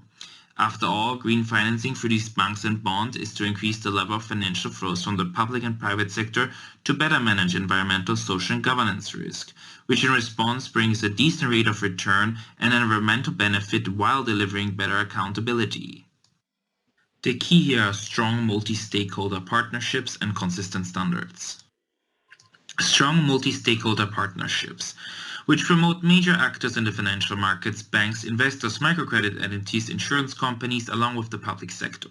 The scale of the challenge and the speed of change is required is so large and so complex that the availability of technologies and finance is not enough. A strategic, cohesive response is needed from all stakeholders, not just companies, but also investors, governments, banks, and civil society. The longer we wait, the harder it will be. Achieving this unprecedented collaboration requires external expertise to bring different stakeholders together to identify and bridge gaps, so that all works towards the common goal of net zero. However, the different stakeholders don't have all the information that they need. Lots of companies publish sustainability data, but if it's fragmented and the way it's collated and published is inconsistent, it makes assessing data particularly challenging. The consistency of data is one of the biggest challenges in creating the incentives needed to drive investment. We need a shift to consistent, independently assured and verified sustainability reporting. It must be as vigorous as financial reporting, where standards are consistently applied around the world, or at least continents. Until there is consistency and verification, the stakeholders won't have the trust that is needed in what companies are doing to tackle climate change.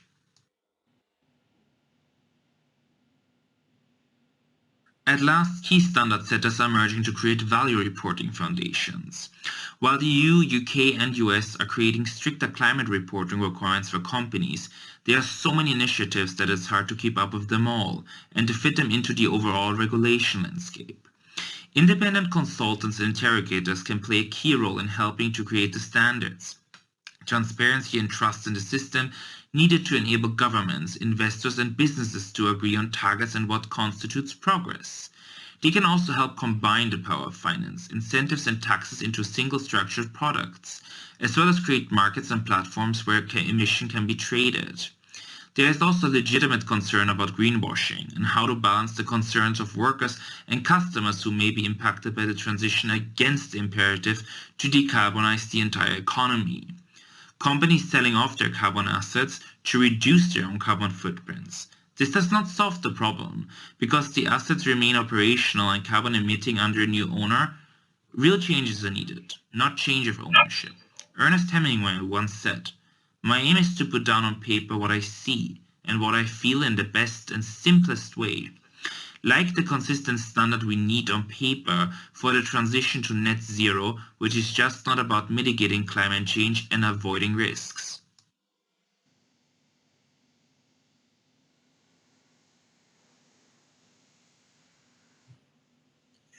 And now for my portion of the presentation.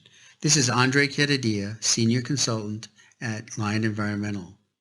Businesses have been called to begin the journey to net zero. Net zero accounting is to include routine operations, but also non-routine undertakings. A remediation project is a non-routine action that needs to be part of the annual carbon footprint. First, for its impact on carbon output, but also seen as an opportunity for carbon reduction. Neglecting to consider this resource-intensive effort can result in a setback in the goal of net zero and to skew annual carbon reporting. The measures taken in an environmental effort need to include accounting for energy consumption, involuntary emissions, and logistic chain additions. In this framework, companies must understand the impacts of their environmental activities and to assess the opportunities for emission reductions. A remedial process necessitates a comprehensive calculation of its carbon footprint, an analysis of results, and crucial contributions, where to measure the reduction of emissions, and to do so in line with science. All systems follow the laws of thermodynamics and as such can be quantified in an equation. It is important when evaluating what is being counted is to follow the energy or to follow the money. How is the effort being powered? Are there alternatives available? What materials are being used to address an environmental release? Switching to renewable sources can be a possibility. Instituting work plans that minimize outputs to essentials and eliminate non-critical components. The rule to the journey to net zero future is to plan, plan, plan. What is paramount is to take actions where measurements can be made that can work towards overall benefits. The co-benefit is that environmental projects can also deliver benefits to local communities and to biodiversity. These are all part of the ESG goals. From an ESG perspective, a remedial project adds social elements along with the environmental benefits. This means there is more to a remedial cleanup than just the possibility to minimize carbon. So what are we talking about? The net zero value of a remedial project can be broken down into carbon offsets and carbon insets. First, the definition. Carbon offsets are a reduction of carbon emissions achieved by trading or buying from international brokers and retailers measurable tons of carbon dioxide equivalents that are removed through investing in projects that directly remove carbon through renewable energy sources. So the joke. What is the sound of a tree that is not cut down in a forest? Cha-ching. Carbon insets as a form of carbon emission reduction by the implementation of nature-based solutions, reforestation, agroforestry, renewable energy, are added into the company supply chain. They create carbon sinks.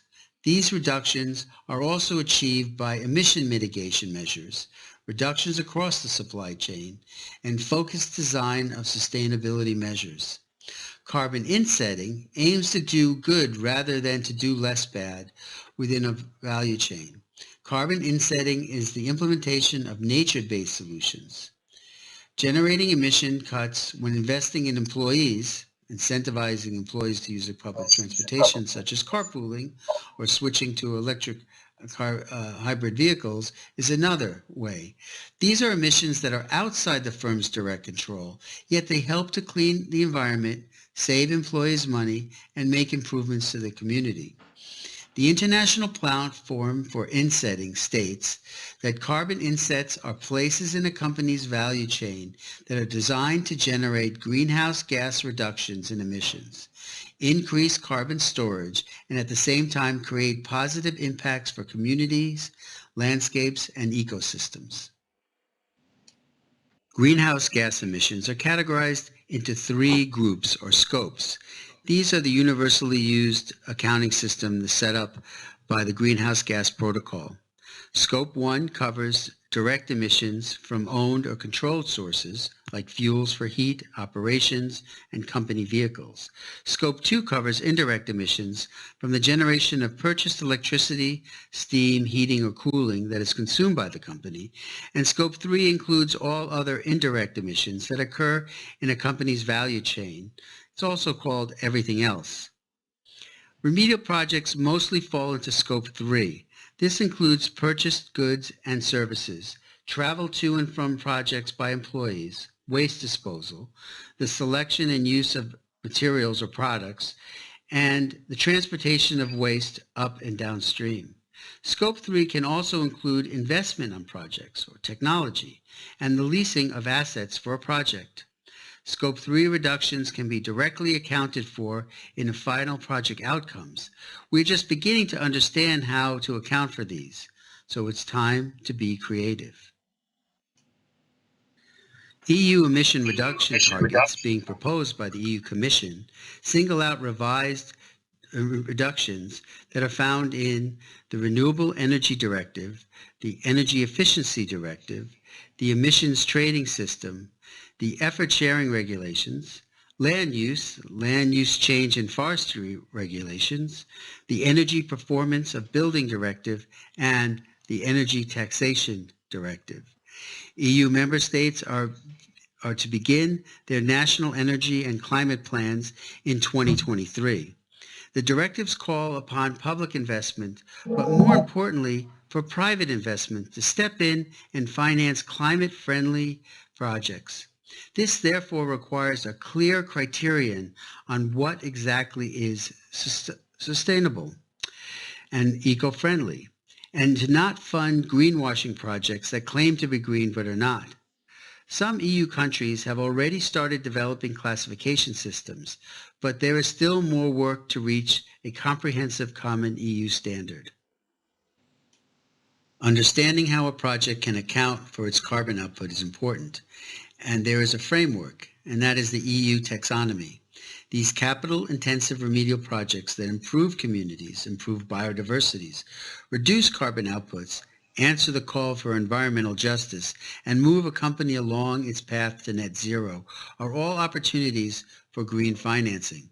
This includes financing for new technologies, improved economic outcomes for brownfield development, and the creation of carbon sinks. These can be all candidates for green investment.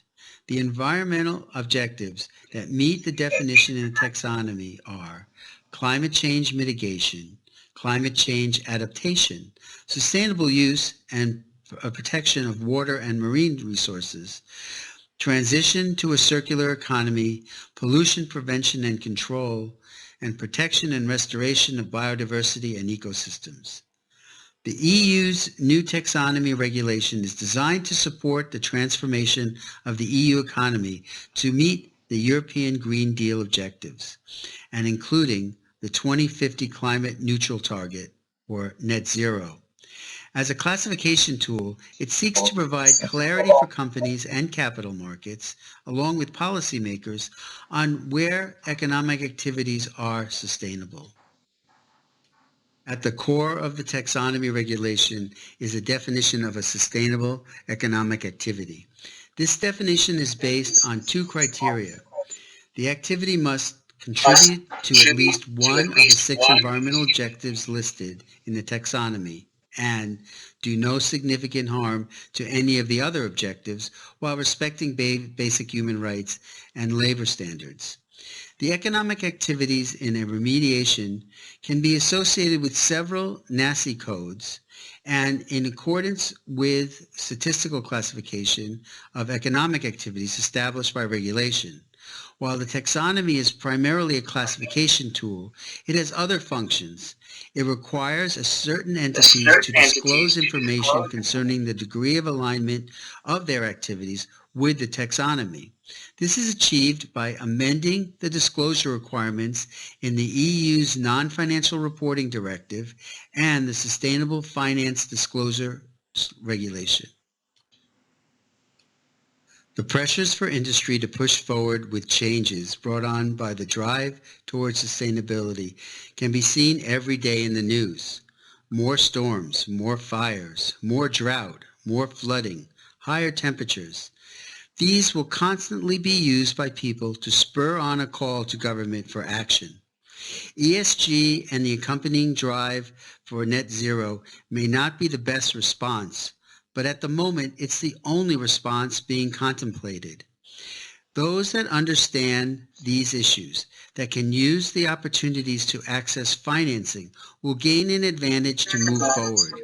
In a conference this month, Nobel Prize recipient, public advocate, and former Vice President of the United States, Al Gore, adroitly said, "The sustainable revolution has the magnitude of the industrial revolution, with the speed of the digital revolution." Words to think about. Thank you very much.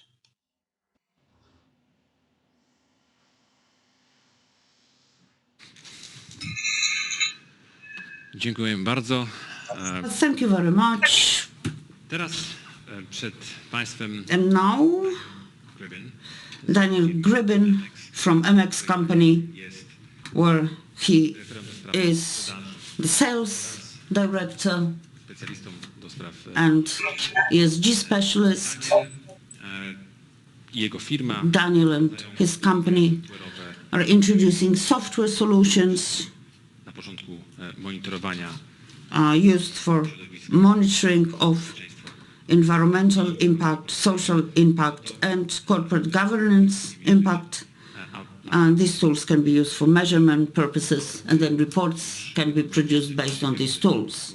Soon all entrepreneurs in the EU will have to report on their impacts. Please join me at the stage. Daniel opowie nam o tym, jakie są główne problemy, jeżeli chodzi o raportowanie. Daniel will be speaking about the key challenges of reporting emissions. Good afternoon, and appreciate I am the last one on the stage today, I think. So thank you all very much for sticking around to the conclusion here.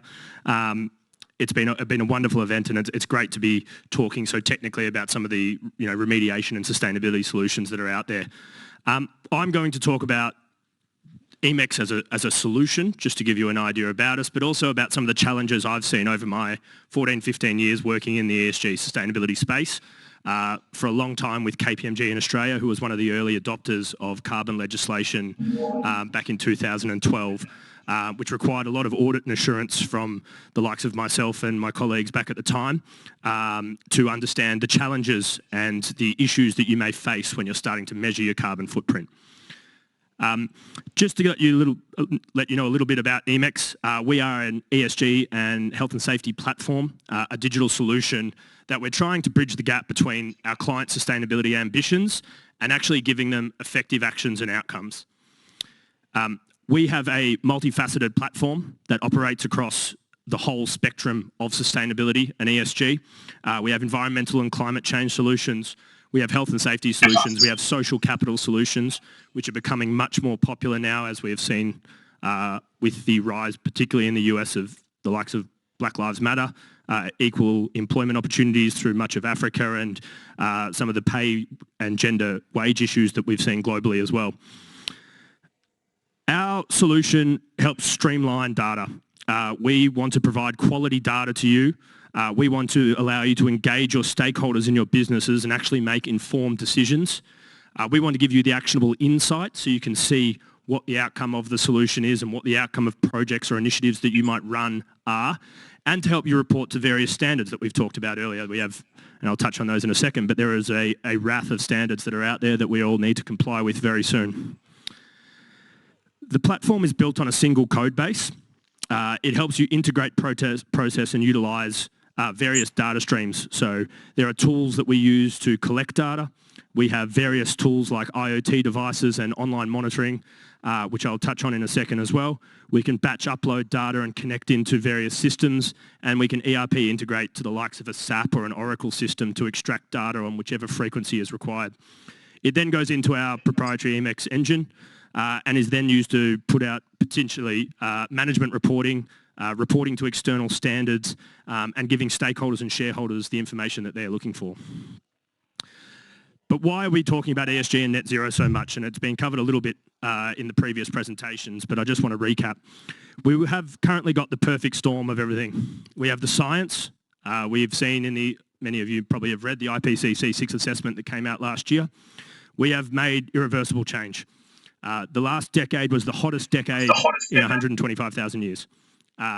We have made irreversible changes to temperature that won't see, regardless of whichever carbon abatement techniques we use, we won't see a surface reduction until at least the mid-century. So the science is out there, it's being adopted by leaders, it's being adopted by the globe, it's driving governments and regulators, and those regulators are putting out mandatory requirements. We touched on the CSRD and the EU taxonomy. The big change there, and probably relevant for everyone in this room, is that companies who have 500 employees or more will need to report publicly on sustainability and ESG issues as of next year. The US in California has brought in mandatory carbon disclosures for all companies as of 1 January 2024. The SEC is proposing listed companies to report their scope 1, 2, 3 emissions, and that will have a flow-on effect. Even though there is only around 5,000 listed SEC clients, you all form part of the supply chain for those companies. So you will be needing to report your data to them so that they can then report it on as well. We've seen the likes of New Zealand and Canada, for example, and the UK mandate TCFD, Task Force on Climate-Related Financial Disclosures. We have seen recovery payments connected to COVID be linked to this. So this is all coming together in a perfect storm here. And then we've seen the market leaders are really starting to drive it. The likes of Amazon, Microsoft, BMW are demanding their suppliers be more sustainable, be more accountable, and report their data up to them. I know recently Unilever came out and noted to their clients, to their suppliers, if they're not able to meet their ESG scores by next year, they will be moving on from them. And that is a massive supply chain that Unilever has there. But then what do we need to report? And this is where I want to touch on, and I'm not going to go through all of this because I know it was previously talked about, but we have our scope 1 and 2 emissions. And the main point here is that scope 1 and 2 emissions are your direct emissions, and we all form part of a supply chain that goes into scope 3, as Andre touched on in the previous presentation. The reason we're reporting on scope 3 at the moment is to get groundswell. Scope 3, in my opinion, will go away eventually. We will have a groundswell of people who are managing scope 1 and 2 emissions, which are your own emissions. You know, we don't report profit twice. We don't report revenue twice from a financial reporting perspective. It will go away in time, but we need to get the groundswell up. We need to get the number of people reporting data there. So scope 3 will be there for another decade plus until we get an appropriate amount of people standardising this information, reporting on these emissions in a consistent manner. What are the challenges? And this is the main point, of course, that I've seen over the years. So when you're starting to measure your footprint, do you know the boundary of your operations? Do you know, for example, what contractors are included or excluded into your direct control? Do you have the ability to change a light bulb in a building so that you own that building, or you're able to make decisions around the footprint associated with it? Do you form part of a supply chain, up or down? From a remediation perspective, are you a contractor of someone else? Do you need to report to their data and to their standards and their requirements? So understanding your boundary is always the first step that I recommend clients go through when they actually start to go down their emissions reporting process. What are you including, excluding? Do you have operations in developing countries that perhaps don't have availability of data and are going to have an issue with you? Then we go into what are your material sources, and one of the big things I think a lot of people get hung up when they're doing their first footprint is they try to get everything the first time. This is an evolving science. It's an evolving process. Whilst we have got factors and we can do conversions for almost every type of emission at the moment, when you're first starting this process, I strongly recommend focus on what is material. What is 90+% of your footprint, which is generally going to be electricity, perhaps some fuel use from a scope 1 perspective. Air travel is often a big one, and waste, depending on your operations, particularly I suppose for the remediation world where you're using a lot of waste and it's either going to landfill or to various other projects. And then where does your data come from? So there are data sources that can be very reliable. There are data sources that are not so reliable. We need to find out where our activity data is coming from. We can integrate with a lot of systems. We can find out where data is coming from as a software provider, but you need to have confidence in that data if you're reporting to your shareholders, if you're reporting to your board. Do you have a reliable electricity provider? It is regulated in most of the world, but in some areas, particularly in Africa and Southeast Asia, your invoices are not reliable. They're on a sub-meter who is estimated, etc. So where does your activity data come from? And that is a big challenge because, for example, the CSRD requirements will require an external audit. And those auditors are going to look at that source evidence and that source data. So do you have the right activity data? And finally, do you have the right culture? And this can apply not just to carbon, but to any ESG issue. We really need to drive the right culture, and that comes from leadership and it comes from the top. So do our CEO and board support these initiatives? Do they want to actually make a meaningful change? It is very hard to make change in a company from that mid-level position, and you're trying to persuade a board, you are trying to get budget, you are trying to do things. You're a small cog in a big machine. But if you can get that buy-in from a senior level, from board members, from CEOs, from CFOs who will eventually be driving this from a financial risk perspective, then you are going to go a long way to being able to run this properly and to be able to actually make a change within your organisation. And then how do you do it? These are the other things. So one thing I strongly recommend is work with your integration partners, whether that's EMEX, whether it's the likes of Lion, whether it's the big four consultancies.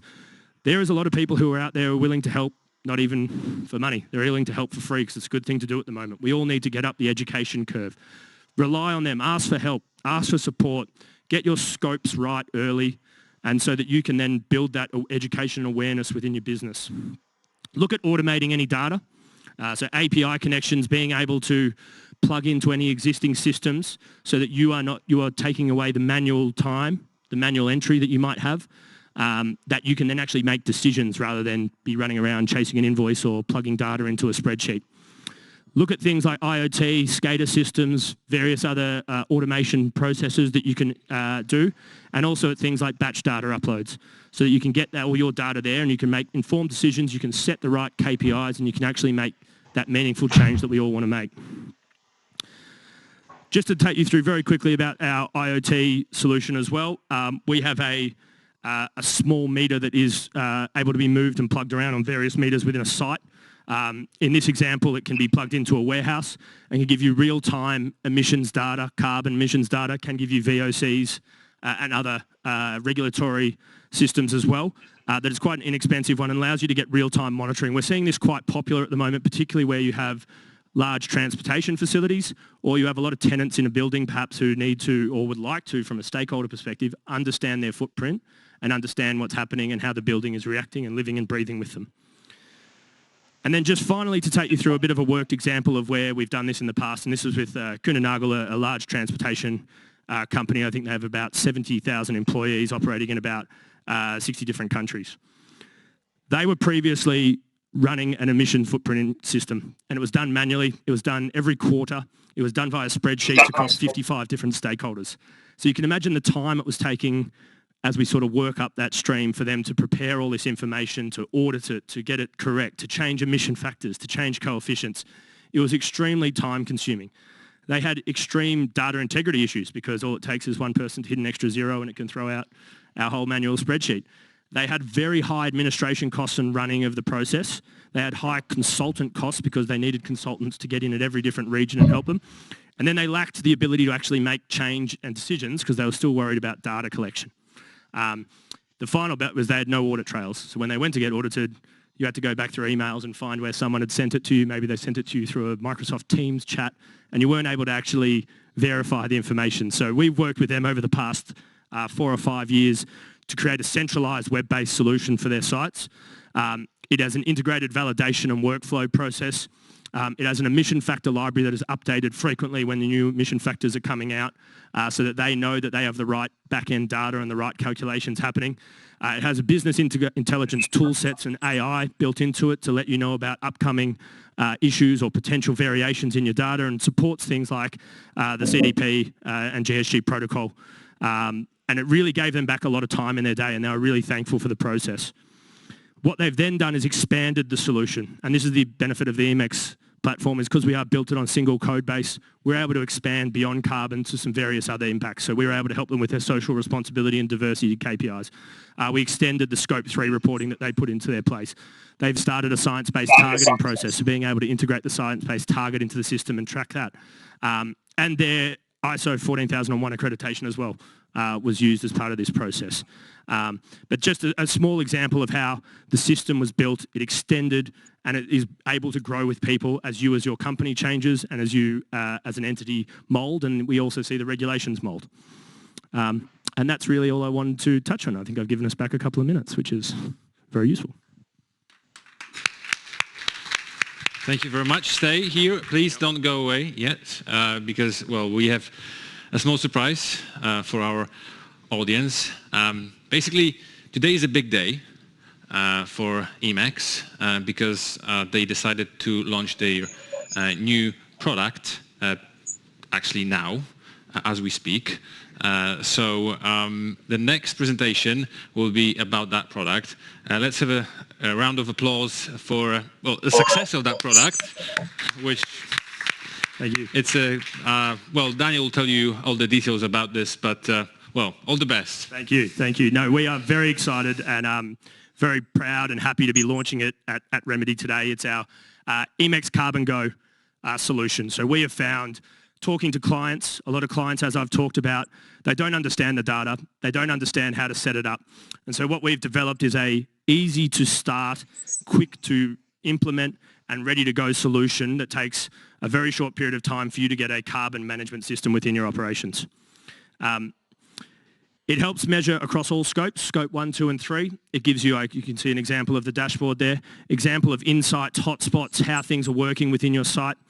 And it is in line with all the best practicing or the best practice frameworks out there. It covers scope 1, 2 and 3, as I said. Scope 3 in line with all DEFRA and GSG protocol emissions. We go through fleet, refrigerants, electricity. You are able as a user to customize the form, customize the emissions you would like to capture, so you don't need to see all this information in your software. It is tailored to you. You're able to upload your logos and your information so it looks like you have a proper data reporting system, and you will have a proper data reporting system. And it aligns with all the relevant frameworks. So it is compliant with GRI, CDP, SASB, the Greenhouse Gas Protocol, etc., so that you get a data quality that is as good as anyone else out there for a fraction of the price. It's fast and easy to set up. So it's a 5 to 10 minute form that requires being filled out. It is affordable, so for as little as €1,000 a month, which is also a flexible based on site. You can report up to 5 to 10 sites in your Carbon Go operations. It gets you quality data that is auditable. So you're able to upload supporting information, you're able to have a track, you're able to have a workflow, you're able to review and provide analytics within the system. It gives you the standardized reporting and the insights that I showed on the first page. And it gives you our support team as well. So you're not just by yourself. We don't leave you there. You get access to our full support team who can take you through the journey if you have questions, you need problems that need to be solved. We're very proud of this, and we will be launching more of these easy to start, easy to set up Carbon Go solutions in other areas of the ESG world. But to take you through very quickly how you set it up, there is about 12 questions. We go through your organisational name, the facilities and the owner of the facilities who will be putting in data. We go into what sector you're in so we can provide you some benchmarking and analytics along the way. You could pick which scopes you would like to report on. We have our team available if you need advice around which ones you may or may not need to report on. If you need to work with someone like Lion, you're able to as well to work with our partners in order to get the information there and to help you set up this initially. We cover scope 1, scope 2, and of course scope 3. We have all the emission factors uploaded in there. We have the analytics available. And then you get, within a matter of days, our promise is within a matter of days to give you an actual software with logins, with appropriate workflows that is functional. You're able to enter source data and you can be up and running very quickly, which gets rid of a lot of the lengthy implementation times, a lot of the lengthy processes that go through when you're trying to implement a software. It gives you really actionable insights. So in this instance, we can see there's a very large scope 3 factor within one of the sites here for March. It gives you hotspots, it gives you analytics and AI and future trend analysis. And it will be custom, it doesn't show you in this one, but it's custom with your logos. So it looks like it's your operational and your company's data software from day one. It's as easy as 1, 2, 3. If you would like to know more, I have my colleagues Mark and Will here who are happy to talk about it. You can also scan this QR code, which will take you to the website, which has been launched today, I believe about an hour or two ago. But we're really excited to launch this product and to be able to give access to those who usually maybe wouldn't be able to get a data reporting software out there or find spreadsheets and some of the other processes really cumbersome. So thank you all very much. It's a very quick presentation and a launch, but we're really excited about the product. Happy to take any feedback as well you might have from it. So thank you again, and thank you to Remedy for allowing us to launch the product today.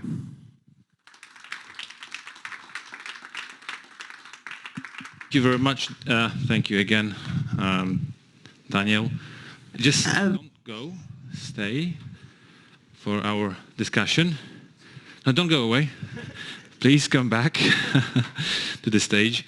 We are waiting for Andrei, who will be joining us for a summary discussion.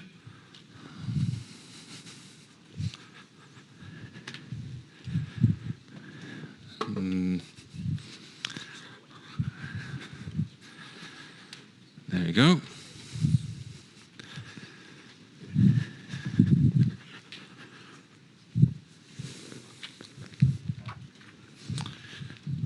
Okay, so gentlemen, we are still waiting for Matthias to call in.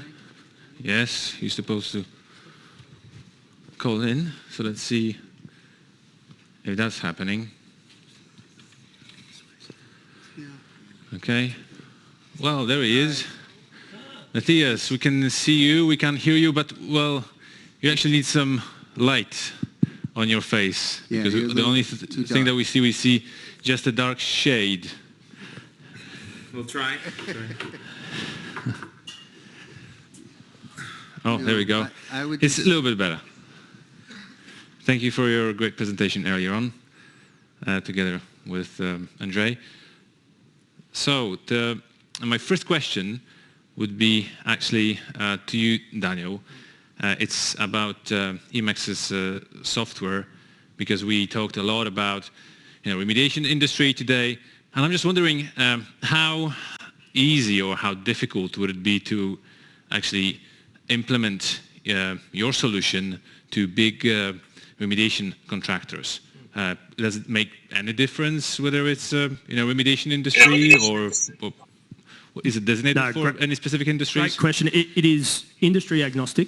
Okay. The challenge that we were discussing actually over lunch is that you need a certain level of maturity for the implementation process. So we are asked, if you're in the remediation industry, you might be asking a lot of contractors or a lot of suppliers for data, and they may not understand what you're doing with it, why you need it, what information to give you, what is good information, because we need quality data in to give you the quality data out. So the remediation industry is quite mature. We've been very much in the sampling, the analysis world, etc. for a very long time. So that side of it is very strong. It's the sort of the other information that you need. Setting up the software from our perspective is a very straightforward process, but we don't want to give you software that you can't use or that is not ready for your sort of level of maturity at that point in time. Okay, so basically it's a great solution irrespective. Yeah. Okay, good to know. Thank you. Well, Matthias, you touched upon brownfield site development briefly. Can you tell us a little bit about availability of the funding in that area? Yes, well, so the answer is yes. There are brownfield redevelopment grants which provide funding to local units of governments and other public bodies to investigate, remediate known sites of environmental contamination. However, it is important to keep in mind that when applying for such a brownfield grant, that there is about a 65% possibility that your request could be denied. However, there are other opportunities like green funding, like we've talked previously about, which aim to meet these sustainability goals. And there are brownfield projects that meet those goals, and successful project would have a return to both the investor and the community. Green financing as a whole has the potential to support clean energy development by financing the redevelopment of brownfields through remediation projects. And projects like these are given actually advantages from the green banks, like offering better credit rates. So what it means is that remedial goals in developments must now include processes that work towards achieving net zero. So brownfields or greenfields should be a part of a net zero trajectory. Okay, so what do you think that the entities that actually issue green bonds or green funds, what are they looking for when they are analyzing or funding projects? Okay, so the best way to answer this question is to ask what green funds actually mandate in the first place. And green funds are mutual funds or other types of investment vehicles that promote socially and environmentally conscious policies and business practices. Meaning these funds want to invest in companies that engage in green transportation, alternative energy, and sustainable living, because the aim, after all, is to expand collective human action to respond to climate change, which on the other hand offers huge potential economic long-term growth. So going back to Andreas and my presentation, considering ESG factors, investors look for a more holistic overview of the companies they might potentially want to invest in. They want to invest in activities aligned with environmental friendly business practices, to provide the needed finances for project initiations and developments, as well as policy and research development that will have the potential to support the transition to a green economy. And such an aspect of such a financial contribution could be, as said previously, a motivation to invest in brownfields or smart developments of greenfields through the validation of the trajectory to reach net zero. Okay. So, well, as we all know, all the indicators now are showing global downturn, global economical downturn. Andrei, what would it mean for green funds or for for funding for serious remediation projects? Well, a couple of things to think about is that even with an economic downturn, this whole push towards sustainability, the push toward net zero, ESG, and the reporting requirements are not going to be put on hold. They're going to continue. There's a very tight time frame to meet. I think there's a lot of things being said about can we reach net zero and what does that mean? And I mentioned it in my presentation, and I would again suggest people to think about this, is as we go on, every year things are still going to continue to deteriorate. There's a storm at the moment hitting South Florida that's doing tremendous damage that was started just as a tropical storm is now a hurricane. These things are constantly going to present themselves, and people are going to just say, what is the response? What are we doing about this? So because these things are these because the idea of sustainability is not going to go away, because these measures are there, there's going to be a constant call to react to them. And that's not going to disappear. It's even despite an economic downturn, and no one's going to say, well, we can live with a drought a little longer because the economy is bad. It's not going to happen. So for those of us who look at this, and I do think this is the future, and I think many of the people here I know are consultants, and many of the people here in the environmental industry, this is going to be another facet of this industry that's going to be part of it. And because of that, it's going to continue regardless of what happens with the economy. It's not going to stop. It's here, and it's not going away. It cannot be put on hold. And so, you know, whether you believe this is the best response or not, it's right now the only response that we have. Yes. So it's here. Yeah, I'll add to that. I think you also saw through COVID as well, which is either, you know, effectively an example of a recession where we were locked down in borders, but the ESG sustainability world picked up. Governments started passing more legislation. Regulators and industry bodies started becoming more vocal during the COVID period, and you didn't see a downturn in the ESG sustainability world. In fact, the number of bonds and financial instruments that were issued, I believe, is something like had a 50% increase from previous years through that period. Right. Well, especially that in near future, or we already see that we need to move from actually climate change mitigation to adaptation more and more, because the changes that everybody sees with our own eyes lately are just incredible.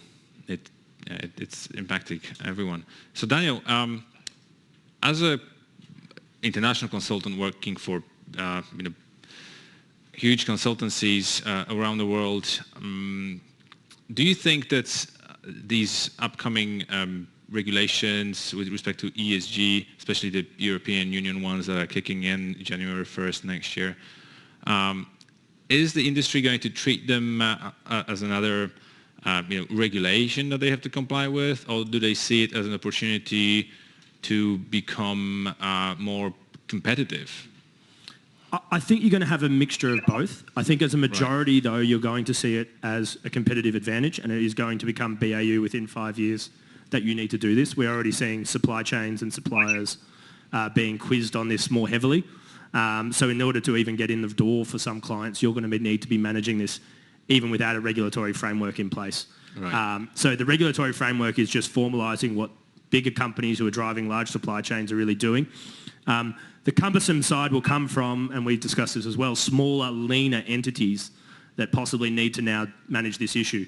And that's where I talk about working with integration partners, consultants, automating processes, digitising, etc., so that you are not having man hours that are being associated with this as part of your BAU, effectively like your finance system or your accounts payable, etc., that can become as automated and as hassle-free and as easy to manage as possible.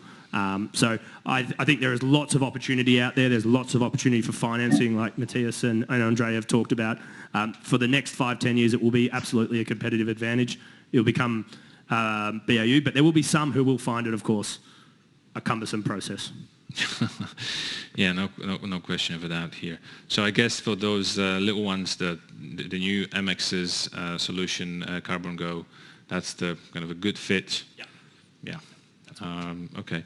So I had a look at some of the latest ESG reports as some of the companies actually look ahead and they're trying to adjust, comply, they are getting ready, and they are publishing.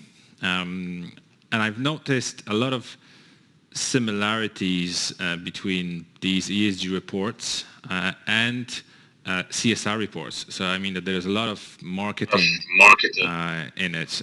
Andre, do you think that this is the right way to go, or can you say a few words about you know, how does it compare the ESG to CSR? Okay. I don't know. Do you want to pick that one up? I'm happy to start. Go ahead. I mean, if we look at the evolution, we started from sustainable development back in the 80s with the Brundtland report, which then moved on to CSR in the 90s, which then moved into sustainability, which then financial institutions picked up more recently and started terming ESG. So there's always going to be an overlap between those terms. Sustainability is probably now more used in the environmental world than it is from a sort of a social perspective. CSR is still probably perceived as social. There is always going to be an overlap. I think Matthias touched on it, and Andre as well, but the greenwashing fear is real. We just saw, I think it was EasyJet yesterday, remove all their offsetting requirements because they were greenwashing. We saw one of the Dutch banks, Deutsche Bank I think it was, get penalised in court for greenwashing.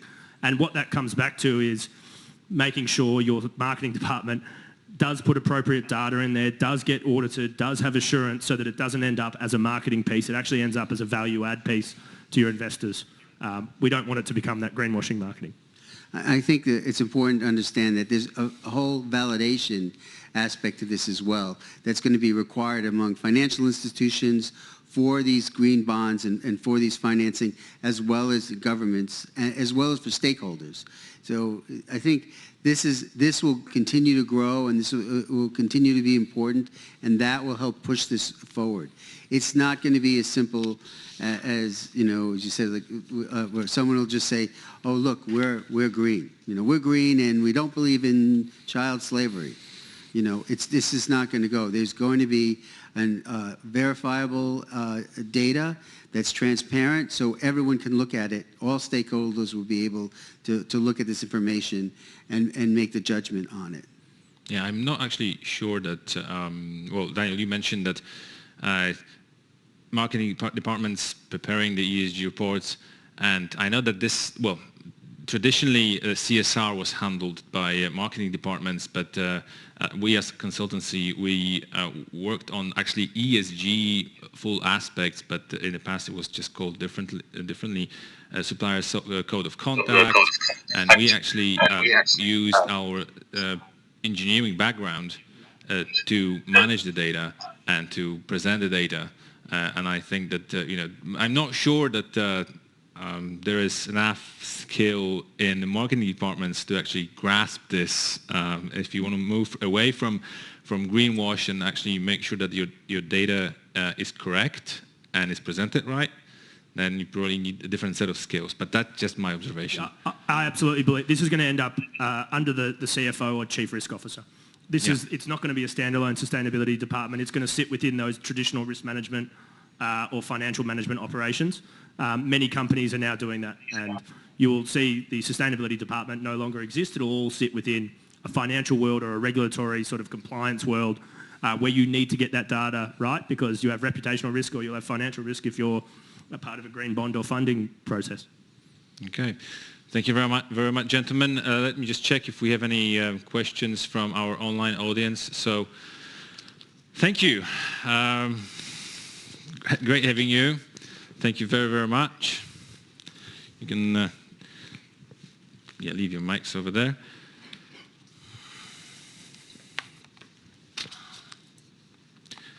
Szanowni Państwo, ladies and gentlemen,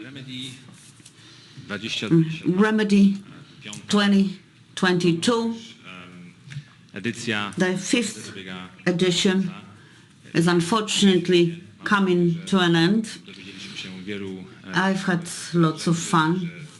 I hope that we have learned a lot of interesting things and the trends that are changing in the remediation industry. And they are now going to cover a broader spectrum, including the ESG. Well, this should be of interest to you. And I hope that the debate on sustainable remediation that we started here will continue. Hopefully, especially here in Poland, we will not stop the discussion and actions.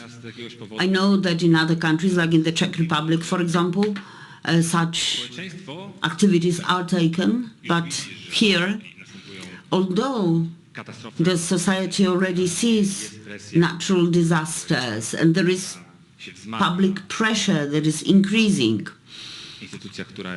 there is pressure exerted on the institutions, or legislative institutions, but unfortunately this doesn't get translated into specific remediation projects. Their number is not growing, and if we analyze them from the sustainability point of view, it seems that this is still the debate that is not taking place in Poland. And it will, some time will pass before it does. But hopefully we'll have funds available for big remediation projects.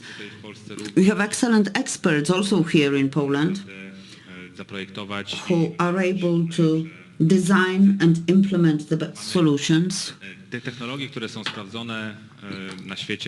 technologies that have been tested in different places in the world and that we have presented to you during the Remedy conferences could also be effectively implemented in our country. So I hope that we are going to keep meeting on Remedy Forum, maybe in a different setup, but I hope that the discussion will continue throughout the year. We organized the conference on the last Wednesday of September in Warsaw, so I hope that we are going to continue our training and educational mission and business mission also, because we are the platform where representatives of the regulators can meet with entrepreneurs and talk. Hopefully in the future the regulators will also be present during the panel discussions. They may be the speakers. Ladies and gentlemen, those of you who would like to get a certificate confirming your participation in this conference, please go to our website and during the application form you can provide your data and we'll issue the certificates to you. Well, of course, today wouldn't be possible if not for our partners. I would like to thank the Foundry Company. I would like to thank my team, Monika Rzeźniczak, Matthias Keren, Andrea Karadia. And hopefully we'll meet next year in such a large group as today, or even in a larger group. Thank you very much, and see you later.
Good morning, Sebastian. Good morning, everyone. I'm very happy to be invited as a speaker today in the frame of this conference. My name is Julien Castellin, and I'm coordinating a Master of Science and Engineering program in the field of polluted science management, and I'll be very glad in the next couple of minutes to introduce you to this program and its links with the professional field in polluted sites management. So maybe starting by introducing a little bit who we are. I like to say to my students that when they will study in Lille, they will also have the opportunity to discover Europe. So yes, we are located in Lille, north of France. You might know. We have the chance to be at the heart of Europe, let's say, with 4 main capital cities really close to us. I've also indicated Warsaw in this map, a little bit far, but still I think feasible for students who would like to enjoy to visit Poland. Lille, it's the 4th metropolis in France with, as you can see, a little bit more than 1 million inhabitants, and we are a very dynamic city. We are the 3rd student city in France with a little bit more than 150,000 students. We are Junior, we are a School of Science and Engineering, and we are a member of Lille Catholic University, which is the largest private university in France. So we are in a very large campus in the city center of Lille. We are in a very dynamic ecosystem, as you can see, with a little bit less than 40,000 students. And it's very multicultural, as you can see. We have a little bit more than 5,000 students this year. And as you can see, a lot of different academic programs in a lot of different fields. To focus now a little bit more on JUNIA itself. So JUNIA is a School of Science and Engineering, and here you can see the main key figures about us. 5,000 students, 185 teachers, researchers, doctoral students, as you can see, and you can also see some nice pictures here on the right, as we are currently in a quite important real estate project with a lot of buildings being renovated and reconstructed. Our ambition is to be a leading actor in the world of transitions. So our research and training programs are aligned with 4 major transitions, and the one that will be mainly of interest for us today is to nourish and take care of the planet. At JUNIA, we have 3 main science groups corresponding to 36 specialization programs. As you can see, programs related more to mechanical design, public works building, mechatronics, robotics, etc. at HEI. At ESAN, it's more related to digital transition. We have programs in embedded electronics, mobile robotics, bio-nanotechs, etc. And at ISA, which stands for Institut Supérieur d'Agriculture, so Higher Institute of Agriculture, we like to say that we train engineers for the earth. You can see that we have several programs. Some of these are taught in French and some of these are taught in English. And among these ones, the program in sustainable management of pollution. So we deliver a Master of Science and Engineering, which we call Diplôme d'ingénieur en France, in France. So aligned with those transitions and these topics, we have 4 main domains of research, as you can see. And within one of these domains, we have a research team working on management of contaminated land, and especially with trace metal elements, with a focus on how to produce and how to valorize biomass on contaminated soil. So this research team is very much linked with the training program in sustainable management of pollution. And this is the program I'm going to introduce you now. With a little bit of a story, we haven't started from scratch. Actually, we've started from an Erasmus intensive program that was hosted by ISA for a little bit less than 15 years, involving 15 partner universities in Europe. So basically, we've scaled up this Erasmus intensive program, which was called Pollution in Europe. We've scaled up this program to create a Master of Science and finally Master of Science and Engineering. And as you can see, in total, a little bit less than 100 students have been graduated from this program from in total 16 different nationalities. Basically, the program is designed, as you can see, to train future managers, engineers, scientists to gain technical expertise in the management of pollution, in the sustainable management of pollution, with this international view, international context. So the students will get skills in the prevention of soil, water pollution, on the management of those pollutions, on the management and the treatment of sites contaminated by human activities. The idea is really to give the students the necessary tools to be able to deal with polluted sites, with pollution in general. And this slide, I really liked it, although you might find it not very nice, but it's to show that the course organization is very logic. So during the first year, and especially the first semester here, we will firstly introduce the source of pollution, the pollutants themselves, where they're coming from. When you know about that, then you can move on to how they behave in the environment. What is their fate in the environment? And then you can move on to, okay, what kind of risks they will pose to the environment, what kind of risk they will pose to human health. And this is roughly the program of the first year. And then the second year is really dedicated to the remediation, how to remediate soil, groundwater, surface water that are contaminated by pollutants. So of course, we focus on the different kind of techniques available, the physical-chemical techniques, biological techniques, etc. And moving on to also a little bit of ecological restoration, landscape management. So this is the program for the second year. So roughly key elements of the program, the links with the professional network. This is the focus I will propose you now. The international experience and the fact that you will learn by doing. But yes, if we want to focus on the links with the professional network, definitely this program is very much in touch with professional network. First of all, through the different lectures that are given by professional experts from a lot of different companies.